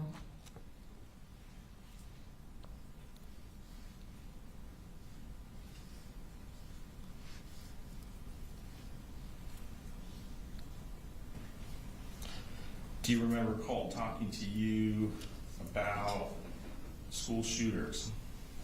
Yes, sir. Do you remember telling the interviewer that he would act as if you knew who they were? Yes, These sir. shooters. Did you know who they were before he told you? No, sir. Were you interested in any of those folks? No, sir. Would you act like you were when you talked to Colt? No, sir. And you didn't tell the interviewer that? Hmm? You did not tell the interviewer you would act as if you were interested when he told you about the school shooters? Not that I remember, no, sir. Okay. You remember telling the interviewer Colt would act like that kind of stuff was normal, Yes, sir. that it was common knowledge? Yes, sir.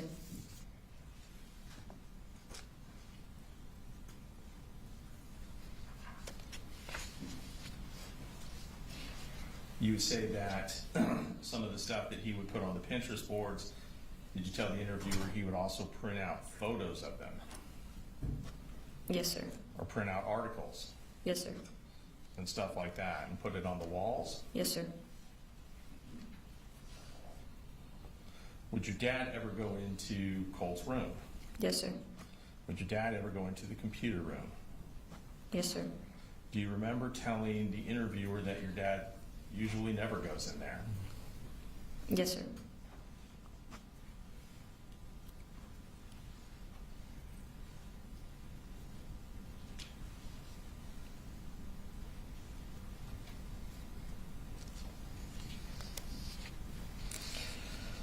Do you remember telling the interviewer why Colt would change his account so much? No, sir. Did you ever tell the interviewer it was because he was nervous about police? No, sir. That he was nervous about the FBI? No, sir. That he was eerie about that kind of stuff? No, sir. That he would try to avoid anything that's connected to them? No, sir. That he would try his best to hide himself? No, sir. You didn't tell any of that stuff to the interviewer? Not that I remember, no. Not that you remember. Okay.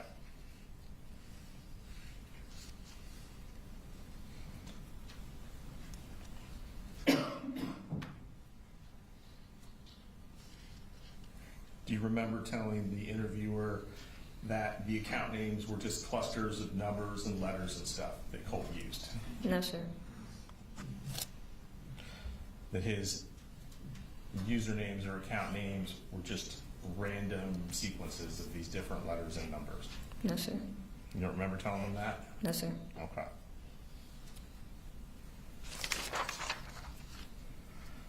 Do you remember telling the interviewer that Colt would watch stuff on YouTube? No, sir. You don't remember telling him that he would watch court videos? No, sir. You don't remember telling the interviewer he would watch footage of other people? No, sir. You don't remember telling the interviewer Colt would watch videos of people he looked up to? Yes, sir. Do you remember telling the interviewer what he would watch on Twitch? No, sir. Do you remember telling the interviewer that he would talk to you, Colt would talk to you on Discord? No, sir. Do you remember telling the interviewer that Discord was one of those that he routinely changed his name very quickly, his username? No, sir.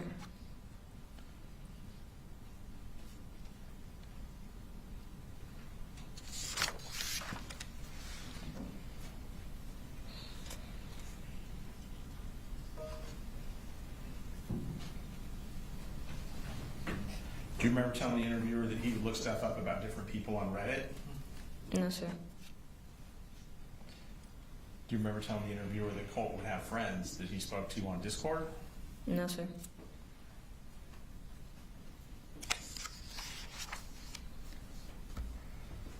Do you remember telling the interviewer on the morning of the shooter that Colt was acting kind of different? Yes, sir.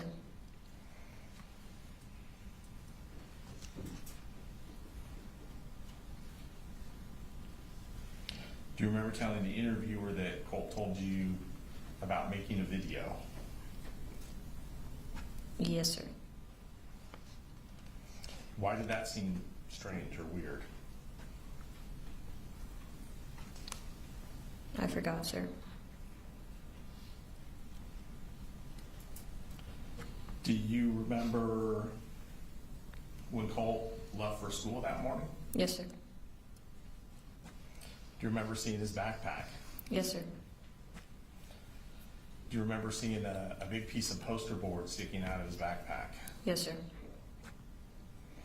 Was it wrapped up, the poster board? Yes, sir. Was there a hat on top of the poster board? I don't remember.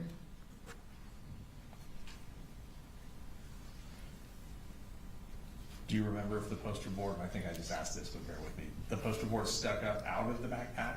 Yes, sir. Did you think that was strange? Did he have this giant poster board sticking out of his backpack? Yes, sir. How long had you been in school at that point? What do you mean? I don't understand. So, no, you're okay, that's fine. September, when did school start? I don't remember, sir. Okay, had you been in for like a couple weeks? Yes, sir. Do you remember, had Colt been going to school consistently or not consistently at that time? Not consistently. Okay. Did you ask Colt about the poster board sticking out of his backpack? Yes, sir. Do you remember if he said anything about what it was? He said that it was for a project at school. Did that seem strange to you? Not at the moment, no.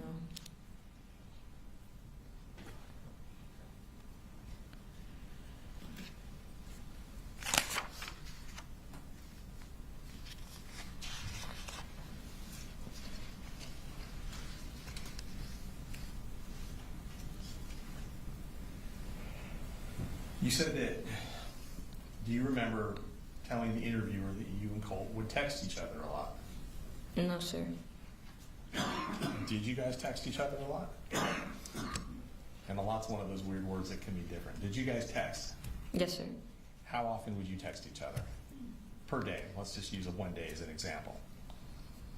We wouldn't text every day, but when we did, it wasn't like long conversations, I don't think. Okay. Did he ever text you any memes? Yes, sir. Do you remember any specific ones? No, sir.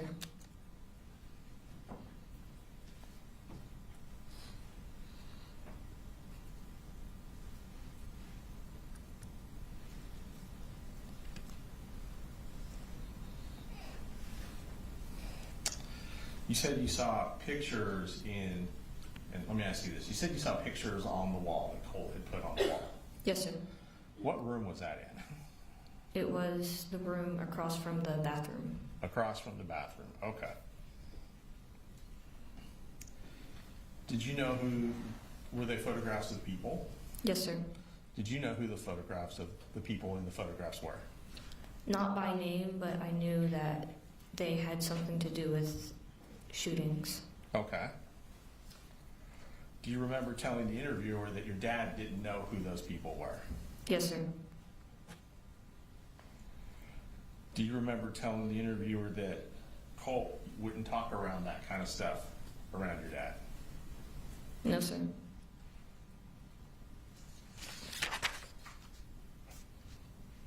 you remember telling the interviewer that Colt was allowed to be around guns? Yes, sir. You remember telling the interviewer that Colt and his dad would go to the shooting range sometimes? Yes, sir.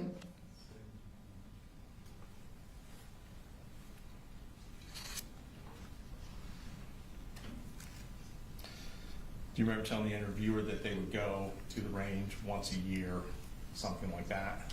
No, sir. Do you think it was more often? I don't know, sir. Okay.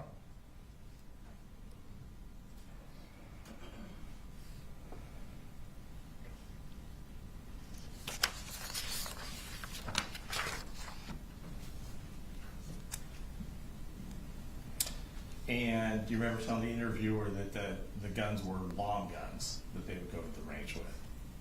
Yes, sir.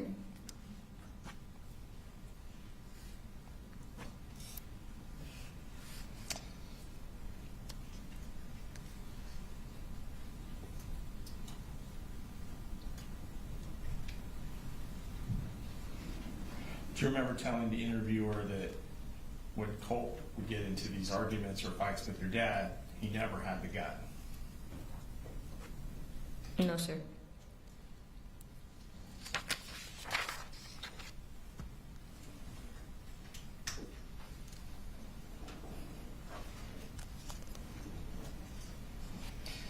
Do you remember telling the interviewer that you and your dad had had a conversation about Colt having anger issues? Yes, sir. And is that when you were talking to your dad about trying to find him a therapist? Yes, sir. Do you remember telling the interviewer that your dad was very close to having a therapist or counselor set up for Colt? No, sir.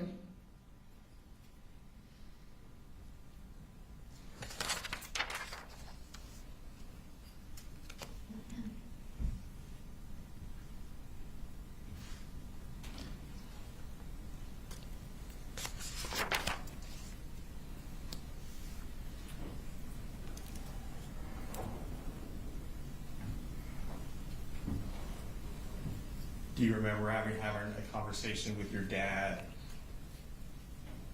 about Colt being suicidal, No, sir. about Colt being homicidal, No, sir. wanting to hurt someone else. No, sir.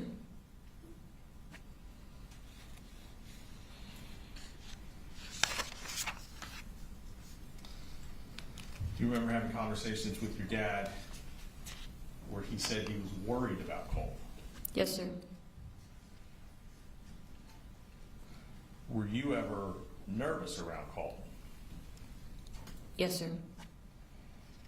Do you remember telling the interviewer you were nervous after arguments with Colt? No, sir.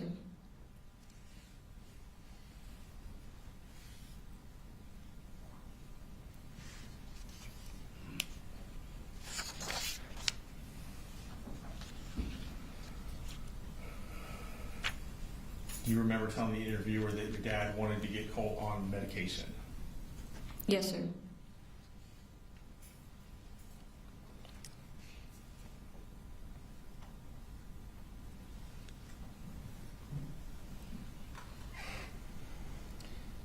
Did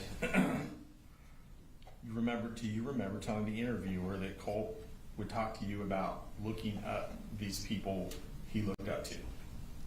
No, sir. Do you remember telling the interviewer that Colt tried to be discreet about it? No, sir.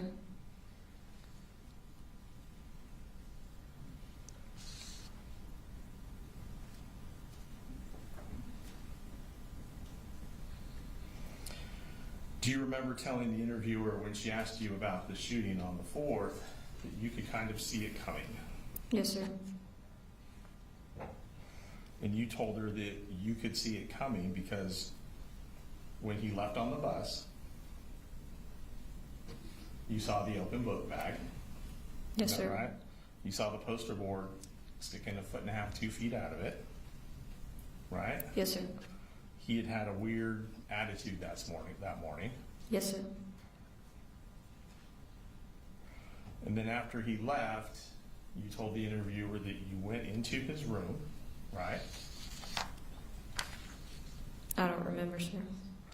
Do you remember telling the interviewer that after Colt left, you went into his room and didn't see his guns anywhere? I don't remember, sir. Okay.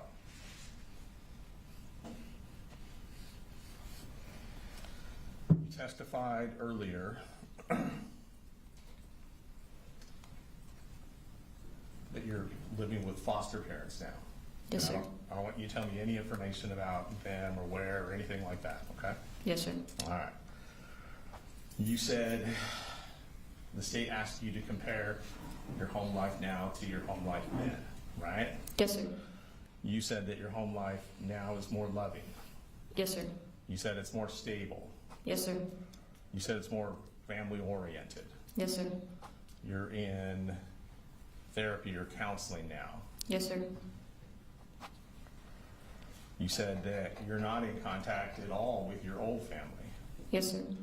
That includes your dad, right? Yes, sir. Your mom, Yes, sir. your grandparents. Yes, sir.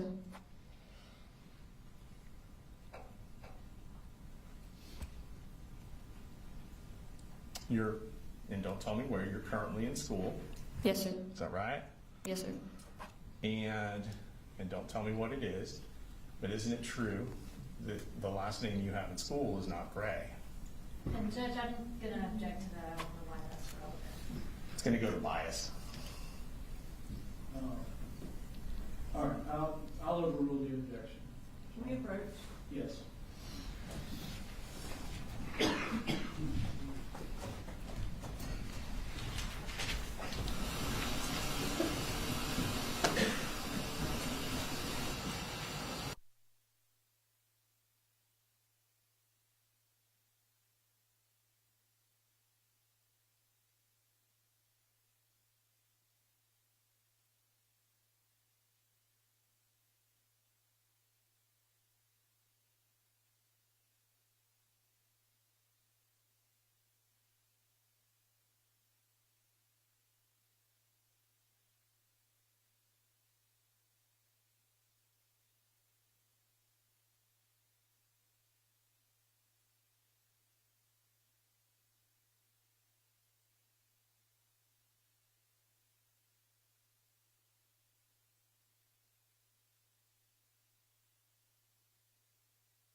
And then on the 5th, the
Go ahead.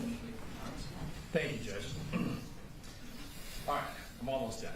So, just to kind of recap where we were, you do not remember telling the interviewer that after Colt left, and this is going back to that September 5th, 2025 interviewer with Miss Chandler, you do not remember telling her that after Colt left, you went into his room and didn't see the gun anywhere. I do not remember, sir. Okay. Have you spoken to the district attorney about this case before today? Yes, sir. How many times do you think? I don't know, sir. Okay. More than once? Yes, sir. Okay. Have you discussed this case with other court officials? I don't know, sir. Okay. I don't think so.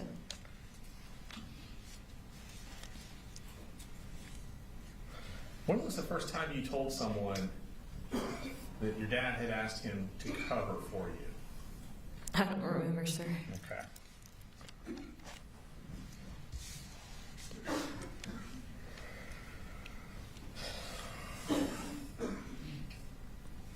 Has anyone ever told you that if your dad wins this trial, you may not be able to be adopted by the family you're currently with? No, sir.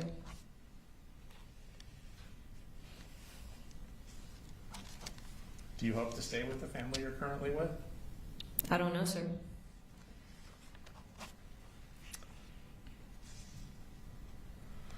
Are you saying today that you lied to that interviewer in September of 2024? What do you mean? When you gave that interview in September 2024 to Miss Chandler, did you lie? Yes, sir. Okay.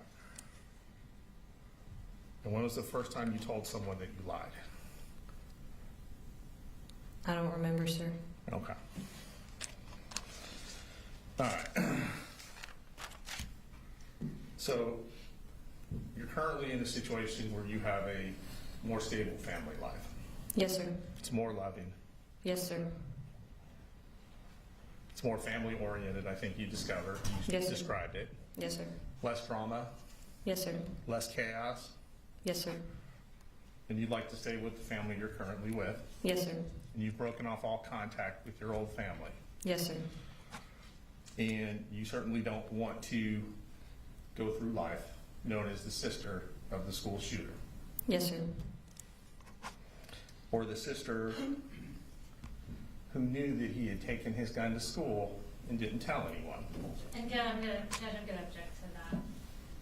Specifically, what's the objection? I mean, I think he's badgering the witness. I don't know that it's relevant. It's just an inappropriate question. It goes to bias. Yeah. It's a,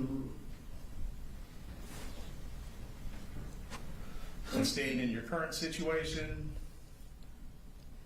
that's all a lot easier if your dad's convicted at trial, isn't it? Yes, sir. Thank you. No, sir. That's what just the excuse. She can leave, as I mentioned earlier, she'll remain under subpoena until, for now. You're free to go today.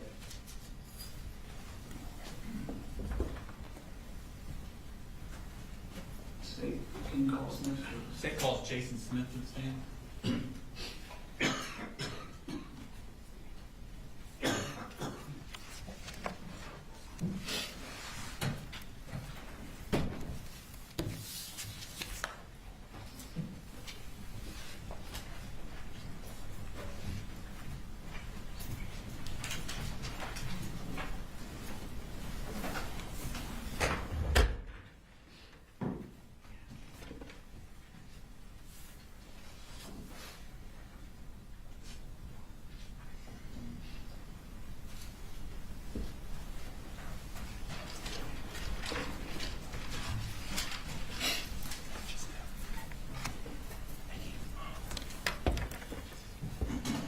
Can you raise your right hand, please? Swear the testimony you give matter now before this court will be the truth, the whole truth, nothing but the truth? Yes, I do. All right, have a seat, please. If you could introduce yourself to the jury. My name is Jason Smith. And could you spell that last name for the court reporter? It's Smith. What? Could you tell us what you do for a living? Yes, I'm a criminal investigator with the Barrow County Sheriff's Office. And how long have you worked there? Almost 16 years now. Okay. And what are your duties? What do you do? So we are assigned. It can be anything from responding to the actual scene when something first occurs, to being assigned a case much after patrol has gone. So we have a thing called a queue. And our cases are most typically assigned to us, but if it's a big case, we'll respond to scene. Okay. I want to take your attention to September 4th, 2024. Were you working that day? Yes, sir. Okay. And what were you doing that morning? That morning we were just coming in and doing like we normally do, just come in, review our emails, go through phone calls, begin working our cases, calling people when we received a call of an active. Sorry.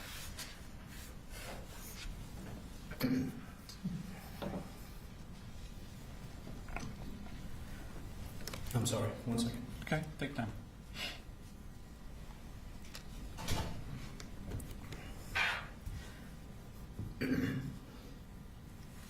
When we received a call of an active shooter.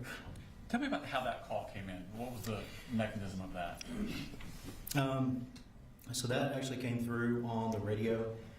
We listen to the radio throughout the day, so we can hear when calls like that come in. Certain people in the building had access to an app called Syntegix. So certain people received it on their phone, but the way that we kind of found out in CID was over the radio. And what does CID stand for? CID is the Criminal Investigations Division. So that's the other investigators and you? Yes. Okay. So when you find out over the radio, what do you do? We immediately left there, ran lights and sirens to Apalachee High School, which is approximately 5 miles from the office. Okay. And what did you see when you arrived at the school? So when I arrived at the school, there was a large number of people.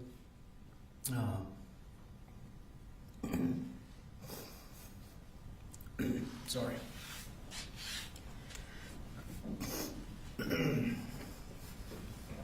Were you one of the first to arrive? Would you? People have referred to like waves. Yeah, so I would say that I was in the second or third wave of people that arrived. There was a large number of patrol cars. Where did you park your vehicle? There was a large number of patrol cars going in the school, and I didn't want to wait to get up to the school.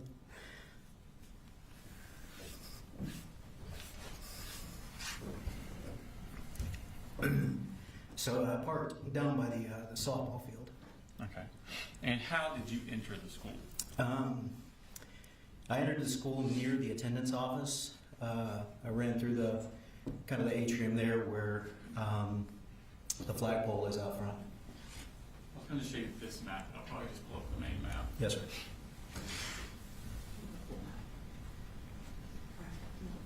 Yeah, full one. Good one. Yeah, okay. So,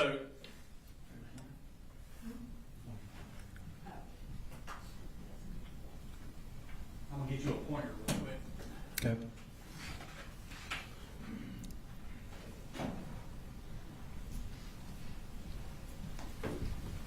So you can use this to kind of describe what we're talking about. So where did you enter at? So I entered.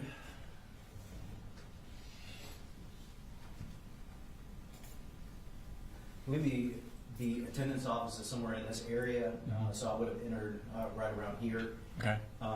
Nearest to the cafeteria entrance. Okay.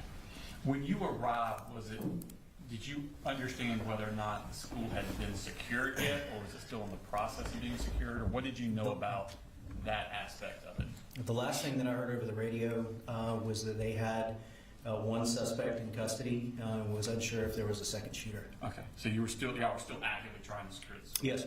Okay, what did you do? So I went in and I got a briefing from some SROs that were already there. They were allowing us entry into the school. and kind of letting us know, giving us updates. So I paired up with some of the SROs and went around and cleared the northwest areas of the school. Okay. And when you were clearing, what were you finding? Basically, where we were going through and looking for, is there another shooter? Are there injured persons in this classroom? Just kind of making notes along the way as our observations and relaying that back to people that were in other parts of the school. Okay. When you were arriving at in different classrooms, were the kids still in the classrooms? Yes, sir. Okay. Were y'all checking and then leaving, or were you escorting the children out at that time? At that time, we were just mainly kind of in a secure mode, making sure that there was not another active shooter, and just clearing the classrooms, making sure that no one had barricaded themselves in the classroom with the children. Okay. At some point, were you approached and asked to do something else? Yes, sir. And tell me about that. I was approached by my supervisor, Lieutenant Jason Wilkerson, and he asked if I would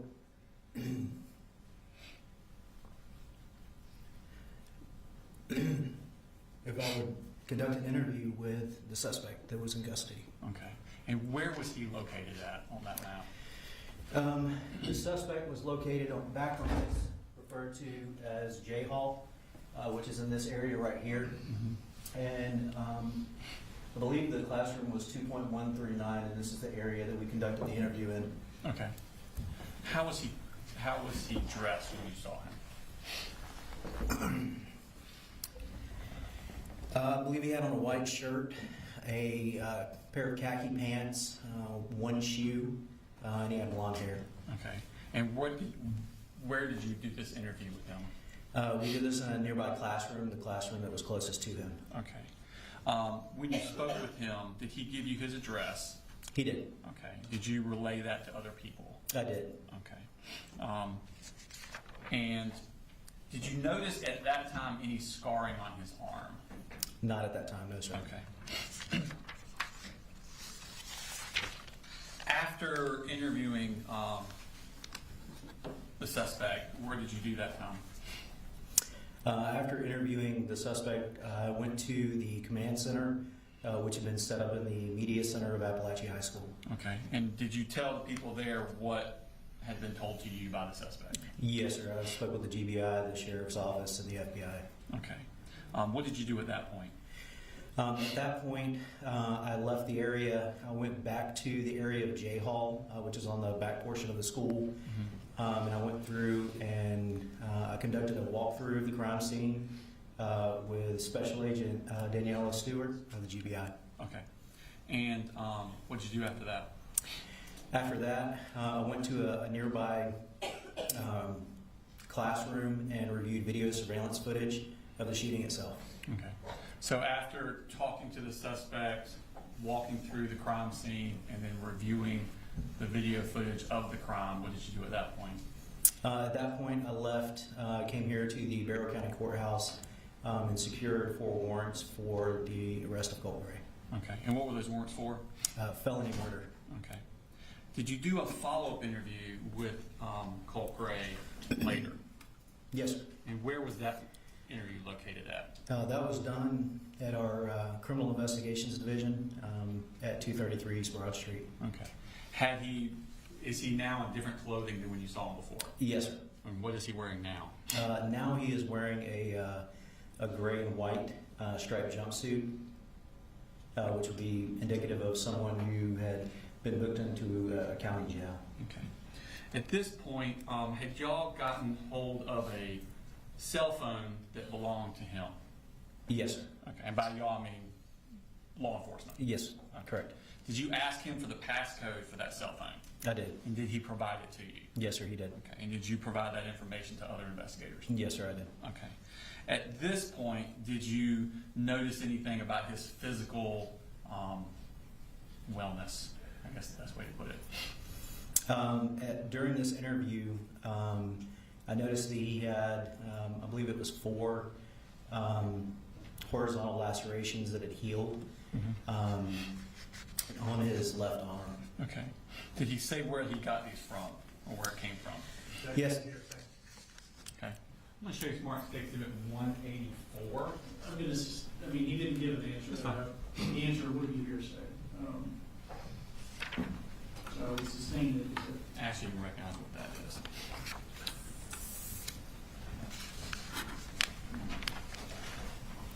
Yes, sir. That is the suspect's upper left arm. Okay. And did you take that picture? Yes, sir, I did. Did they accurately reflect the condition of his arm at that time? Yes, sir. This time I intend to take exhibit number 184 into evidence. No objection. All right, 184 is admitted. Okay. Does that pretty much sum up your September 4th, 2024? Yes, sir, it does. Okay. I want to move forward to September 5th, 2024, the next day. Did you meet with Kelsey Ward with the Georgia Bureau of Investigation? Yes, sir, I did. Okay. And did she brief you on an interview she had had with Colin Gray from the previous day? Yes, sir. Okay. Were you also briefed on an interview with Marcy Gray done by the GBI that previous day? Okay. What did you do at that point? Did you go somewhere? Yes, we actually went to a forensic interview located at the treehouse, which is approximately 500 feet behind our building. Okay. And what is the treehouse basically? The treehouse is a child advocacy center here in Barrow, and they have forensic interviewers on staff that can interview children in a kind of a neutral, non-leading manner. Okay. Have you been there before with children in cases you were working? Yes, sir, many times. Okay. When law enforcement goes, do you go into the interview with the child? Not into the interview. We view the interview from an adjacent room on a CCTV. Okay. And are you able to see what's happening in the room and hear what's happening in the room in real time? Yes, sir. Okay. And did you do that in this case? I did. Okay.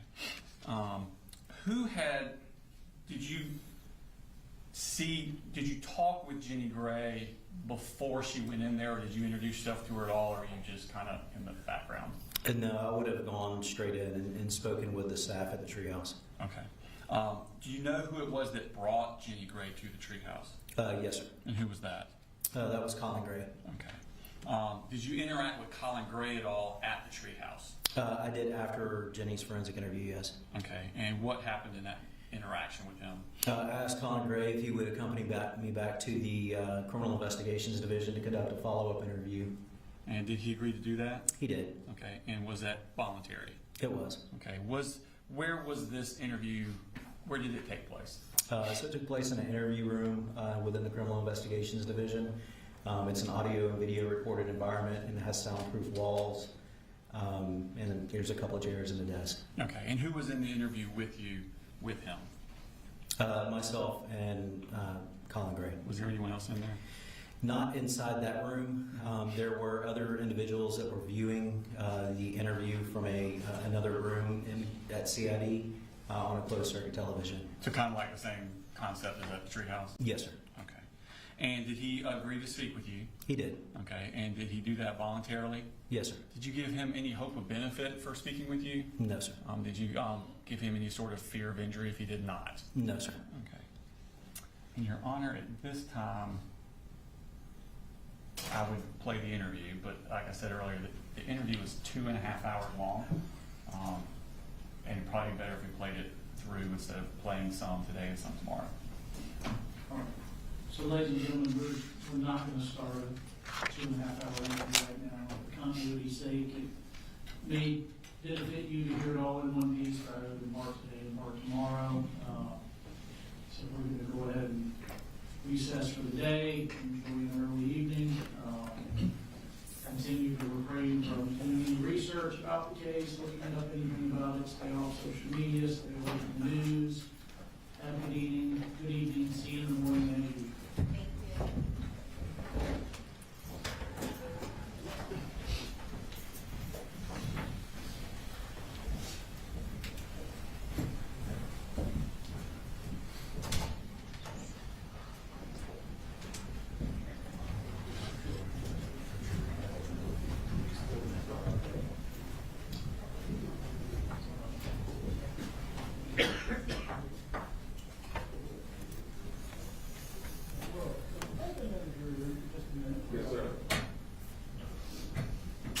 Talked about big notebooks and needing some time to go through any objections. What day are we talking about for that? It should be tomorrow, but a lot of that depends on how long Investigator Smith takes. I assume we will start tomorrow, though. We may not finish. Okay. Have you all gone through them? Are we able to take up any of that presently? No, we've gone through part of Colin's, we've gone through all of Marcy's. Colin had 3 though. And I Was there, were there other ones besides those 2 parties? and there was Colt and Colt. Jenny's, but I think to expedite it, I'm Jenny's going fast. to maybe right now. I have the exact text messages that we're introducing. We've been kind of cut down. Okay. That would be helpful. And the exact website searches that I can give them today and talk through what other stuff we plan on getting into, so they know what, if anything to object to. How much time do you think we need to sort through objections and get rulings? Just trying to avoid dead time with the jury here tomorrow. I mean, just for most of the text messages that are not with the defendant have already been introduced through other parties, and we may reference them here, but I think the majority of the messages are with the defendant, so I don't think there will be much objection to that. There are searches of the defendants, there are phone call logs, Marcy's searches that we've already gotten into with her, and then Ms. Gilliland is also going to go, or Investigator Gilliland is also going to go through some of the financial records that we just introduced through Investigator Hyatt. So a lot of it, I think, is not, I'm not the defense, but I don't anticipate there being a large number of objections, so, but I won't speak for them. And I realize they don't know exactly what all we're talking about necessarily. Do you think a 30-minute delay is sufficient? Like if I told the jury 9:30? Meet at 9 so that we would start court at 9:30? I think that should be fine. Like I said, I can talk through with them. I mean, the thing's 2.5 hours, but he'll probably go through lunch, till lunch, don't you think? I think so too. Yeah. Maybe we could do it, give him a long lunch after, I don't know that long lunch benefits them a whole lot. because he can't go anywhere. No, I think, Yeah. yeah, I think, I think 30 minutes in the morning will be fine, and then if there's anything that we do need to take up, we can also take up at lunch, unless you want longer. no, I was gonna suggest it might be better for the jurors, because I do anticipate Investigator Smith did quite a lot on this case. So his cross may be a bit longer if it's a 2.5-hour video. Plus the rest of the direct, that kind of gets us closer to lunch, meaning the cross is gonna go into the afternoon. It might be better, the juror might like to get out early as opposed to coming in later, I guess is what I'm getting at.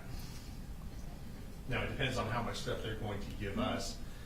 And I think after today, there's gonna be some text messages from Jenny that we're gonna wanna try and get into, but we have to discuss that after.